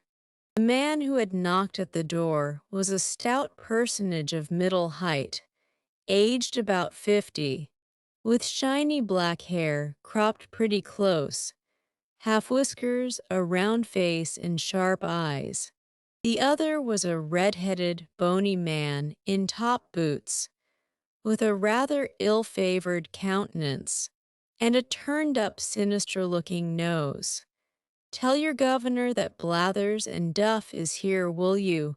said the stouter man, smoothing down his hair and laying a pair of handcuffs on the table. "Oh, good evening. Master, can I have a word or two with you in private, if you please?" This was addressed to Mr. Losberne, who now made his appearance. That gentleman, motioning Brittles to retire, brought in the two ladies, and shut the door. "This is the lady of the house," said Mr. Losberne, motioning towards Mrs. Maylie. Mr. Blathers made a bow. Being desired to sit down, he put his hat on the floor, and taking a chair, motioned to Duff to do the same. The latter gentleman, who did not appear quite so much accustomed to good society, or quite so much at his ease in it, one of the two seated himself, after undergoing several muscular affections of the limbs, and the head of his stick into his mouth, with some embarrassment. "Now, with regard to this here robbery." "Master," said Blathers, "what are the circumstances?" Mr. Losberne, who appeared desirous of gaining time, recounted them at great length, and with much circumlocution. Messrs. Blathers and Duff looked very knowing meanwhile, and occasionally exchanged a nod. "I can't say, for certain, till I see the work, of course," said Blathers, "but my opinion at once is, I don't mind committing myself to that extent, that this wasn't done by a yokel. Duff." "Certainly not," replied Duff, and translating the word yokel for the benefit of the ladies, "I apprehend your meaning to be, that this attempt was not made by a countryman," said Mr. Losberne, with a smile. "That's it, master," replied Blathers. "This is all about the robbery." "Is it all?" replied the doctor. "Now what is this?" "About this here boy that the servants are a-talking on," said Blathers. "Nothing at all," replied the doctor. "One of the frightened servants chose to take it into his head that he had something to do with this attempt to break into the house. but it's nonsense. Sheer absurdity. Worry easy disposed of if it is, remarked Duff. What he says is quite correct, observed Blathers, nodding his head in a confirmatory way and playing carelessly with the handcuffs, as if they were a pair of castanets. Who is the boy? What account does he give of himself? Where did he come from? He didn't drop out of the clouds, did he, master? Of course not, replied the doctor, with a nervous glance at the two ladies. I know his whole history, but we can talk about that presently. You would like, first, to see the place where the thieves made their attempt, I suppose. Certainly, rejoined Mr. Blathers. We had better inspect the premises first and examine the servants afterwards. That's the usual way of doing business. Lights were then procured, and Messrs. Blathers and Duff, attended by the native constable, Brittles, Giles, and everybody else in short, went into the little room at the end of the passage and looked out at the window, and afterwards went round by way of the lawn and looked in at the window, and after that had a candle handed out to inspect the shutter with, and after that a lantern to trace the footsteps with, and after that a pitchfork to poke the bushes with. This done, amidst the breathless interest of all beholders, they came in again, and Mr. Giles and Brittles were put through a melodramatic representation of their share in the previous night's adventures, which they performed some 6 times over, contradiction each other in not more than one important respect, the first time, and in not more than a dozen the last. This consummation being arrived at, Blathers and Duff cleared the room and held a long council together, compared with which, for secrecy and solemnity, a consultation of great doctors on the knottiest point in medicine would be mere child's play. Meanwhile, the doctor walked up and down the next room in a very uneasy state, and Mrs. Maylie and Rose looked on, with anxious faces. Upon my word, he said, making a halt, after a great number of very rapid turns, I hardly know what to do. Surely, said Rose, the poor child's story, faithfully repeated to these men, will be sufficient to exonerate him. I doubt it, my dear young lady, said the doctor, shaking his head. I don't think it would exonerate him either with them, or with legal functionaries of a higher grade. What is he, after all, they would say? A runaway, judged by mere worldly considerations and probabilities. His story is a very doubtful one. You believe it. Surely, interrupted Rose, I believe it, strange as it is. And perhaps I may be an old fool for doing so, rejoined the doctor. But I don't think it is exactly the tale for a practical police officer. Nevertheless, why not? Demanded Rose. Because, my pretty cross-examiner, replied the doctor, because, viewed with their eyes, there are many ugly points about it. He can only prove the parts that look ill, and none of those that look well. Confound the fellows. They will have the way and the wherefore, and will take nothing for granted. On his own showing, you see, he has been the companion of thieves for some time past. He has been carried to a police officer on a charge of picking a gentleman's pocket. He has been taken away, forcibly, from that gentleman's house, to a place which he cannot describe or point out, and of the situation of which he has not the remotest idea.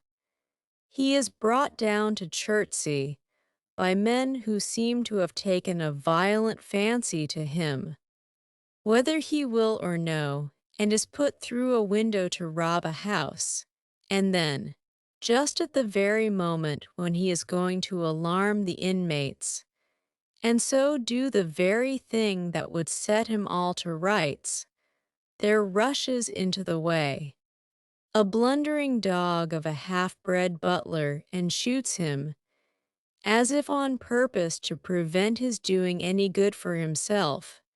Don't you see all this? I see it, of course, replied Rose, smiling at the doctor's impetuosity, but still I do not see anything in it to criminate the poor child. No, replied the doctor, of course not. Bless the bright eyes of your sex.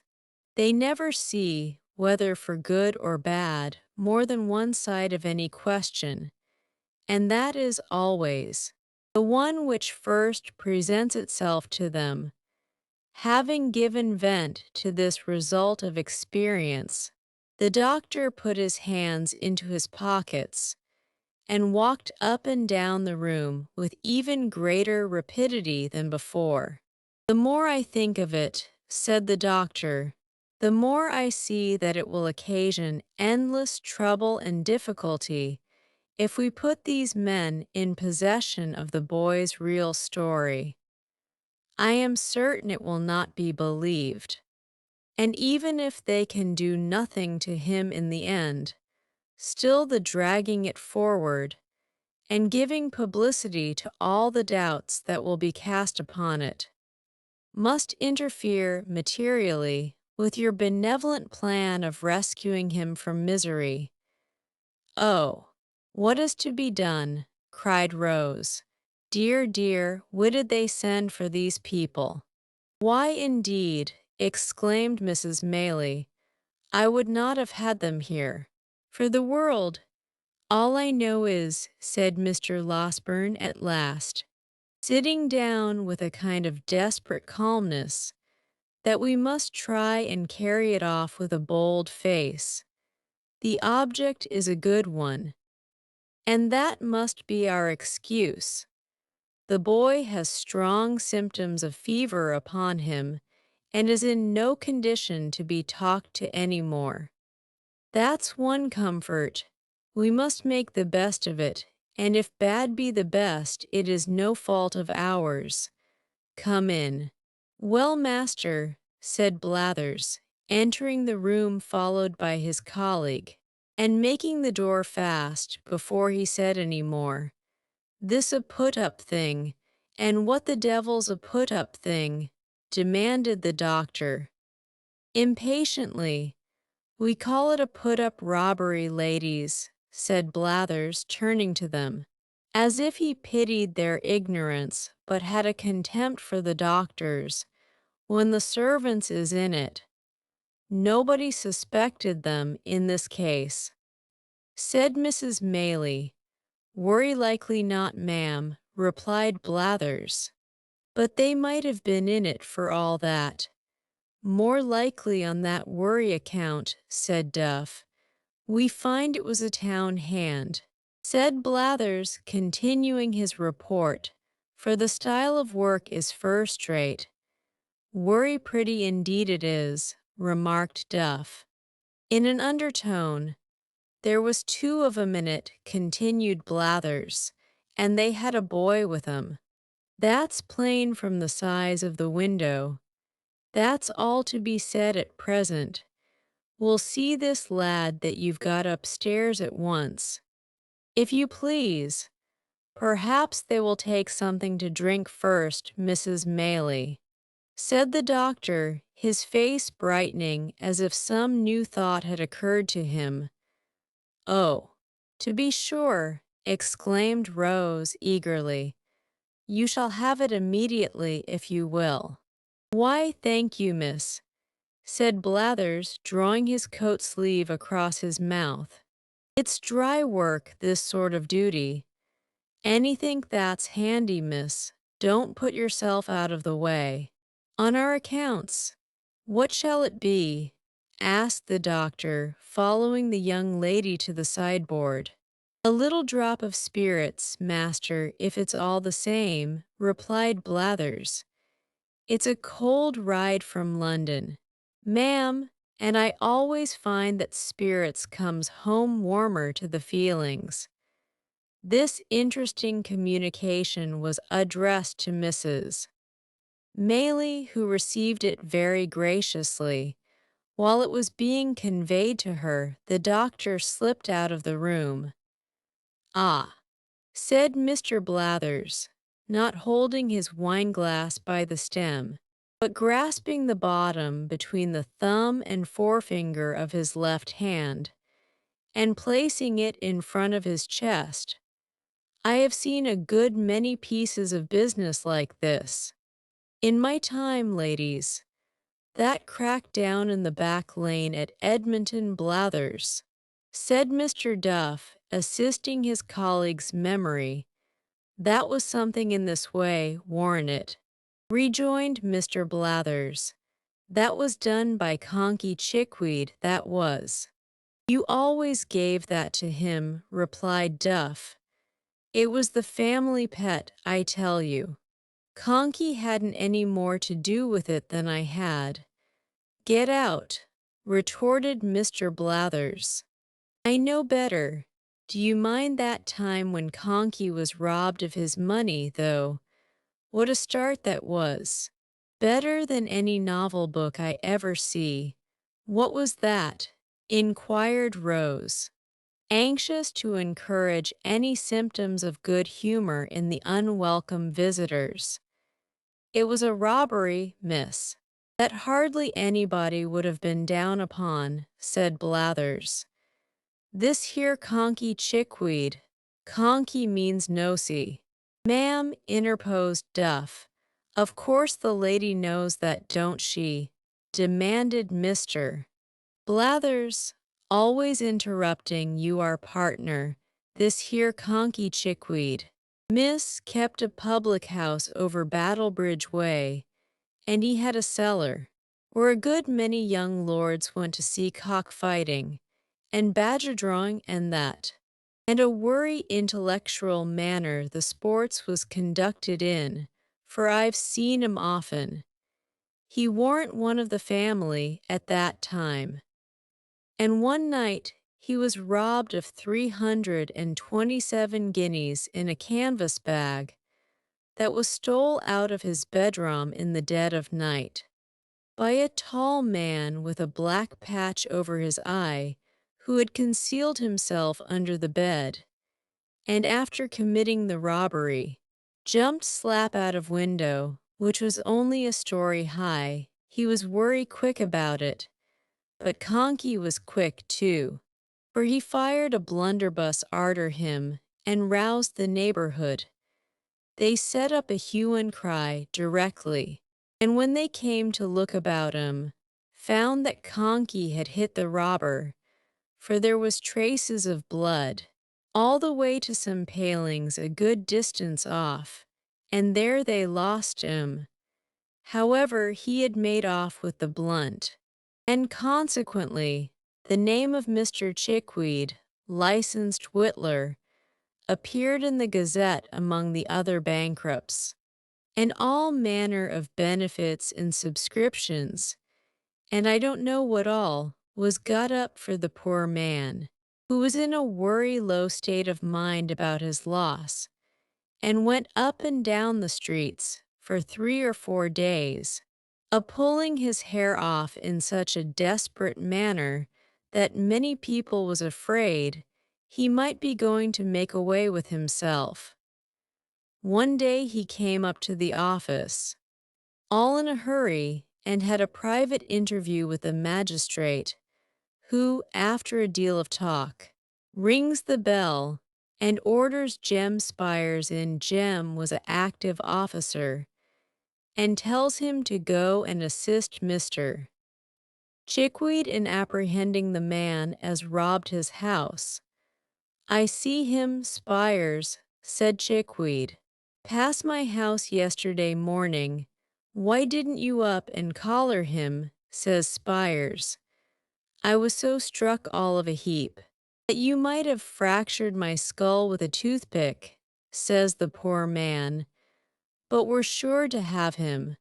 For between 10 and 11 o'clock at night he passed again. Spires no sooner heard this than he put some clean linen and a comb in his pocket in case he should have to stop a day or two, and away he goes, and sets himself down at one of the public house windows behind the little red curtain, with his hat on, all ready to bolt out. At a moment's notice, he was smoking his pipe here late at night when all of a sudden Chickweed roars out. Here he is, stop thief, murder. Jem Spires dashes out, and there he sees Chickweed, tearing down the street full cry. Away goes Spires, on goes Chickweed, round turns the people, everybody roars out. Thieves! And Chickweed himself keeps on shouting, all the time like mad. Spires loses sight of him a minute as he turns a corner, shoots round, sees a little crowd, dives in. Which is the man? "Dee me," says Chickweed, "I've lost him again." It was a remarkable occurrence, but he warn't to be seen nowhere, so they went back to the public house. Next morning, Spires took his old place and looked out from behind the curtain for a tall man with a black patch over his eye, till his own two eyes ached again. At last he couldn't help shutting 'em to ease 'em a minute, and the very moment he did so, he hears Chickweed a-roaring out. Here he is. Off he starts once more, with Chickweed halfway down the street ahead of him, and after twice as long a run as the yesterday's one, the man's lost again. This was done once or twice more, till one half the neighbors gave out that Mr. Chickweed had been robbed by the devil, who was playing tricks with him arterwards, and the other half that poor Mr. Chickweed had gone mad with grief. What did Jem Spires say?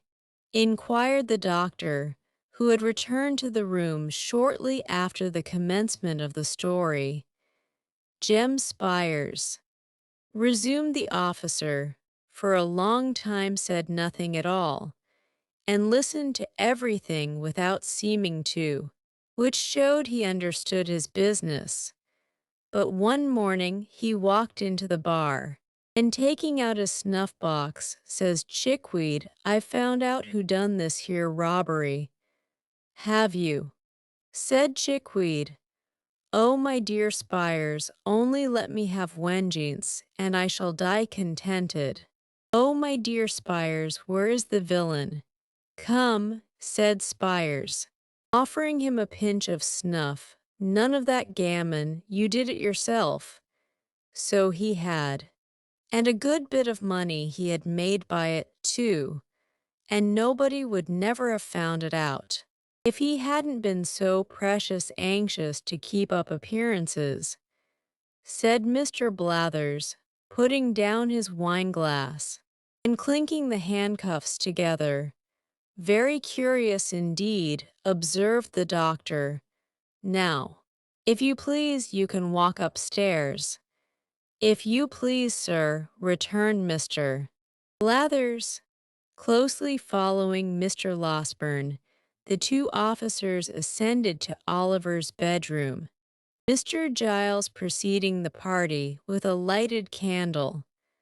Oliver had been dozing, but looked worse, and was more feverish than he had appeared yet. Being assisted by the doctor, he managed to sit up in bed for a minute or so, and looked at the strangers without at all understanding what was going forward, in fact, without seeming to recollect where he was.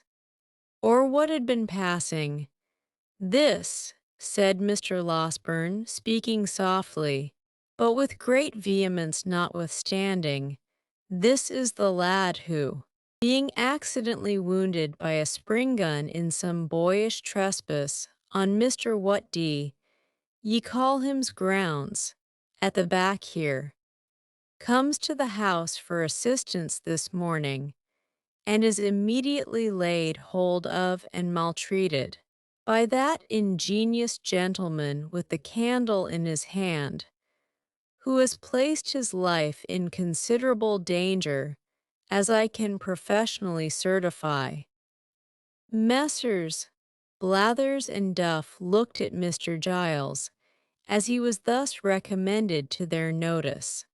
The bewildered butler gazed from them towards Oliver, and from Oliver towards Mr. Losberne, with a most ludicrous mixture of fear and perplexity. "You don't mean to deny that, I suppose," said the doctor, laying Oliver gently down again. "It was all done for the best, sir," answered Giles. "I am sure I thought it was the boy, or I wouldn't have meddled with him. I am not of an inhuman disposition, sir." "Thought it was what boy?" inquired the senior officer. "The housebreaker's boy, sir," replied Giles. They certainly had a boy." "Well, do you think so now?" inquired Blathers.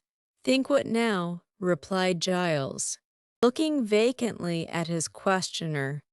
"Think it's the same boy, stupid head," rejoined Blathers impatiently. "I don't know, I really don't know," said Giles with a rueful countenance. "I couldn't swear to him." "What do you think?" asked Mr. Blathers. "I don't know what to think," replied poor Giles. "I don't think it is the boy. Indeed, I'm almost certain that it isn't. You know it can't be. Has this man been a-drinking?" "Sir," inquired Blathers, turning to the doctor, "what a precious muddle-headed chap you are," said Duff, addressing Mr. Giles with supreme contempt. Mr. Losberne had been feeling the patient's pulse during this short dialogue, but he now rose from the chair by the bedside, and remarked that if the officers had any doubts upon the subject, they would perhaps like to step into the next room, and have Brittles before them. Acting upon this suggestion, they adjourned to a neighboring apartment, where Mr. Brittles, being called in, involved himself and his respected superior in such a wonderful maze of fresh contradictions and impossibilities, as tended to throw no particular light on anything but the fact of his own strong mystification, except, indeed, his declarations that he shouldn't know the real boy if he were put before him that instant, that he had only taken Oliver to be he, because Mr. Giles had said he was, and that Mr. Giles had, 5 minutes previously, admitted in the kitchen that he began to be very much afraid he had been a little too hasty. Among other ingenious surmises, the question was then raised whether Mr. Giles had really hit anybody, and upon examination of the fellow pistol to that which he had fired, it turned out to have no more destructive loading than gunpowder and brown paper, a discovery which made a considerable impression on everybody but the doctor, who had drawn the ball about 10 minutes before.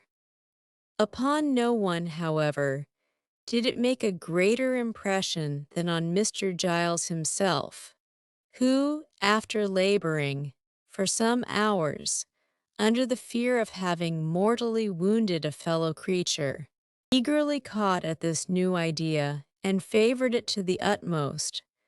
Finally, the officers, without troubling themselves very much about Oliver, left the Chertsey constable in the house, and took up their rest for that night in the town, promising to return the next morning.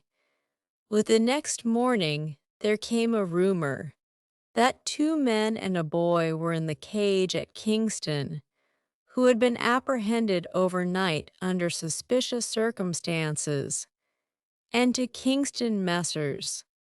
Blathers and Duff journeyed accordingly, the suspicious circumstances, however, resolving themselves, on investigation, into the one fact that they had been discovered sleeping under a haystack, which, although a great crime, is only punishable by imprisonment, and is, in the merciful eye of the English law, and its comprehensive love of all the king's subjects, held to be no satisfactory proof, in the absence of all other evidence, that the sleeper, or sleepers, have committed burglary accompanied with violence, and have therefore rendered themselves liable to the punishment of death.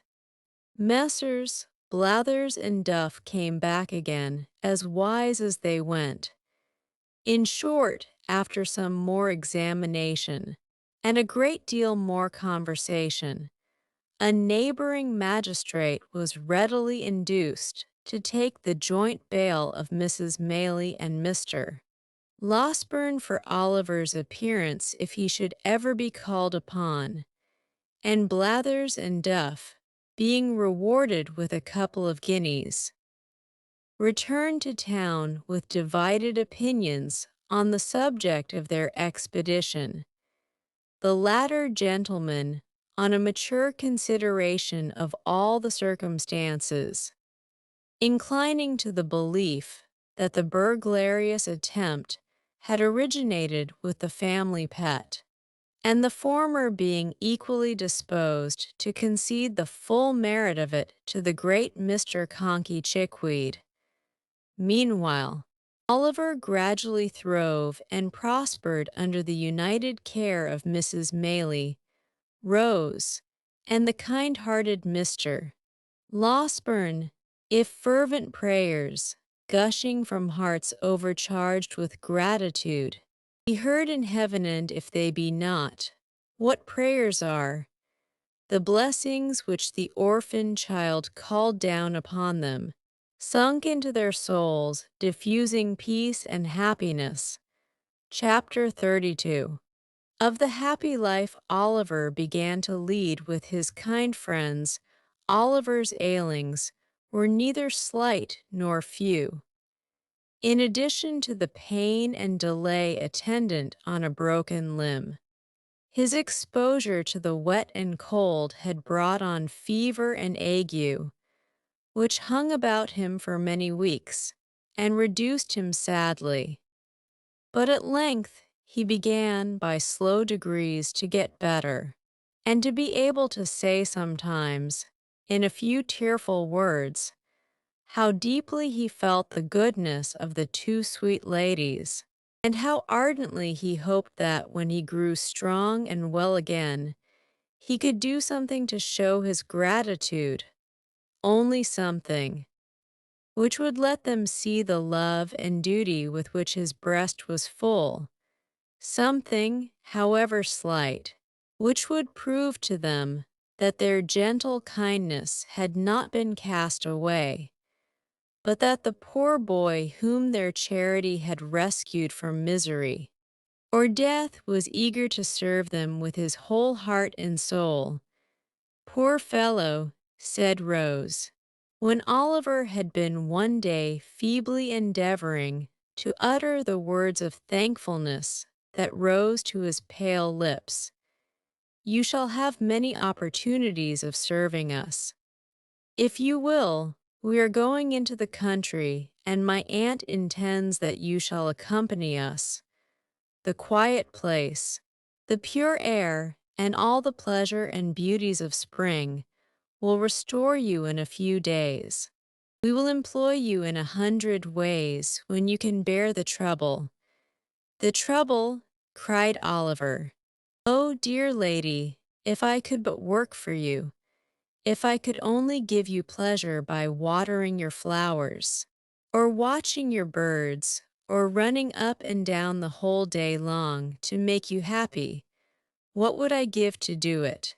You shall give nothing at all, said Miss Maylie, smiling, for, as I told you before, we shall employ you in 100 ways. And if you only take half the trouble to please us that you promise now, you will make me very happy indeed. Happy, ma'am, cried Oliver. How kind of you to say so. You will make me happier than I can tell you, replied the young lady. To think that my dear good aunt should have been the means of rescuing anyone from such sad misery as you have described to us would be an unspeakable pleasure to me, but to know that the object of her goodness and compassion was sincerely grateful and attached, in consequence would delight me more than you can well imagine. Do you understand me?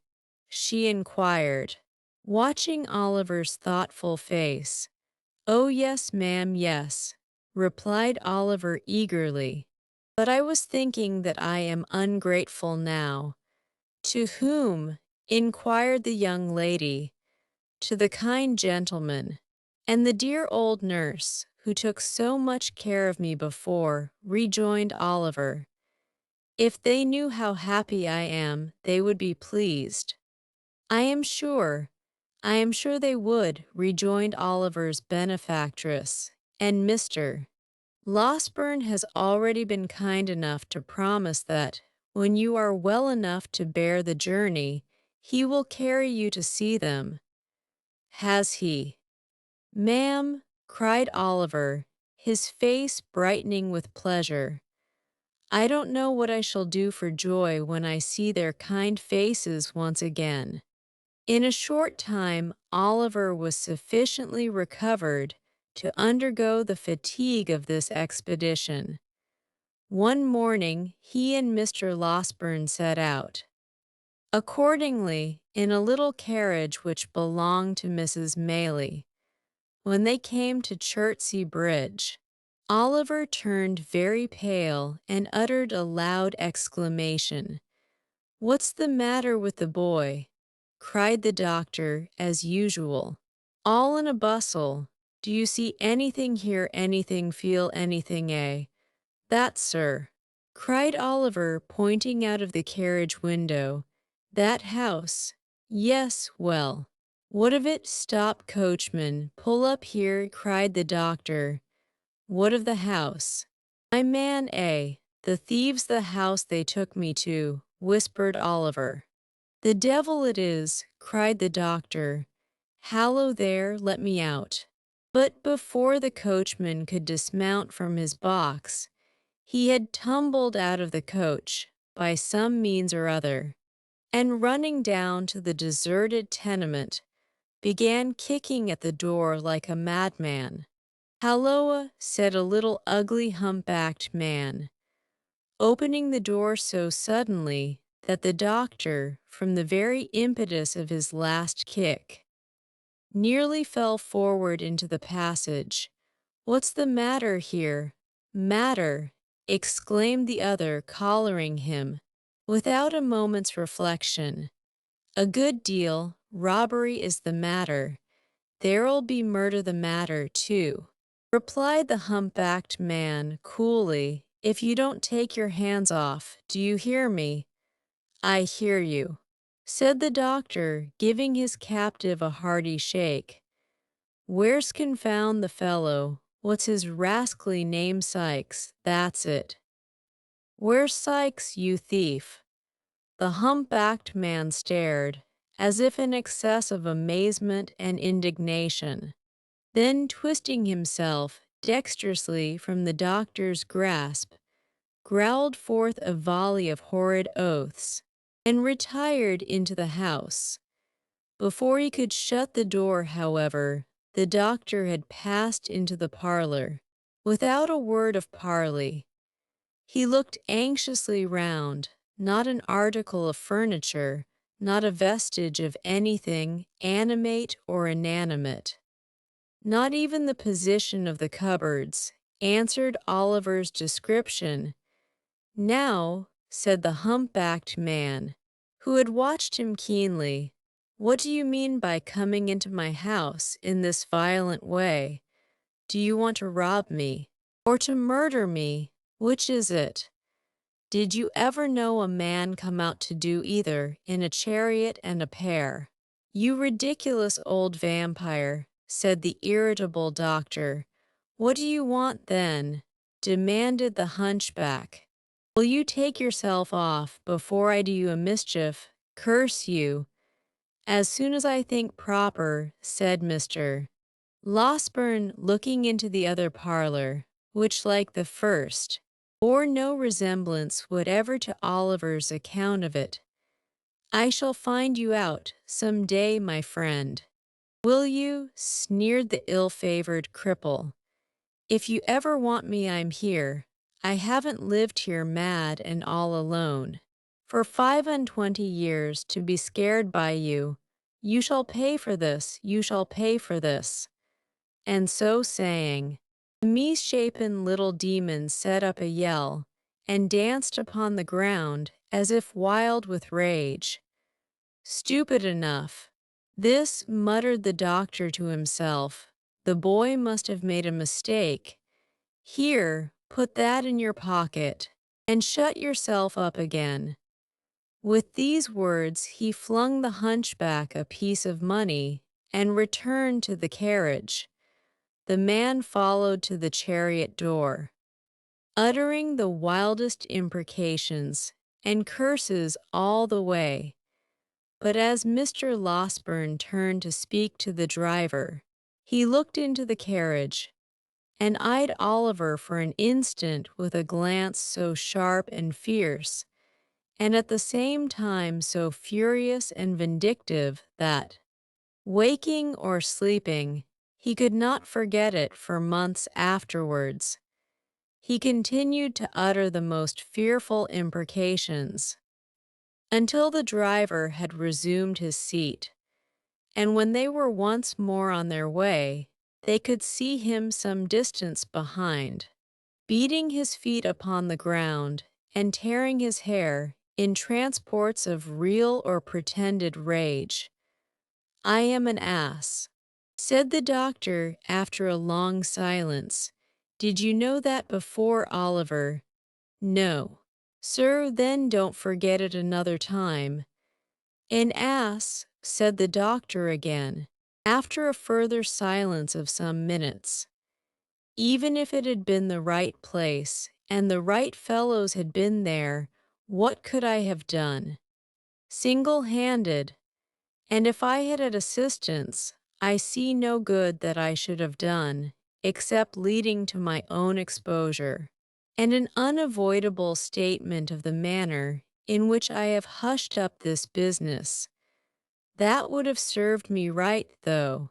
I am always involving myself in some scrape or other by acting on impulse. It might have done me good.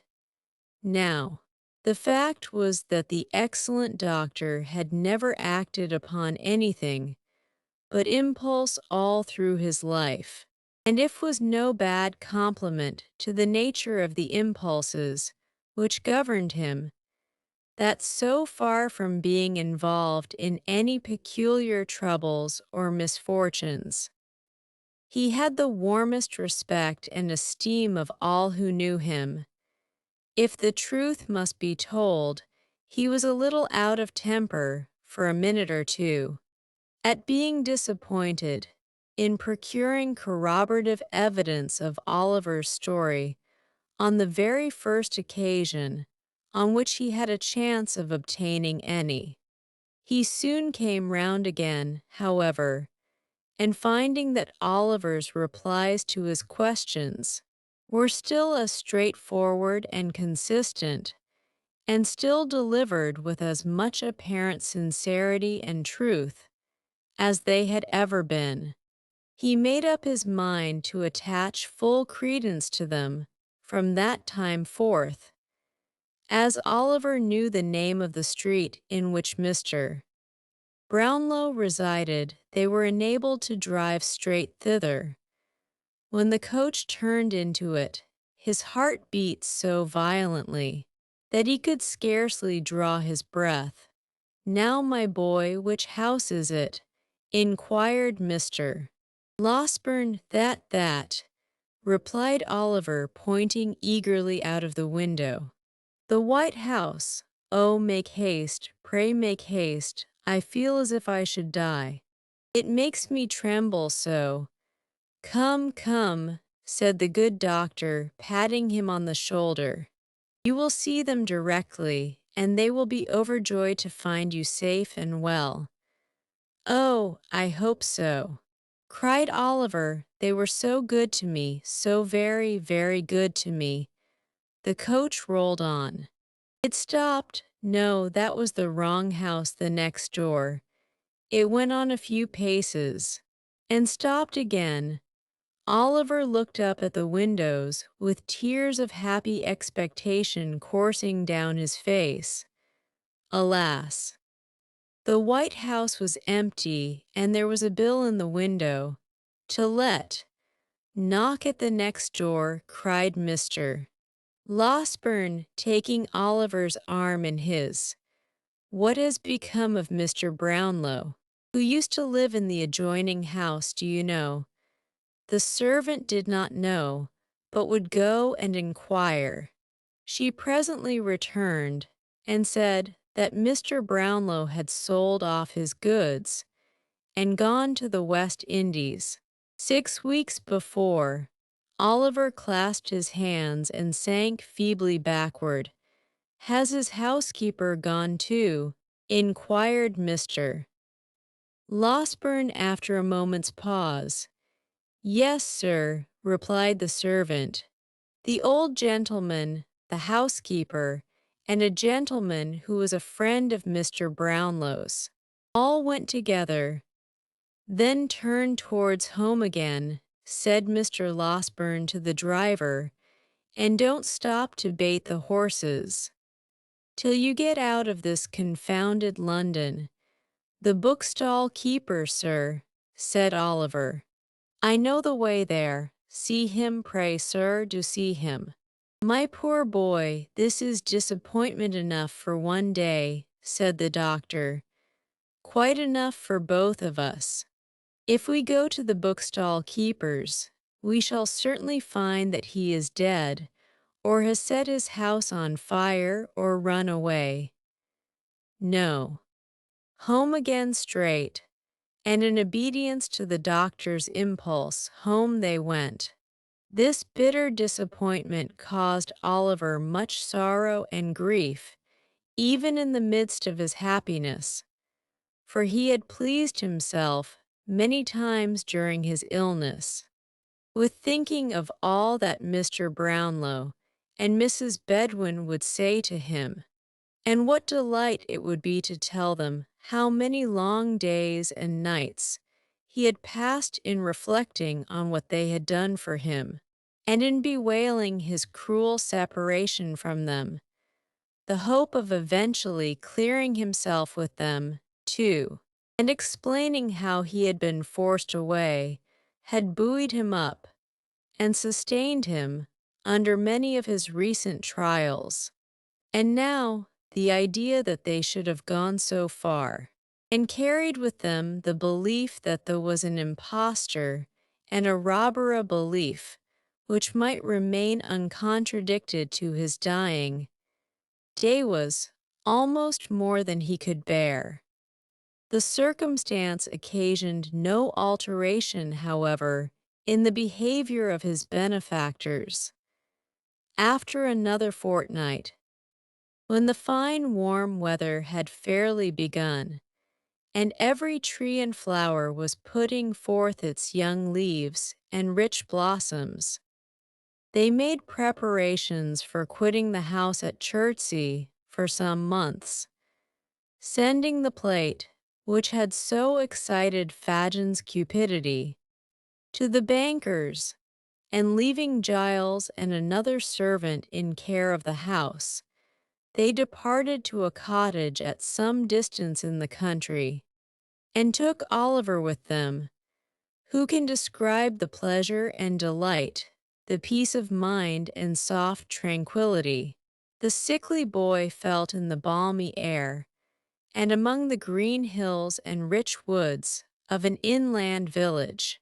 Who can tell how scenes of peace and quietude sink into the minds of pain-worn dwellers in close and noisy places, and carry their own freshness deep into their jaded hearts? Men who have lived in crowded, pent-up streets through lives of toil, and who have never wished for change. Men to whom custom has indeed been second nature, and who have come almost to love each brick and stone that formed the narrow boundaries of their daily walks. Even they, with the hand of death upon them, have been known to yearn at last for one short glimpse of nature's face, and, carried far from the scenes of their old pains and pleasures, have seemed to pass at once into a new state of being, crawling forth, from day to day, to some green sunny spot. They have had such memories wakened up within them by the sight of the sky, and hill and plain and glistening water, that a foretaste of heaven itself has soothed their quick decline, and they have sunk into their tombs, as peacefully as the sun whose setting they watched from their lonely chamber window but a few hours before, faded from their dim and feeble sight. The memories which peaceful country scenes call up are not of this world, nor of its thoughts and hopes.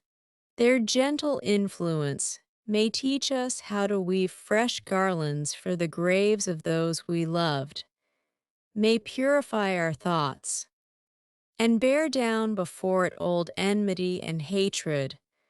But beneath all this, there lingers in the least reflective mind a vague and half-formed consciousness of having held such feelings long before, in some remote and distant time, which calls up solemn thoughts of distant times to come, and bends down pride and worldliness beneath it. It was a lovely spot to which they repaired. Oliver, whose days had been spent among squalid crowds, and in the midst of noise and brawling, seemed to enter on a new existence there. The rose and honeysuckle clung to the cottage walls, the ivy crept round the trunks of the trees, and the garden flowers perfumed the air with delicious odors. Hard by was a little churchyard, not crowded with tall, unsightly gravestones, but full of humble mounds, covered with fresh turf and moss, beneath which the old people of the village lay at rest. Oliver often wandered here and, thinking of the wretched grave in which his mother lay, would sometimes sit him down and sob unseen.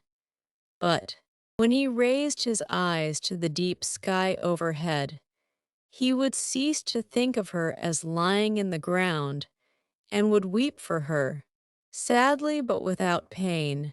It was a happy time. The days were peaceful and serene. The nights brought with them neither fear nor care, no languishing in a wretched prison or associating with wretched men. Nothing but pleasant and happy thoughts. Every morning he went to a white-headed old gentleman who lived near the little church, who taught him to read better and to write, and who spoke so kindly and took such pains that Oliver could never try enough to please him. Then he would walk with Mrs. Maylie and Rose, and hear them talk of books, or perhaps sit near them in some shady place and listen whilst the young lady read, which he could have done, until it grew too dark to see the letters.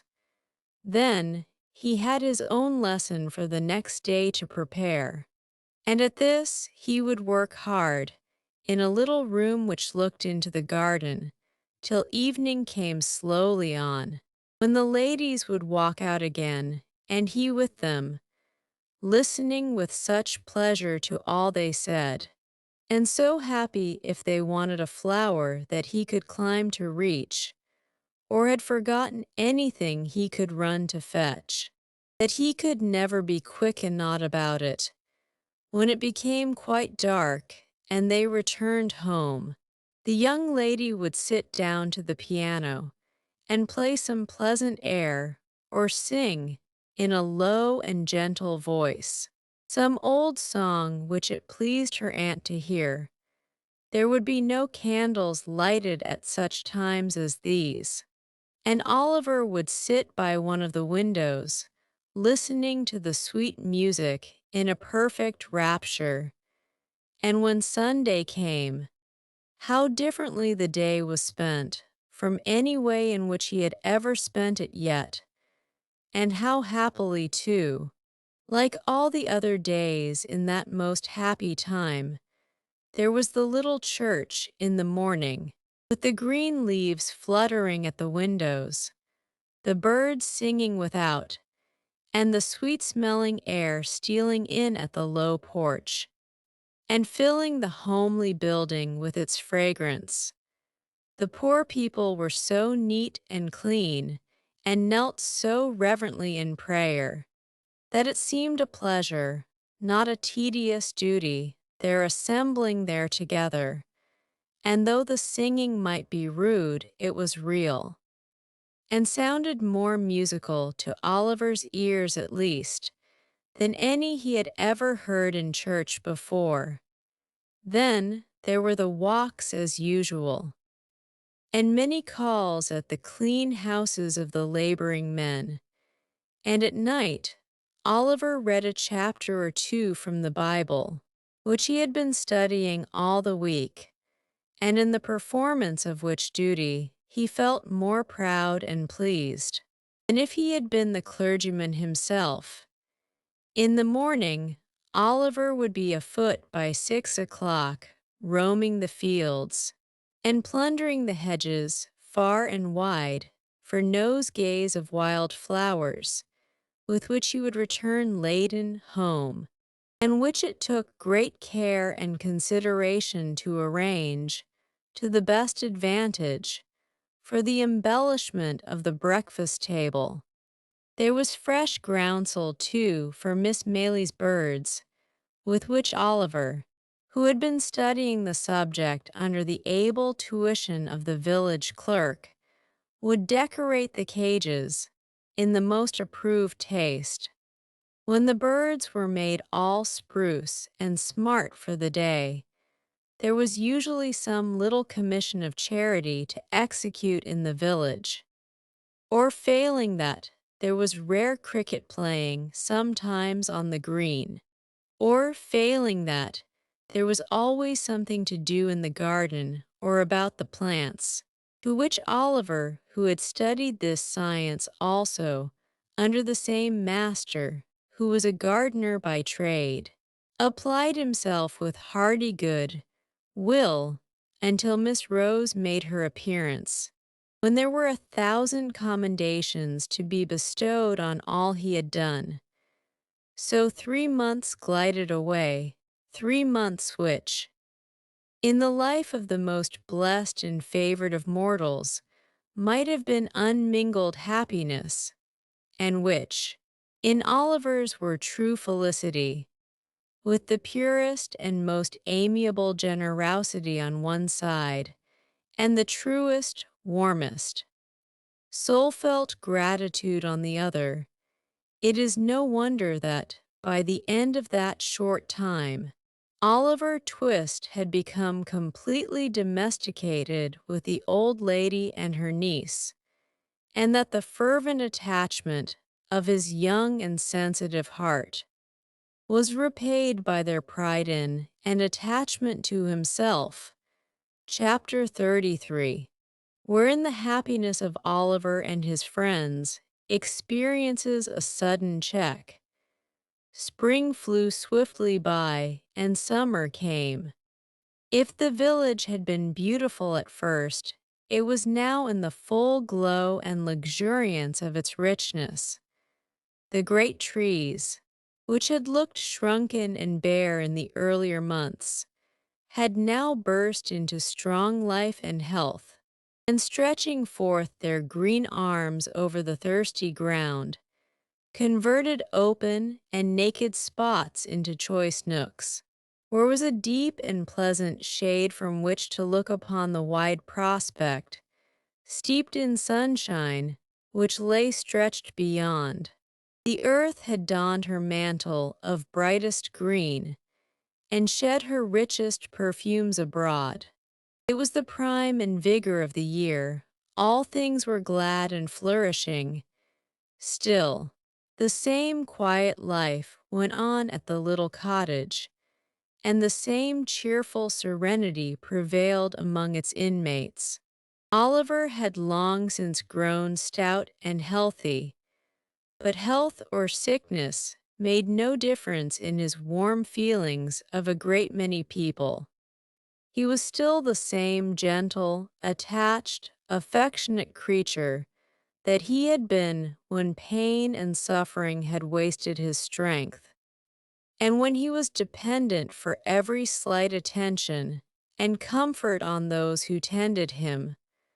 One beautiful night, when they had taken a longer walk than was customary with them, for the day had been unusually warm, and there was a brilliant moon, and a light wind had sprung up, which was unusually refreshing. Rose had been in high spirits, too, and they had walked on in merry conversation until they had far exceeded their ordinary bounds. Mrs. Maylie being fatigued, they returned more slowly home. The young lady, merely throwing off her simple bonnet, sat down to the piano as usual. After running abstractedly over the keys for a few minutes, she fell into a low and very solemn air, and as she played it, they heard a sound as if she were weeping. "Rose, my dear," said the elder lady. Rose made no reply, but played a little quicker, as though the words had roused her from some painful thoughts. "Rose, my love," cried Mrs. Maylie, rising hastily and bending over her. "What is this, in tears? My dear child, what distresses you?" "Nothing, aunt, nothing," replied the young lady. "I don't know what it is, I can't describe it, but I feel not ill, my love," interposed Mrs. Maylie. "No, no, oh, not ill," replied Rose, shuddering as though some deadly chillness were passing over her while she spoke. "I shall be better presently. Close the window." Pray, Oliver hastened to comply with her request. The young lady, making an effort to recover her cheerfulness, strove to play some livelier tune, but her fingers dropped powerless over the keys.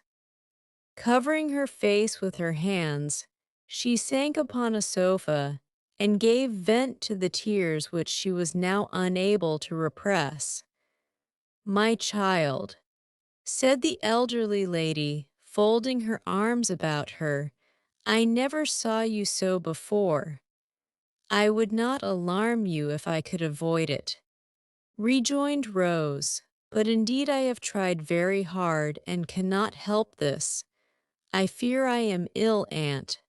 She was, indeed, for when candles were brought, they saw that in the very short time which had elapsed since their return home, the hue of her countenance had changed to a marble whiteness. Its expression had lost nothing of its beauty, but it was changed, and there was an anxious, haggard look about the gentle face, which it had never worn before. Another minute, and it was suffused with a crimson flush, and a heavy wildness came over the soft blue eye. Again this disappeared, like the shadow thrown by a passing cloud, and she was once more deadly pale. Oliver, who watched the old lady anxiously, observed that she was alarmed by these appearances, and so in truth was he. But seeing that she affected to make light of them, he endeavored to do the same, and they so far succeeded that when Rose was persuaded by her aunt to retire for the night, she was in better spirits, and appeared even in better health, assuring them that she felt certain she should rise in the morning quite well. "I hope," said Oliver, when Mrs. Maylie returned, "that nothing is the matter. She don't look well tonight." But the old lady motioned to him not to speak, and sitting herself down in a dark corner of the room, remained silent for some time.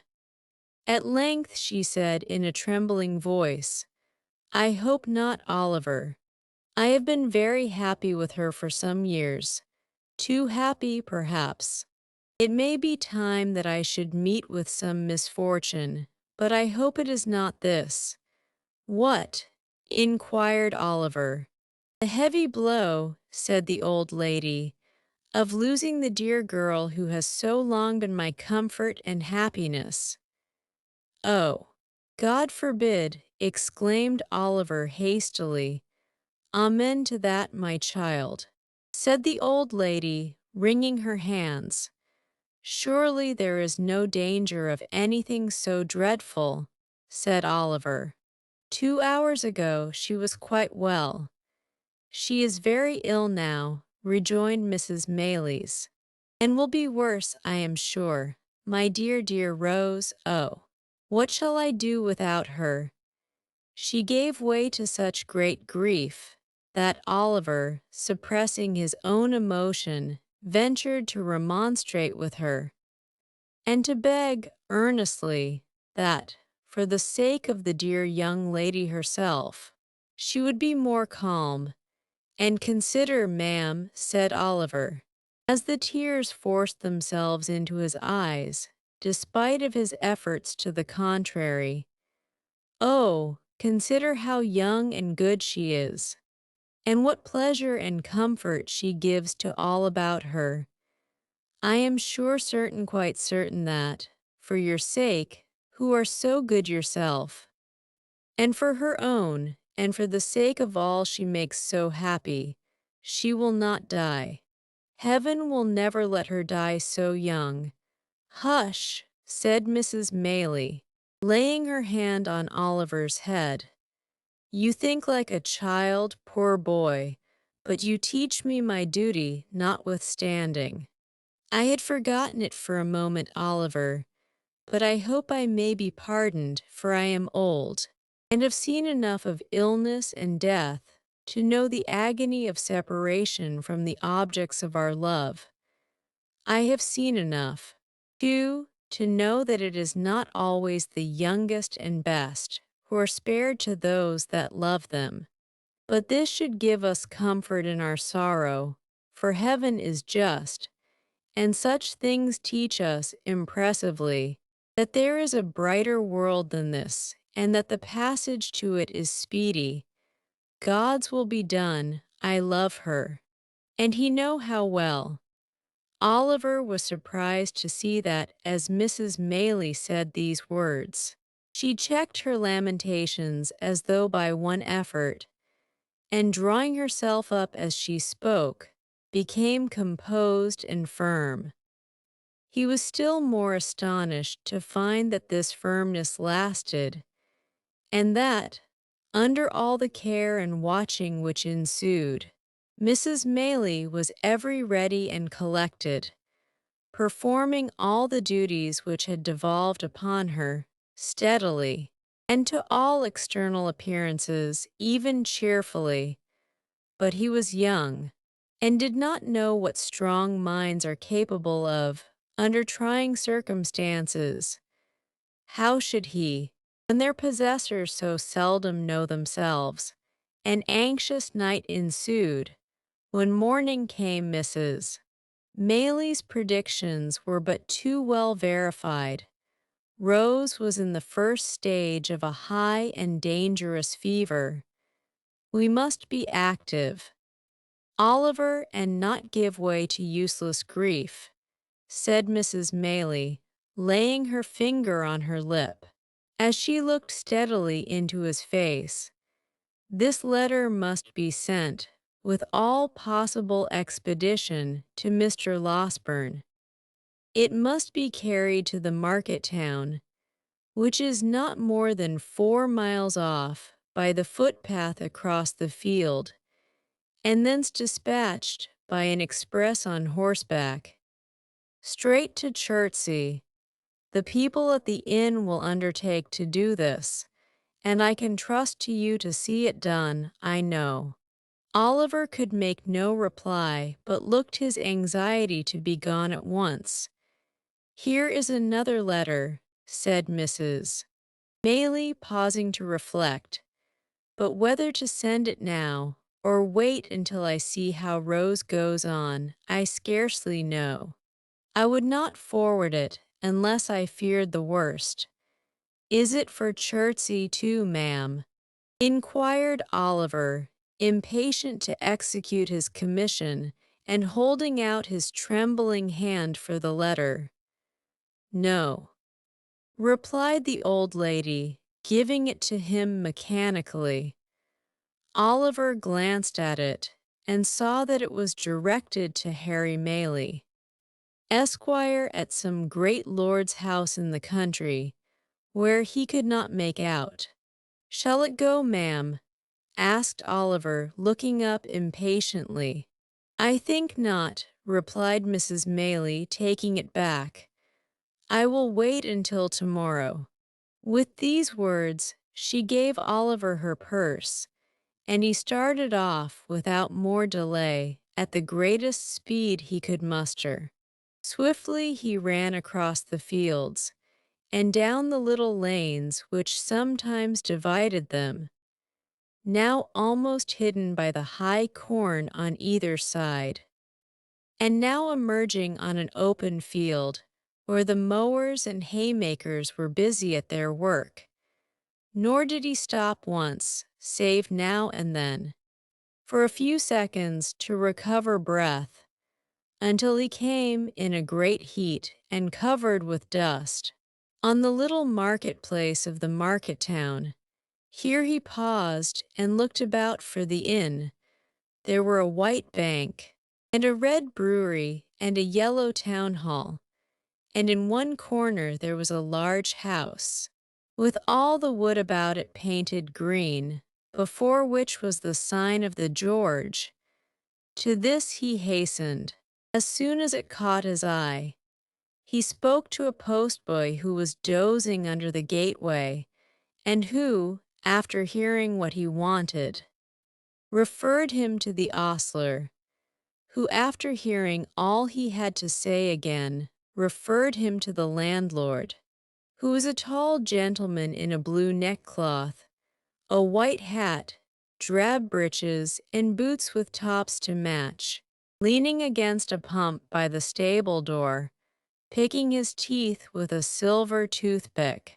This gentleman walked with much deliberation into the bar to make out the bill, which took a long time making out, and after it was ready and paid, a horse had to be saddled and a man to be dressed, which took up 10 good minutes more. Meanwhile Oliver was in such a desperate state of impatience and anxiety that he felt as if he could have jumped upon the horse himself, and galloped away full tier to the next stage. At length all was ready, and the little parcel having been handed up, with many injunctions and entreaties for its speedy delivery, the man set spurs to his horse, and rattling over the uneven paving of the marketplace, was out of the town and galloping along the turnpike road in a couple of minutes. As it was something to feel certain that assistance was sent for and that no time had been lost, Oliver hurried up the inn yard with a somewhat lighter heart. He was turning out of the gateway when he accidentally stumbled against a tall man wrapped in a cloak, who was at that moment coming out of the inn door. "Ha!" cried the man, fixing his eyes on Oliver and suddenly recoiling. "What the devil's this?" "I beg your pardon, sir," said Oliver. "I was in a great hurry to get home and didn't see you were coming." "Death," muttered the man to himself, glaring at the boy with his large dark eyes. "Who would have thought it? Grind him to ashes. He'd start up from a stone coffin to come in my way." "I am sorry," stammered Oliver, confused by the strange man's wild look. "I hope I have not hurt you." "Rot you," murmured the man, in a horrible passion, between his clenched teeth. "If I had only had the courage to say the word, I might have been free of you in a night. Curses on your head, and black death on your heart, you imp. What are you doing here?" The man shook his fist as he uttered these words incoherently.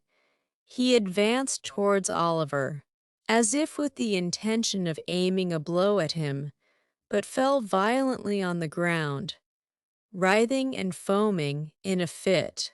Oliver gazed for a moment at the struggles of the madman, for such he supposed him to be, and then darted into the house for help. Having seen him safely carried into the hotel, he turned his face homewards, running as fast as he could to make up for lost time, and recalling with a great deal of astonishment and some fear the extraordinary behavior of the person from whom he had just parted. The circumstance did not dwell in his recollection long, however, for when he reached the cottage, there was enough to occupy his mind, and to drive all considerations of self completely from his memory. Rose Maylie had rapidly grown worse. Before midnight she was delirious. A medical practitioner who resided on the spot was in constant attendance upon her, and after first seeing the patient, he had taken Mrs. Maylie aside and pronounced her disorder to be one of a most alarming nature. In fact, he said, it would be little short of a miracle if she recovered.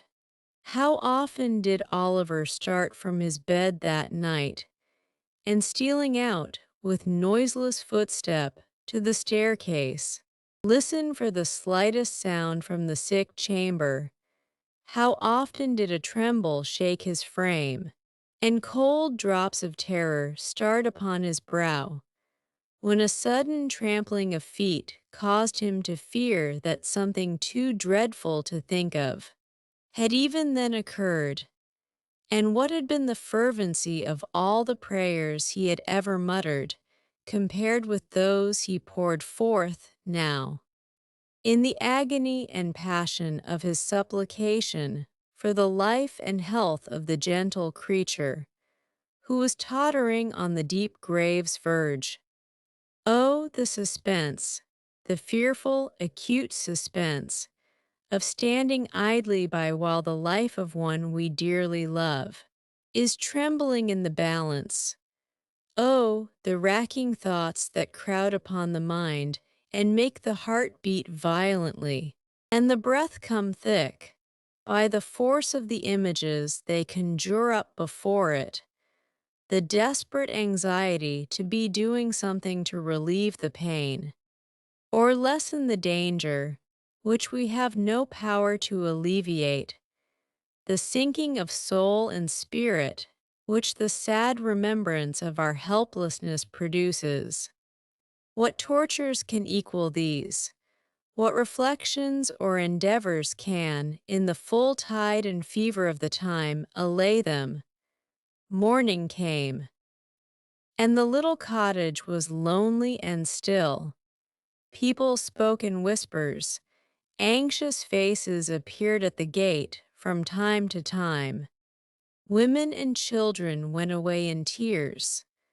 All the livelong day, and for hours after it had grown dark, Oliver paced softly up and down the garden, raising his eyes every instant to the sick chamber, and shuddering to see the darkened window, looking as if death lay stretched inside. Late that night, Mr. Losberne arrived. "It is hard," said the good doctor, turning away as he spoke. "So young, so much beloved, but there is very little hope." Another morning, the sun shone brightly, as brightly as if it looked upon no misery or care, and with every leaf and flower in full bloom about her, with life and health and sounds and sights of joy surrounding her on every side, the fair young creature lay, wasting fast.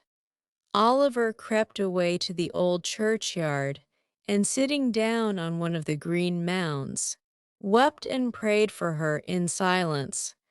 There was such peace and beauty in the scene, so much of brightness and mirth in the sunny landscape, such blithesome music in the songs of the summer birds, such freedom in the rapid flight of the rook, careering overhead, so much of life and joyousness in all, that, when the boy raised his aching eyes and looked about, the thought instinctively occurred to him that this was not a time for death. That Rose could surely never die when humbler things were all so glad and gay. That graves were for cold and cheerless winter, not for sunlight and fragrance. He almost thought that shrouds were for the old and shrunken, and that they never wrapped the young and graceful form in their ghastly folds. A knell from the church bell broke harshly on these youthful thoughts. Another, again, it was tolling for the funeral service. A group of humble mourners entered the gate, wearing white favors, for the corpse was young. They stood uncovered by a grave, and there was a mother once among the weeping train.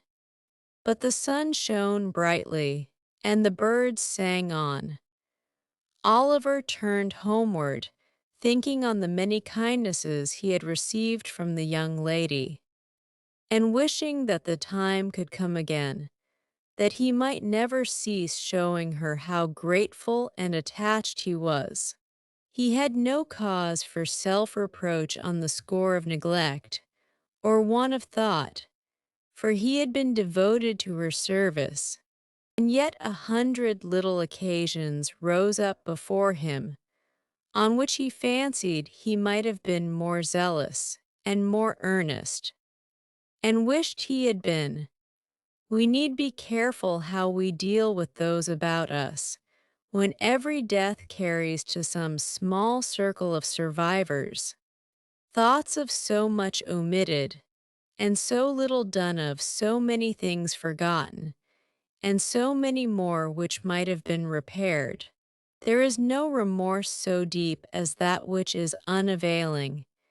If we would be spared its tortures, let us remember this in time. When he reached home, Mrs. Maylie was sitting in the little parlor.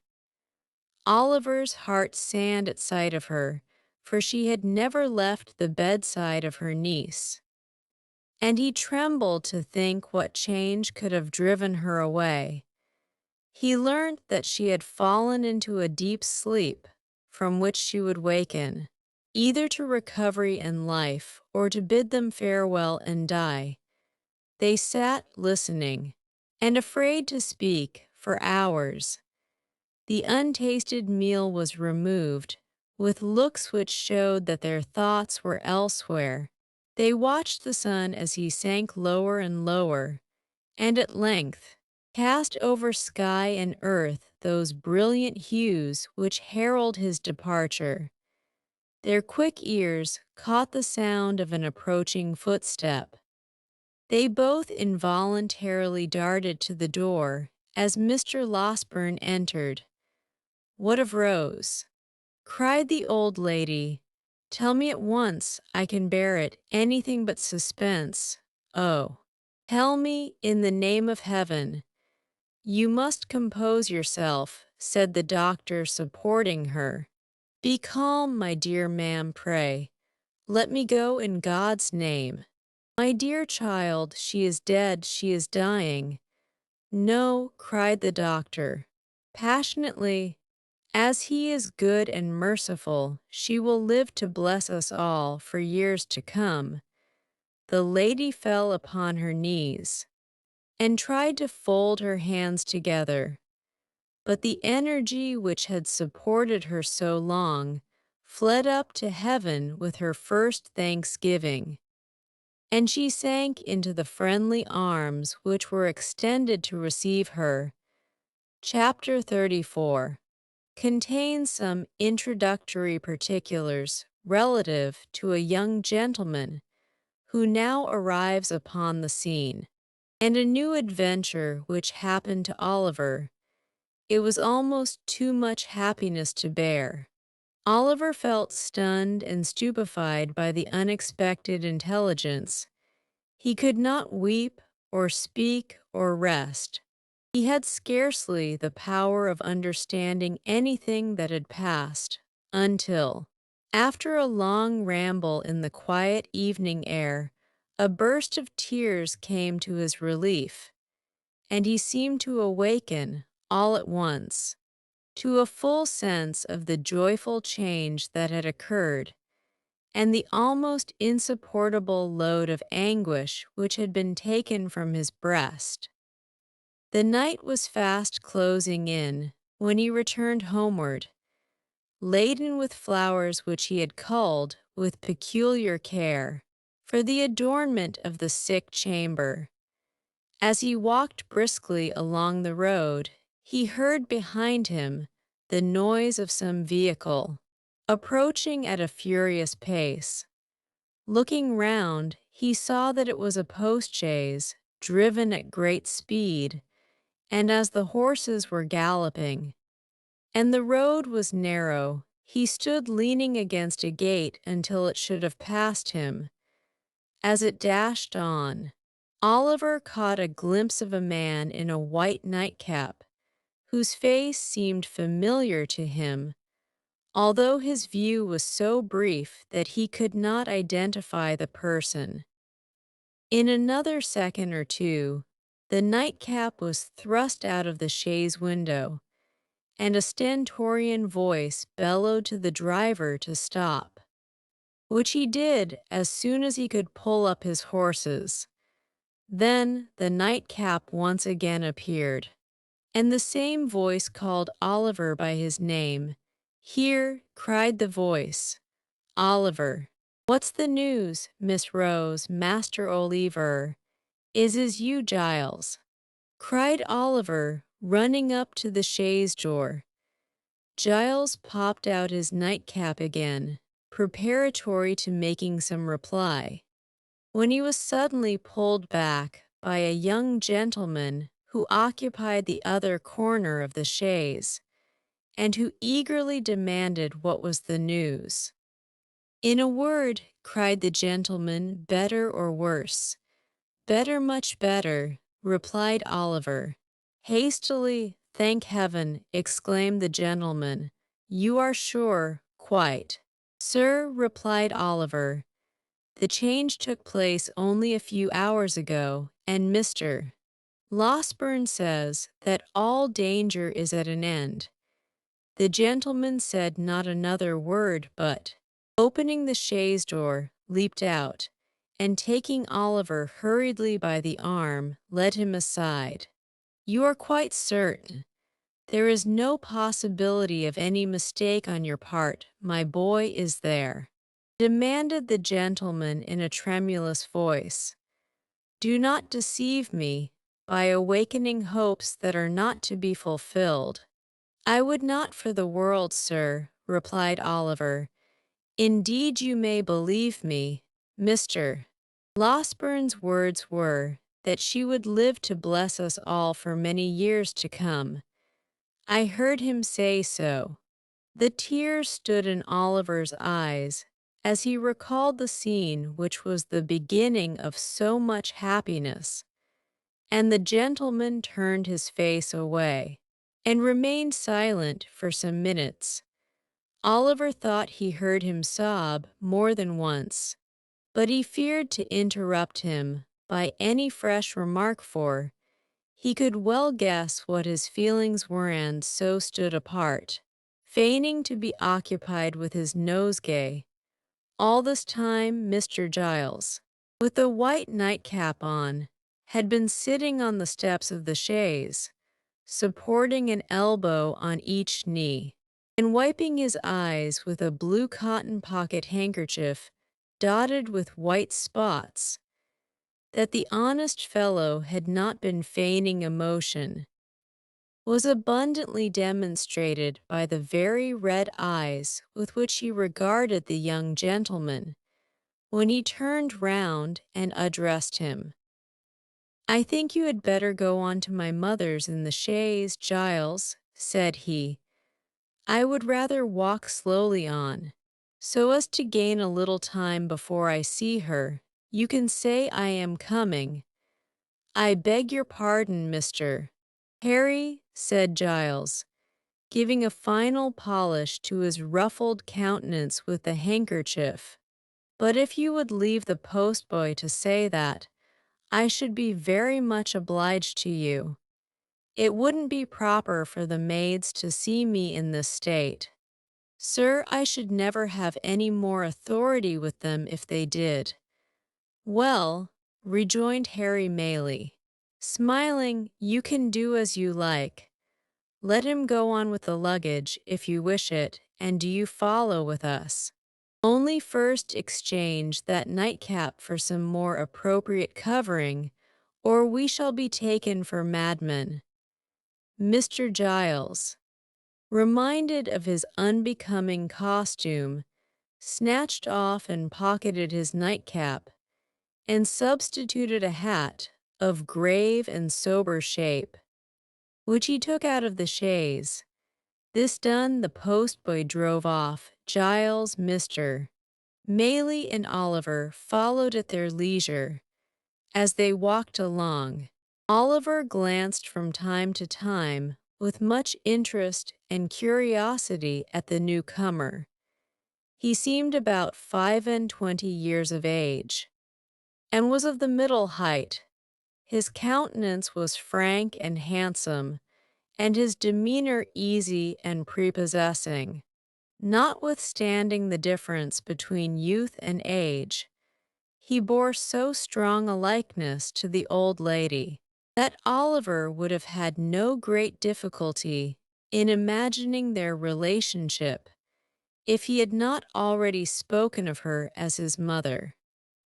Mrs. Maylie was anxiously waiting to receive her son when he reached the cottage. The meeting did not take place without great emotion on both sides.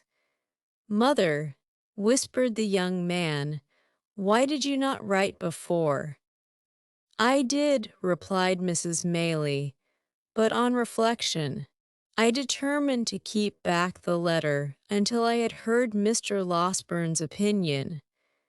"But why," said the young man, "why run the chance of that occurring which so nearly happened?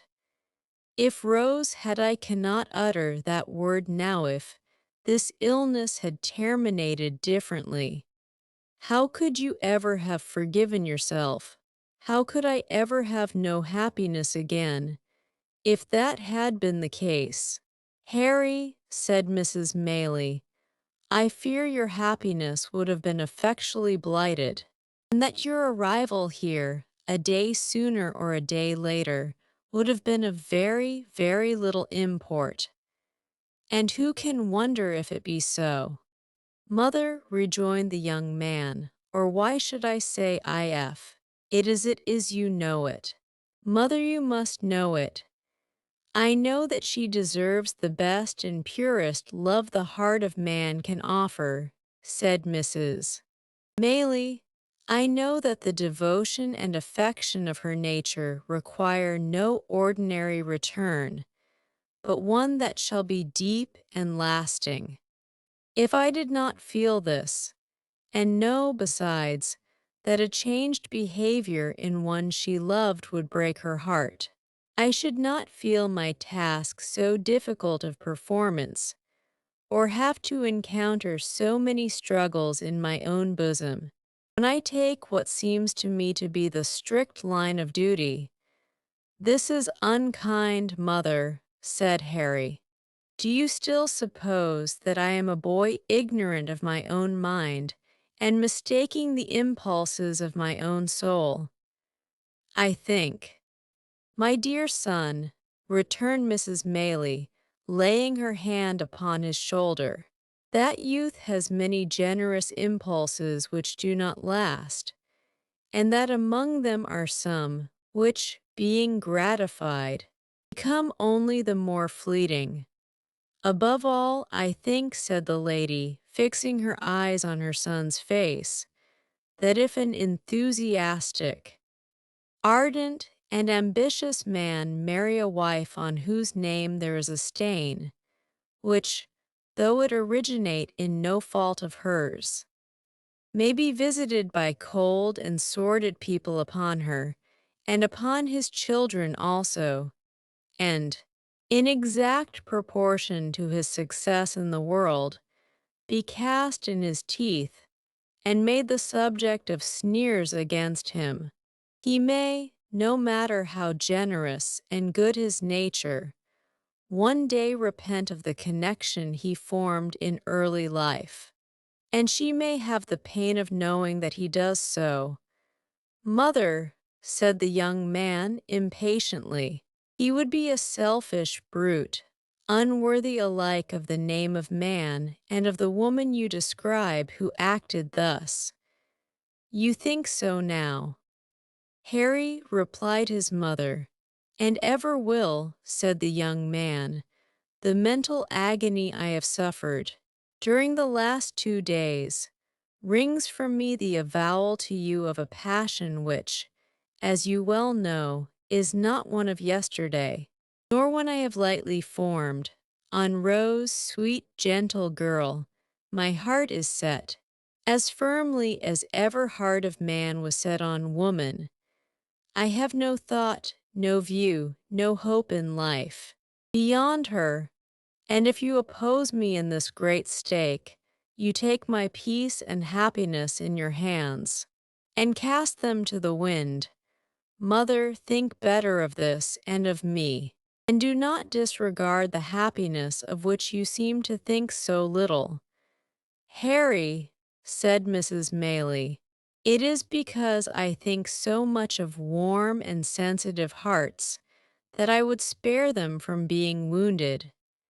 But we have said enough, and more than enough, on this matter just now. Let it rest with Rose, then, interposed Harry. You will not press these overstrained opinions of yours so far as to throw any obstacle in my way. I will not, rejoined Mrs. Maylie, but I would have you consider. I have considered, was the impatient reply. Mother, I have considered years and years. I have considered, ever since I have been capable of serious reflection. My feelings remain unchanged, as they ever will. And why should I suffer the pain of a delay in giving them vent, which can be productive of no earthly good. No. Before I leave this place, Rose shall hear me. She shall, said Mrs. Maylie. There is something in your manner which would almost imply that she will hear me coldly, mother, said the young man. Not coldly, rejoined the old lady, far from it. How then? Urged the young man. She has formed no other attachment. No, indeed, replied his mother, you have. Or I mistake, too strong a hold on her affections already. What I would say, resumed the old lady, stopping her son as he was about to speak, is this: before you stake your all on this chance, before you suffer yourself to be carried to the highest point of hope, reflect for a few moments, my dear child, on Rose's history, and consider what effect the knowledge of her doubtful birth may have on her decision, devoted as she is to us, with all the intensity of her noble mind, and with that perfect sacrifice of self which, in all matters, great or trifling, has always been her characteristic. What do you mean? That I leave you to discover, replied Mrs. Maylie. I must go back to her. God bless you. I shall see you again tonight, said the young man. Eagerly, by and by, replied the lady, when I leave Rose. You will tell her I am here, said Harry. Of course, replied Mrs. Maylie, and say how anxious I have been, and how much I have suffered, and how I long to see her. You will not refuse to do this, mother. No, said the old lady, I will tell her all. And pressing her son's hand affectionately, she hastened from the room. Mr. Losberne and Oliver had remained at another end of the apartment while this hurried conversation was proceeding. The former now held out his hand to Harry Maylie, and hearty salutations were exchanged between them. The doctor then communicated, in reply to multifarious questions from his young friend, a precise account of his patient's situation, which was quite as consolatory and full of promise as Oliver's statement had encouraged him to hope, and to the whole of which Mr. Giles, who affected to be busy about the luggage, listened with greedy ears. Have you shot anything particular lately, Giles? Inquired the doctor when he had concluded. Nothing particular, sir, replied Mr. Giles, coloring up to the eyes. Nor catching any thieves, nor identifying any housebreakers, said the doctor. None at all, sir, replied Mr. Giles with much gravity. Well, said the doctor, I am sorry to hear it, because you do that sort of thing admirably.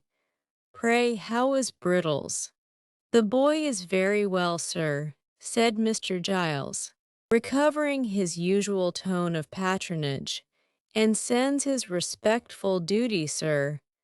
That's well, said the doctor. Seeing you here reminds me, Mr. Giles, that on the day before that on which I was called away so hurriedly, I executed, at the request of your good mistress, a small commission in your favor. Just step into this corner a moment, will you? Mr. Giles walked into the corner with much importance and some wonder, and was honored with a short whispering conference with the doctor, on the termination of which he made a great many bows and retired with steps of unusual stateliness. The subject matter of this conference was not disclosed in the parlor, but the kitchen was speedily enlightened concerning it, for Mr. Giles walked straight thither and having called for a mug of ale, announced with an air of majesty which was highly effective that it had pleased his mistress, in consideration of his gallant behavior on the occasion of that attempted robbery, to deposit, in the local savings bank, the sum of £25 for his sole use and benefit. At this, the two women servants lifted up their hands and eyes, and supposed that Mr. Giles, pulling out his shirt frill, replied, "No, no," and that if they observed that he was at all haughty to his inferiors, he would thank them to tell him so. And then he made a great many other remarks, no less illustrative of his humility, which were received with equal favor and applause, and were, withal, as original and as much to the purpose as the remarks of great men commonly are. Above stairs, the remainder of the evening passed cheerfully away, for the doctor was in high spirits, and however fatigued or thoughtful Harry Maylie might have been at first, he was not proof against the worthy gentleman's good humor, which displayed itself in a great variety of sallies and professional recollections, and an abundance of small jokes, which struck Oliver as being the drollest things he had ever heard, and caused him to laugh proportionately, to the evident satisfaction of the doctor, who laughed immoderately at himself, and made Harry laugh almost as heartily, by the very force of sympathy. So they were as pleasant a party as, under the circumstances, they could well have been, and it was late before they retired, with light and thankful hearts, to take that rest of which, after the doubt and suspense they had recently undergone, they stood much in need. Oliver rose next morning in better heart and went about his usual occupations, with more hope and pleasure than he had known for many days. The birds were once more hung out to sing in their old places, and the sweetest wild flowers that could be found were once more gathered to gladden Rose with their beauty. The melancholy which had seemed to the sad eyes of the anxious boy to hang, for days past, over every object, beautiful as all were, was dispelled by magic. The dew seemed to sparkle more brightly on the green leaves, the air to rustle among them with a sweeter music, and the sky itself to look more blue and bright. Such is the influence which the condition of our own thoughts exercise even over the appearance of external objects. Men who look on nature and their fellow men and cry that all is dark and gloomy are in the right, but the somber colors are reflections from their own jaundiced eyes and hearts. The real hues are delicate and need a clearer vision. It is worthy of remark, and Oliver did not fail to note it at the time, that his morning expeditions were no longer made alone. Harry Maylie, after the very first morning when he met Oliver coming laden home, was seized with such a passion for flowers, and displayed such a taste in their arrangement, as left his young companion far behind. If Oliver were behindhand in these respects, he knew where the best were to be found, and morning after morning they scoured the country together, and brought home the fairest that blossomed. The window of the young lady's chamber was open now, for she loved to feel the rich summer air stream in and revive her with its freshness. But there always stood in water just inside the lattice one particular little bunch, which was made up with great care every morning. Oliver could not help noticing that the withered flowers were never thrown away, although the little vase was regularly replenished. Nor could he help observing that whenever the doctor came into the garden, he invariably cast his eyes up to that particular corner and nodded his head most expressively as he set forth on his morning's walk. Pending these observations, the days were flying by, and Rose was rapidly recovering, nor did Oliver's time hang heavy on his hands. Although the young lady had not yet left her chamber, and there were no evening walks, save now and then, for a short distance, with Mrs. Maylie, he applied himself with redoubled assiduity to the instructions of the white-headed old gentleman, and labored so hard that his quick progress surprised even himself. It was while he was engaged in this pursuit that he was greatly startled and distressed by a most unexpected occurrence. The little room in which he was accustomed to sit, when busy at his books, was on the ground floor at the back of the house. It was quite a cottage room with a lattice window, around which were clusters of jessamine and honeysuckle that crept over the casement and filled the place with their delicious perfume. It looked into a garden, whence a wicket gate opened into a small paddock. All beyond was fine meadowland and wood. There was no other dwelling near in that direction, and the prospect it commanded was very extensive.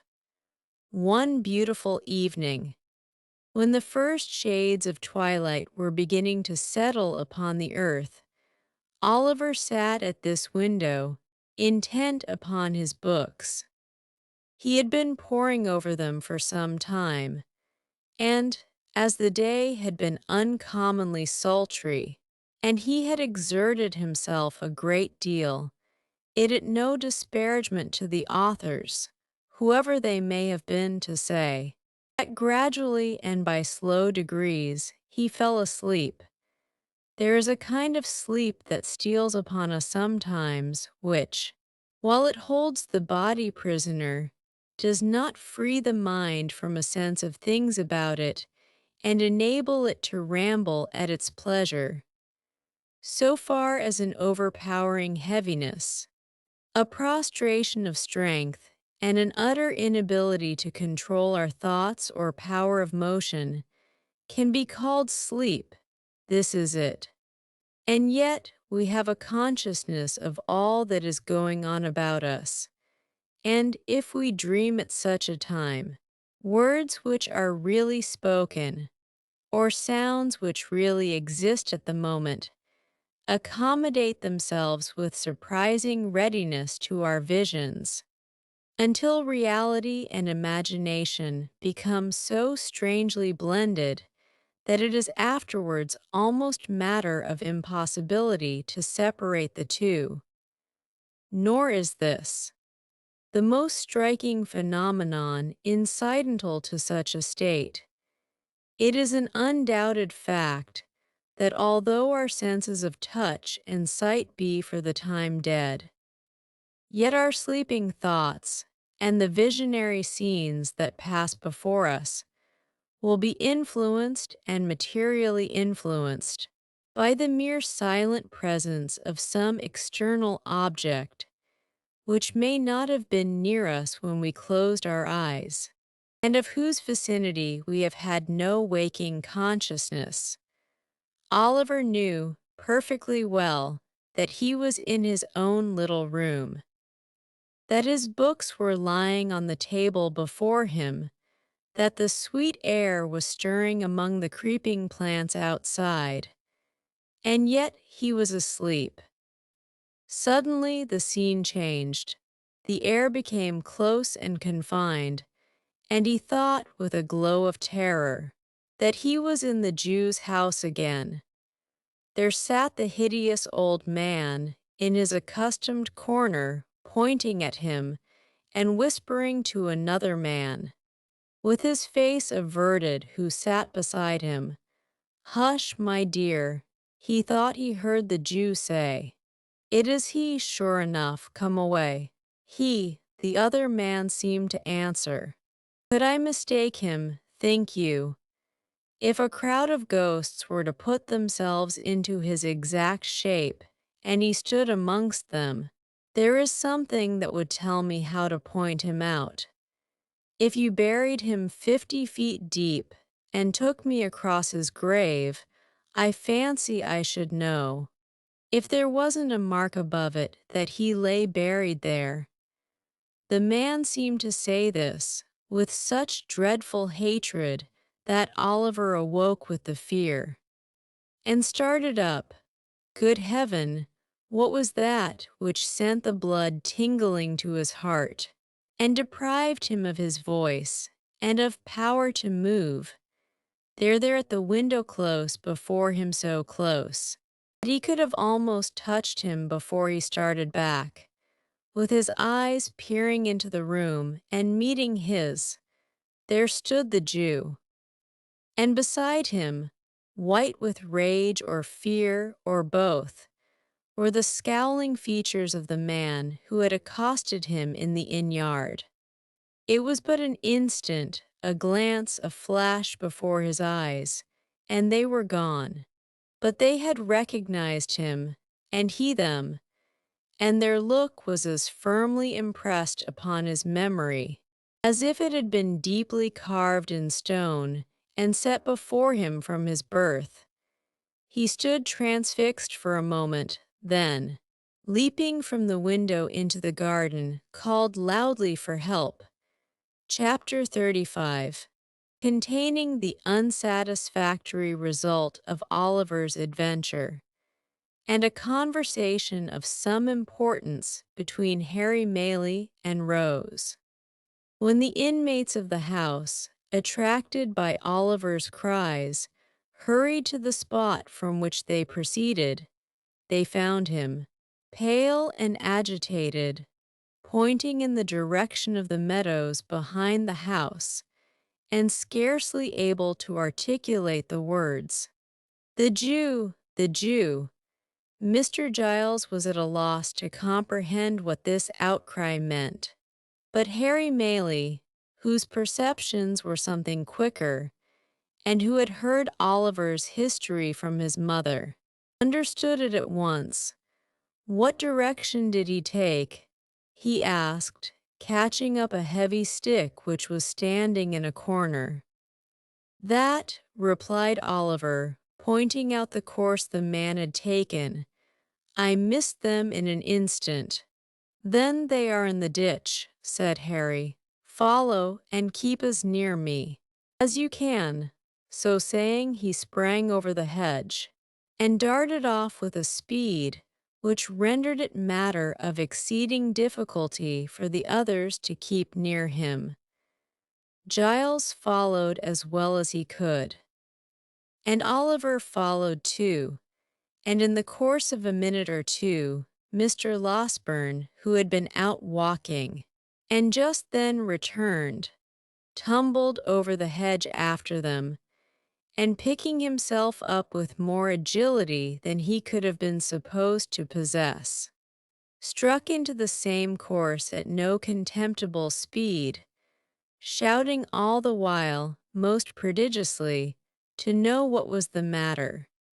On they all went, nor stopped they once to breathe, until the leader, striking off into an angle of the field indicated by Oliver, began to search, narrowly, the ditch and hedge adjoining, which afforded time for the remainder of the party to come up, and for Oliver to communicate to Mr. Losberne the circumstances that had led to so vigorous a pursuit.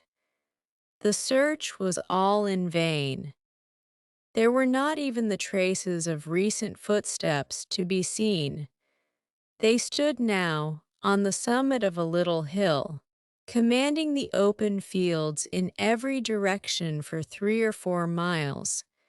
There was the village in the hollow on the left, but, in order to gain that, after pursuing the track Oliver had pointed out, the men must have made a circuit of open ground, which it was impossible they could have accomplished in so short a time. A thick wood skirted the meadowland in another direction, but they could not have gained that covert for the same reason. "It must have been a dream, Oliver," said Harry Maylie. "Oh no, indeed, sir," replied Oliver, shuddering at the very recollection of the old wretch's countenance. "I saw him too plainly for that. I saw them both as plainly as I see you now." "Who was the other?" inquired Harry and Mr. Losberne together. "The very same man I told you of, who came so suddenly upon me at the inn," said Oliver. "We had our eyes fixed full upon each other, and I could swear to him. They took this way," demanded Harry. "Are you sure?" "As I am that the men were at the window," replied Oliver, pointing down, as he spoke, to the hedge which divided the cottage garden from the meadow. The tall man leaped over, just there, and the Jew, running a few paces to the right, crept through that gap. The two gentlemen watched Oliver's earnest face as he spoke, and looking from him to each other, seemed to feel satisfied of the accuracy of what he said. Still, in no direction were there any appearances of the trampling of men in hurried flight. The grass was long, but it was trodden down nowhere, save where their own feet had crushed it. The sides and brinks of the ditches were of damp clay, but in no one place could they discern the print of men's shoes, or the slightest mark which would indicate that any feet had pressed the ground for hours before. "This is strange," said Harry. "Strange," echoed the doctor. Blathers and Duff themselves could make nothing of it, notwithstanding the evidently useless nature of their search. They did not desist until the coming on of night rendered its further prosecution hopeless, and even then they gave it up with reluctance. Giles was dispatched to the different ale-houses in the village, furnished with the best description Oliver could give of the appearance and dress of the strangers. Of these, the Jew was, at all events, sufficiently remarkable to be remembered, supposing he had been seen drinking or loitering about. But Giles returned without any intelligence, calculated to dispel or lessen the mystery. On the next day, fresh search was made, and the inquiries renewed, but with no better success. On the day following, Oliver and Mr. Maylie repaired to the market town, in the hope of seeing or hearing something of the men there, but this effort was equally fruitless. After a few days, the affair began to be forgotten, as most affairs are when wonder, having no fresh food to support it, dies away of itself. Meanwhile, Rose was rapidly recovering. She had left her room, was able to go out, and mixing once more with the family, carried joy into the hearts of all. But although this happy change had a visible effect on the little circle, and although cheerful voices and merry laughter were once more heard in the cottage, there was at times an unwonted restraint upon some there, even upon Rose herself, which Oliver could not fail to remark, Mrs. Maylie and her son were often closeted together for a long time, and more than once Rose appeared with traces of tears upon her face. After Mr. Losberne had fixed a day for his departure to Chertsey, these symptoms increased, and it became evident that something was in progress which affected the peace of the young lady and of somebody else besides. At length, one morning, when Rose was alone in the breakfast parlor, Harry Maylie entered, and, with some hesitation, begged permission to speak with her for a few moments. A very few will suffice, Rose," said the young man, drawing his chair towards her. "What I shall have to say has already presented itself to your mind. The most cherished hopes of my heart are not unknown to you, though from my lips you have not heard them stated." Rose had been very pale from the moment of his entrance, but that might have been the effect of her recent illness. She merely bowed, and bending over some plants that stood near, waited in silence for him to proceed. I ought to have left here before," said Harry. "You should indeed," replied Rose. "Forgive me for saying so, but I wish you had. I was brought here by the most dreadful and agonizing of all apprehensions," said the young man. "The fear of losing the one dear being on whom my every wish and hope are fixed. You had been dying, trembling between earth and heaven. We know that when the young, the beautiful and good are visited with sickness, their pure spirits insensibly turn towards their bright home of lasting rest. We know, heaven help us, that the best and fairest of our kind too often fade in blooming. There were tears in the eyes of the gentle girl as these words were spoken, and when one fell upon the flower over which she bent, and glistened brightly in its cup, making it more beautiful, it seemed as though the outpouring of her fresh young heart claimed kindred naturally with the loveliest things in nature. A creature, continued the young man passionately, a creature as fair and innocent of guile as one of God's own angels, fluttered between life and death. Oh, who could hope, when the distant world to which she was akin half opened to her view, that she would return to the sorrow and calamity of this? Rose, Rose, to know that you were passing away like some soft shadow, which a light from above casts upon the earth, to have no hope that you would be spared to those who linger here, hardly to know a reason why you should be, to feel that you belong to that bright sphere whither so many of the fairest and the best have winged their early flight, and yet to pray, amid all these consolations, that you might be restored to those who loved you. These were distractions almost too great to bear. They were mine, by day and night, and with them came such a rushing torrent of fears and apprehensions and selfish regrets, lest you should die and never know how devotedly I loved you, as almost bore down sense and reason in its course. You recovered, day by day and almost hour by hour, some drop of health came back, and mingling with the spent and feeble stream of life which circulated languidly within you, swelled it again to a high and rushing tide. I have watched you change almost from death to life, with eyes that turned blind with their eagerness and deep affection. Do not tell me that you wish I had lost this, for it has softened my heart to all mankind. I did not mean that.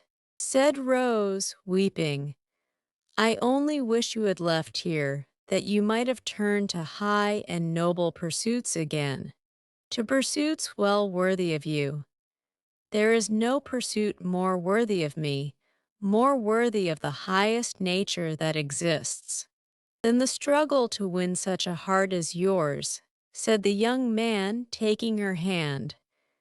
Rose, my own dear Rose, for years I have loved you, hoping to win my way to fame, and then come proudly home and tell you it had been pursued only for you to share, thinking in my daydreams how I would remind you, in that happy moment, of the many silent tokens I had given of a boy's attachment, and claim your hand, as in redemption of some old mute contract that had been sealed between us. That time has not arrived, but here, with not fame won, and no young vision realized, I offer you the heart so long your own, and stake my all upon the words with which you greet the offer. Your behavior has ever been kind and noble, said Rose, mastering the emotions by which she was agitated. As you believe that I am not insensible or ungrateful, so hear my answer. It is, that I may endeavor to deserve you. It is, dear Rose, it is, replied Rose, that you must endeavor to forget me, not as your old and dearly attached companion, for that would wound me deeply, but as the object of your love. Look into the world, think how many hearts you would be proud to gain. Are there, confide some other passion to me if you will. I will be the truest, warmest, and most faithful friend you have. There was a pause during which Rose, who had covered her face with one hand, gave free vent to her tears. Harry still retained the other. And your reasons? Rose, he said at length in a low voice, your reasons for this decision. You have a right to know them, rejoined Rose. You can say nothing to alter my resolution. It is a duty that I must perform. I owe it alike to others and to myself. To yourself, yes. Harry, I owe it to myself that I, a friendless, portionless girl with a blight upon my name, should not give your friends reason to suspect that I had sordidly yielded to your first passion, and fastened myself, a clog, on all your hopes and projects. I owe it to you and yours to prevent you from opposing, in the warmth of your generous nature, this great obstacle to your progress in the world. If your inclinations chime with your sense of duty, Harry began. They do not, replied Rose, coloring deeply. Then you return my love, said Harry. Say but that, dear Rose, say but that, and soften the bitterness of this hard disappointment. If I could have done so, without doing heavy wrong to him I loved, rejoined Rose, I could have received this declaration very differently, said Harry. Do not conceal that from me. At least, Rose, I could, said Rose. Stay. She added, disengaging her hand, why should we prolong this painful interview? Most painful to me, and yet productive of lasting happiness, notwithstanding. For it will be happiness to know that I once held the high place in your regard which I now occupy, and every triumph you achieve in life will animate me with new fortitude and firmness. Farewell, Harry.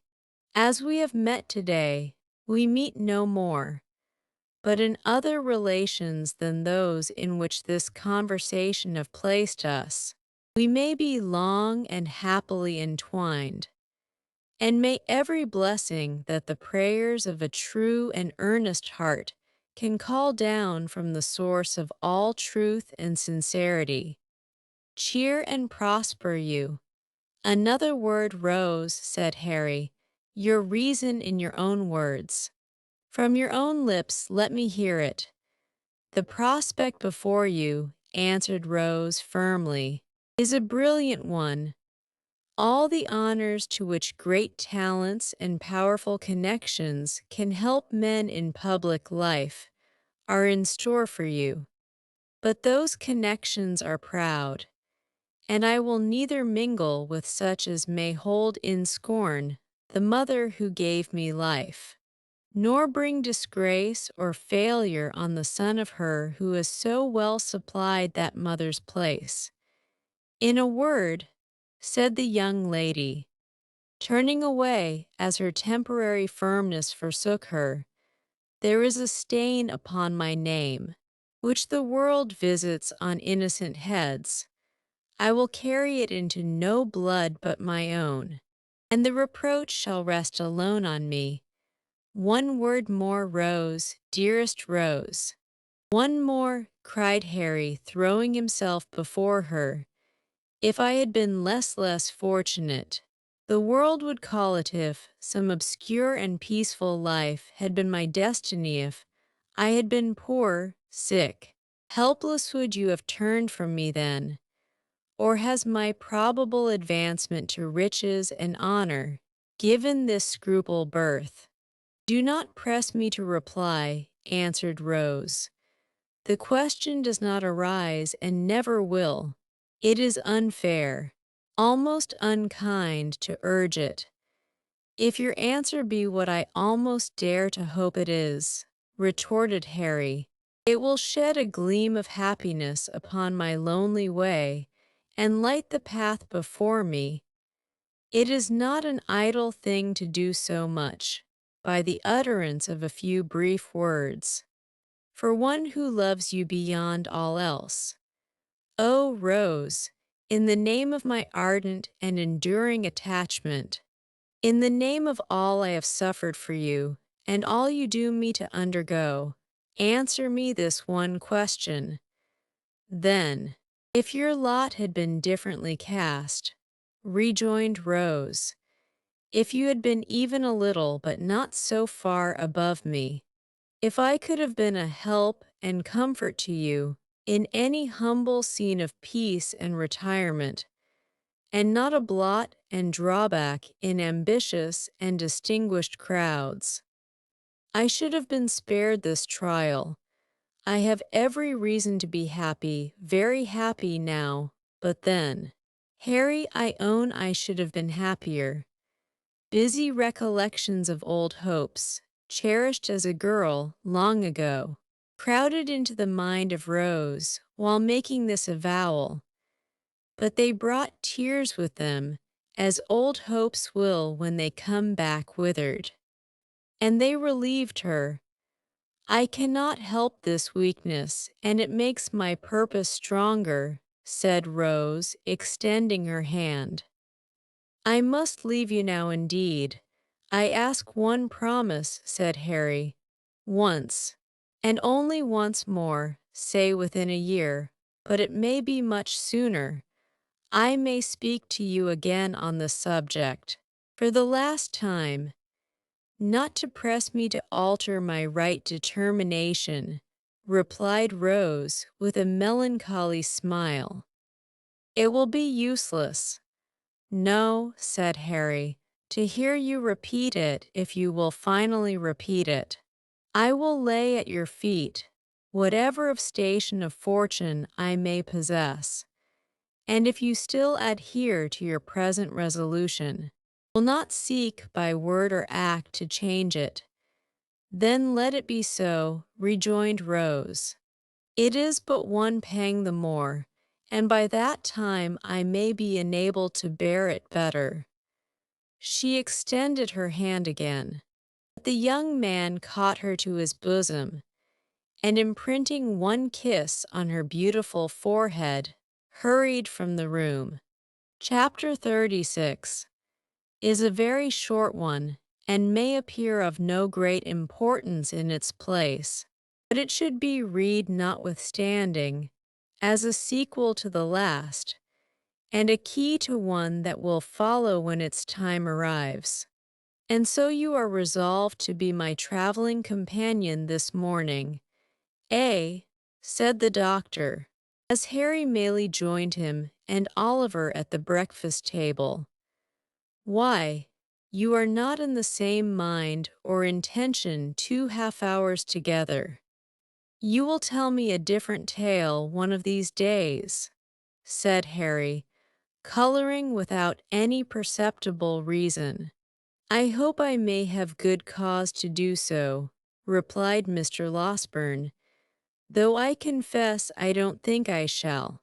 But yesterday morning you had made up your mind, in a great hurry, to stay here, and to accompany your mother, like a dutiful son, to the seaside. Before noon, you announced that you are going to do me the honor of accompanying me as far as I go, on your road to London, and at night you urge me with great mystery to start before the ladies are stirring, the consequence of which is, that young Oliver here is pinned down to his breakfast when he ought to be ranging the meadows after botanical phenomena of all kinds. Too bad, isn't it, Oliver? I should have been very sorry not to have been at home when you and Mr.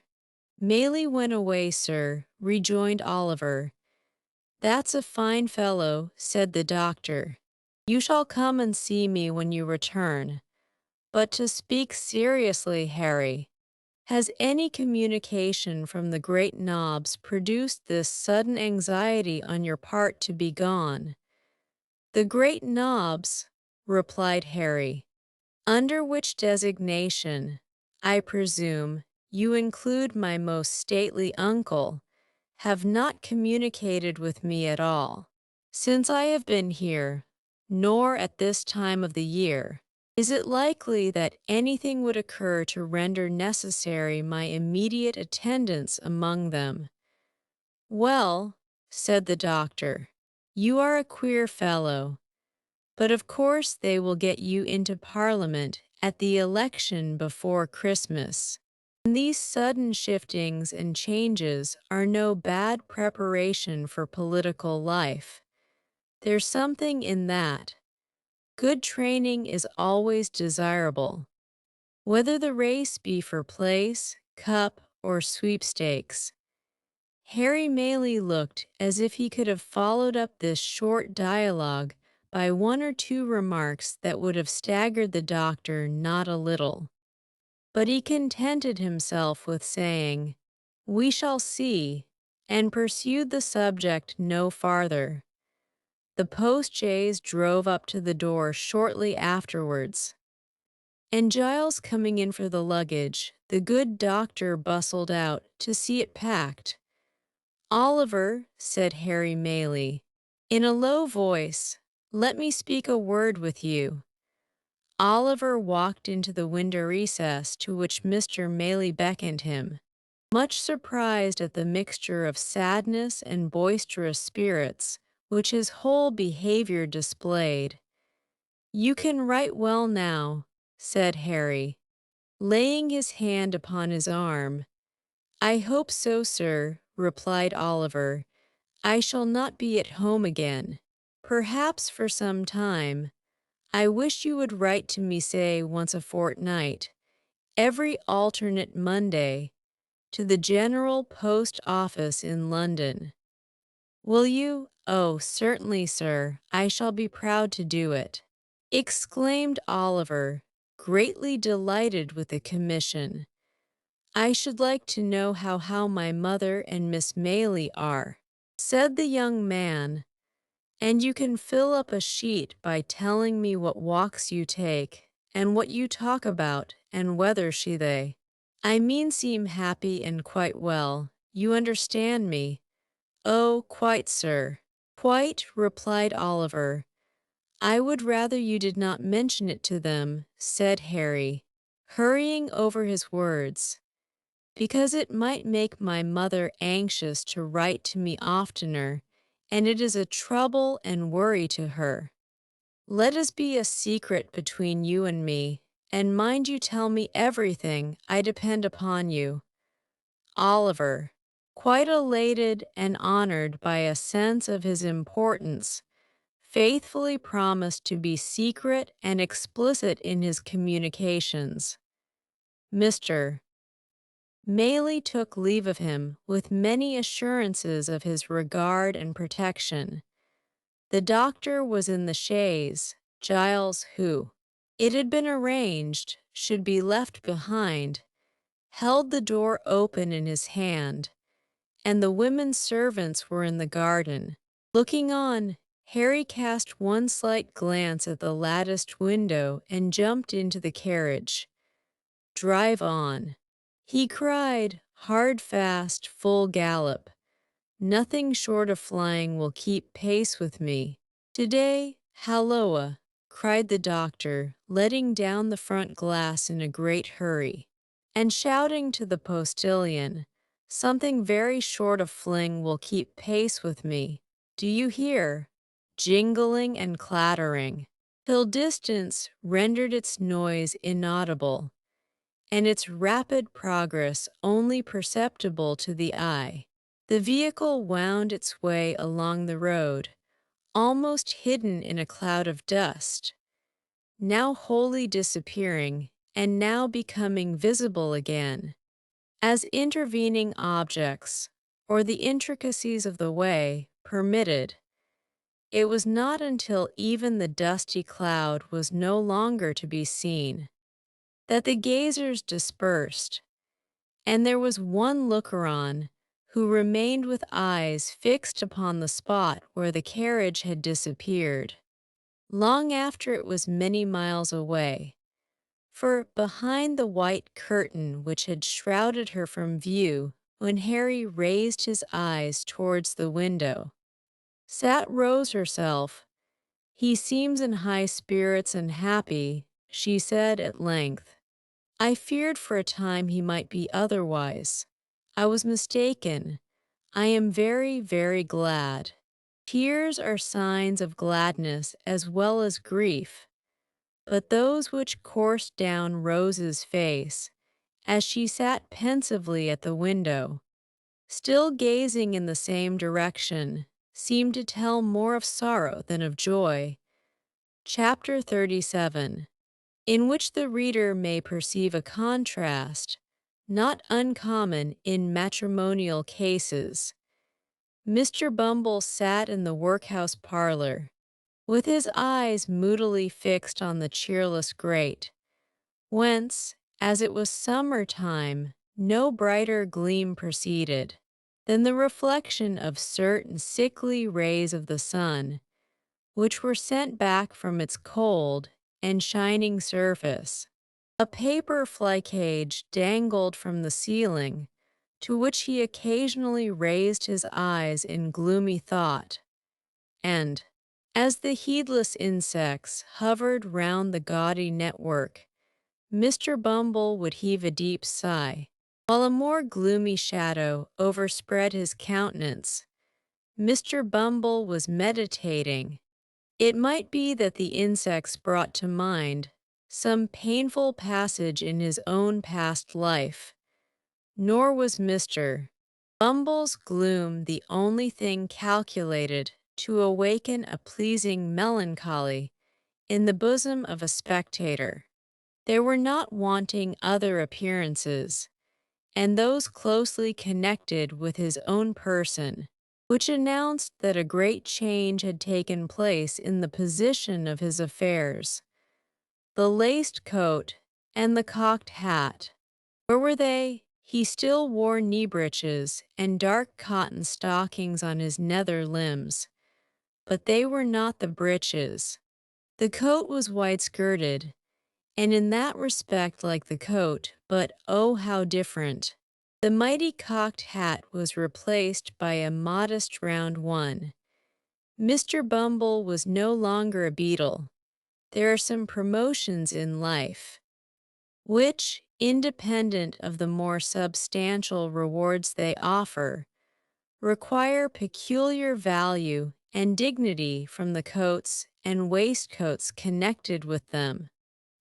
A field marshal has his uniform, a bishop his silk apron, a counselor his silk gown, a beadle his cocked hat.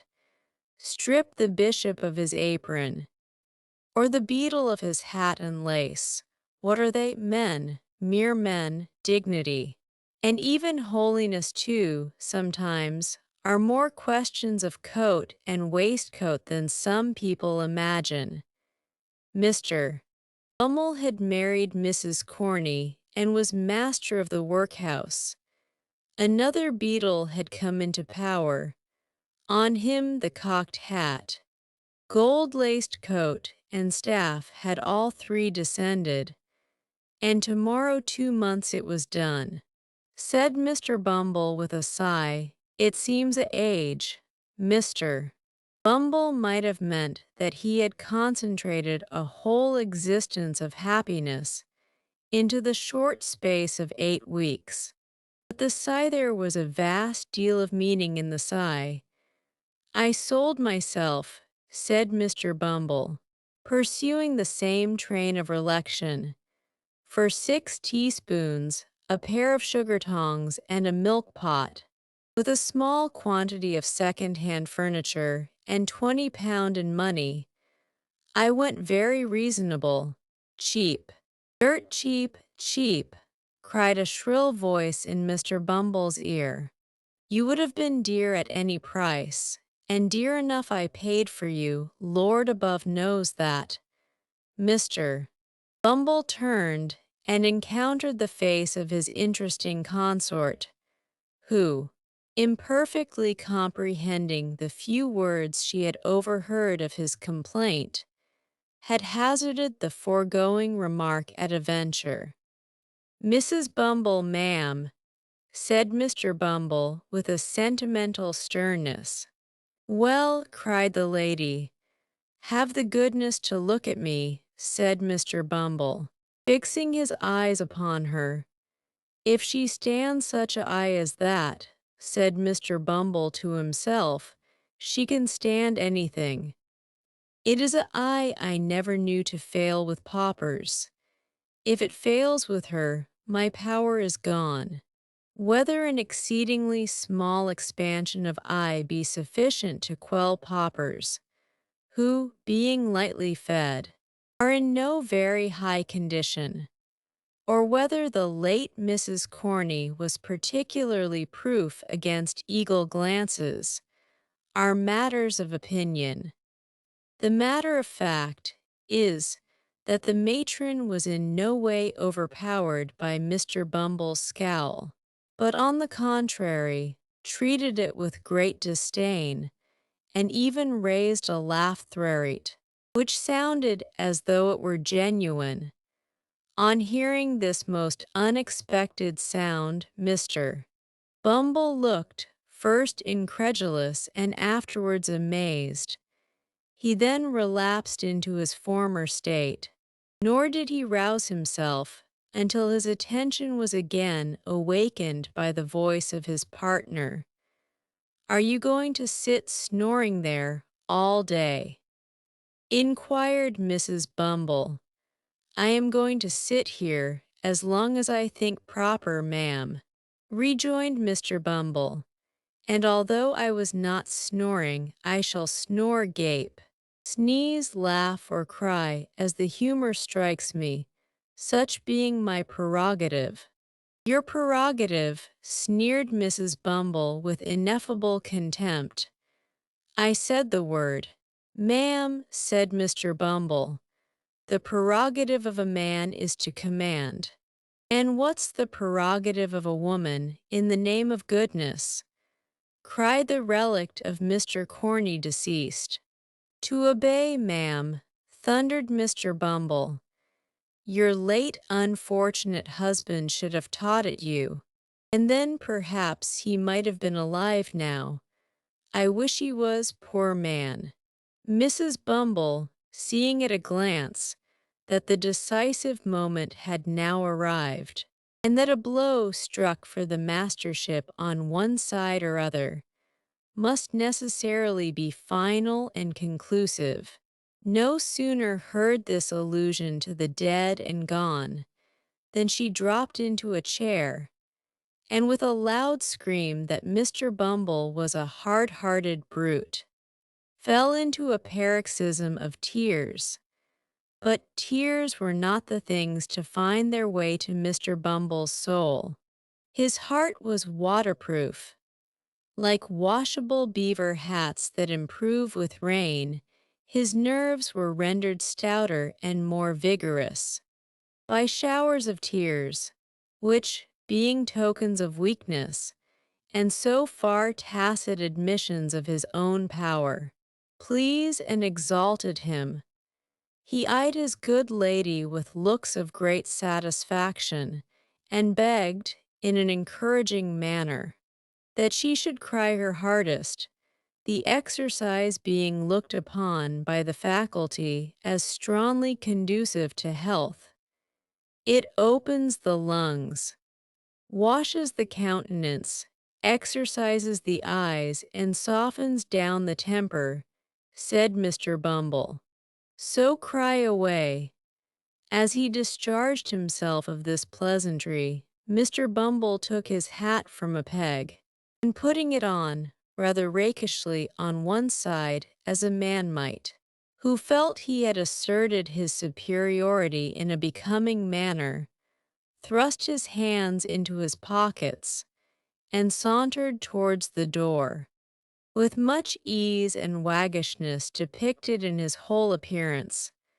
Now, Mrs. Corney that was, had tried the tears, because they were less troublesome than a manual assault, but she was quite prepared to make trial of the latter mode of proceeding, as Mr. Bumble was not long in discovering. The first proof he experienced of the fact was conveyed in a hollow sound, immediately succeeded by the sudden flying off of his hat to the opposite end of the room, this preliminary proceeding laying bare his head. The expert lady, clasping him tightly round the throat with one hand, inflicted a shower of blows, dealt with singular vigor and dexterity upon it with the other. This done, she created a little variety by scratching his face and tearing his hair, and having, by this time, inflicted as much punishment as she deemed necessary for the offense, she pushed him over a chair, which was luckily well situated for the purpose, and defied him to talk about his prerogative again if he dared. "Get up," said Mrs. Bumble in a voice of command, "and take yourself away from here, unless you want me to do something desperate." Mr. Bumble rose with a very rueful countenance, wondering much what something desperate might be. Picking up his hat, he looked towards the door. "Are you going?" demanded Mr. Bumble. "Certainly, my dear, certainly," rejoined Mr. Bumble, making a quicker motion towards the door. "I didn't intend to. I'm going, my dear. You are so very violent that really at this instant, Mrs. Bumble stepped hastily forward to replace the carpet, which had been kicked up in the scuffle. Mr. Bumble immediately darted out of the room, without bestowing another thought on his unfinished sentence, leaving the late Mrs. Corney in full possession of the field. Mr. Bumble was fairly taken by surprise, and fairly beaten. He had a decided propensity for bullying, derived no inconsiderable pleasure from the exercise of petty cruelty, and consequently was, it is needless to say, a coward. This is by no means a disparagement to his character, for many official personages who are held in high respect and admiration, are the victims of similar infirmities. The remark is made, indeed, rather in his favor than otherwise, and with a view of impressing the reader with a just sense of his qualifications for office. But the measure of his degradation was not yet full. After making a tour of the house, and thinking, for the first time, that the poor laws really were too hard on people, and that men who ran away from their wives, leaving them chargeable to the parish, ought in justice to be visited with no punishment at all, but rather rewarded as meritorious individuals who had suffered much. Mr. Bumble came to a room where some of the female paupers were usually employed in washing the parish linen. When the sound of voices in conversation now proceeded, "Hem," said Mr. Bumble, summoning up all his native dignity, "these women at least shall continue to respect the prerogative. Hallo. Hallo there, what do you mean by this noise, you husses?" With these words, Mr. Bumble opened the door and walked in with a very fierce and angry manner, which was at once exchanged for a most humiliated and cowering air. As his eyes unexpectedly rested on the form of his lady wife, "My dear," said Mr. Bumble, "I didn't know you were here. Didn't know I was here," repeated Mrs. Bumble. "What do you do here?" "I thought they were talking rather too much to be doing their work properly, my dear," replied Mr. Bumble, glancing distractedly at a couple of old women at the washtub, who were comparing notes of admiration at the workhouse master's humility. "You thought they were talking too much," said Mrs. Bumble. "What business is it of yours?" "Why, my dear," urged Mr. Bumble submissively, "what business is it of yours?" demanded Mrs. Bumble again. "It's very true, your matron here, my dear," submitted Mr. Bumble. "But I thought you mightn't be in the way just then." "I'll tell you what, Mr. Bumble," returned his lady, "we don't want any of your interference. You're a great deal too fond of poking your nose into things that don't concern you, making everybody in the house laugh the moment your back is turned, and making yourself look like a fool every hour in the day. Be off, come." Mr. Bumble, seeing with excruciating feelings the delight of the two old paupers, who were tittering together most rapturously, hesitated for an instant. Mrs. Bumble, whose patience brooked no delay, caught up a bowl of soap suds, and motioning him towards the door, ordered him instantly to depart, on pain of receiving the contents upon his portly person. What could Mr. Bumble do? He looked dejectedly round and slunk away, and as he reached the door, the titterings of the paupers broke into a shrill chuckle of irrepressible delight. It wanted but this. He was degraded in their eyes. He had lost caste and station before the very paupers. He had fallen from all the height and pomp of beadleship to the lowest depth of the most snubbed henpeckery, all in 2 months, said Mr. Bumble, filled with dismal thoughts. 2 months. No more than 2 months ago, I was not only my own master, but everybody else's, so far as the parochial workhouse was concerned, and now it was too much. Mr. Bumble boxed the ears of the boy who opened the gate for him, for he had reached the portal in his reverie.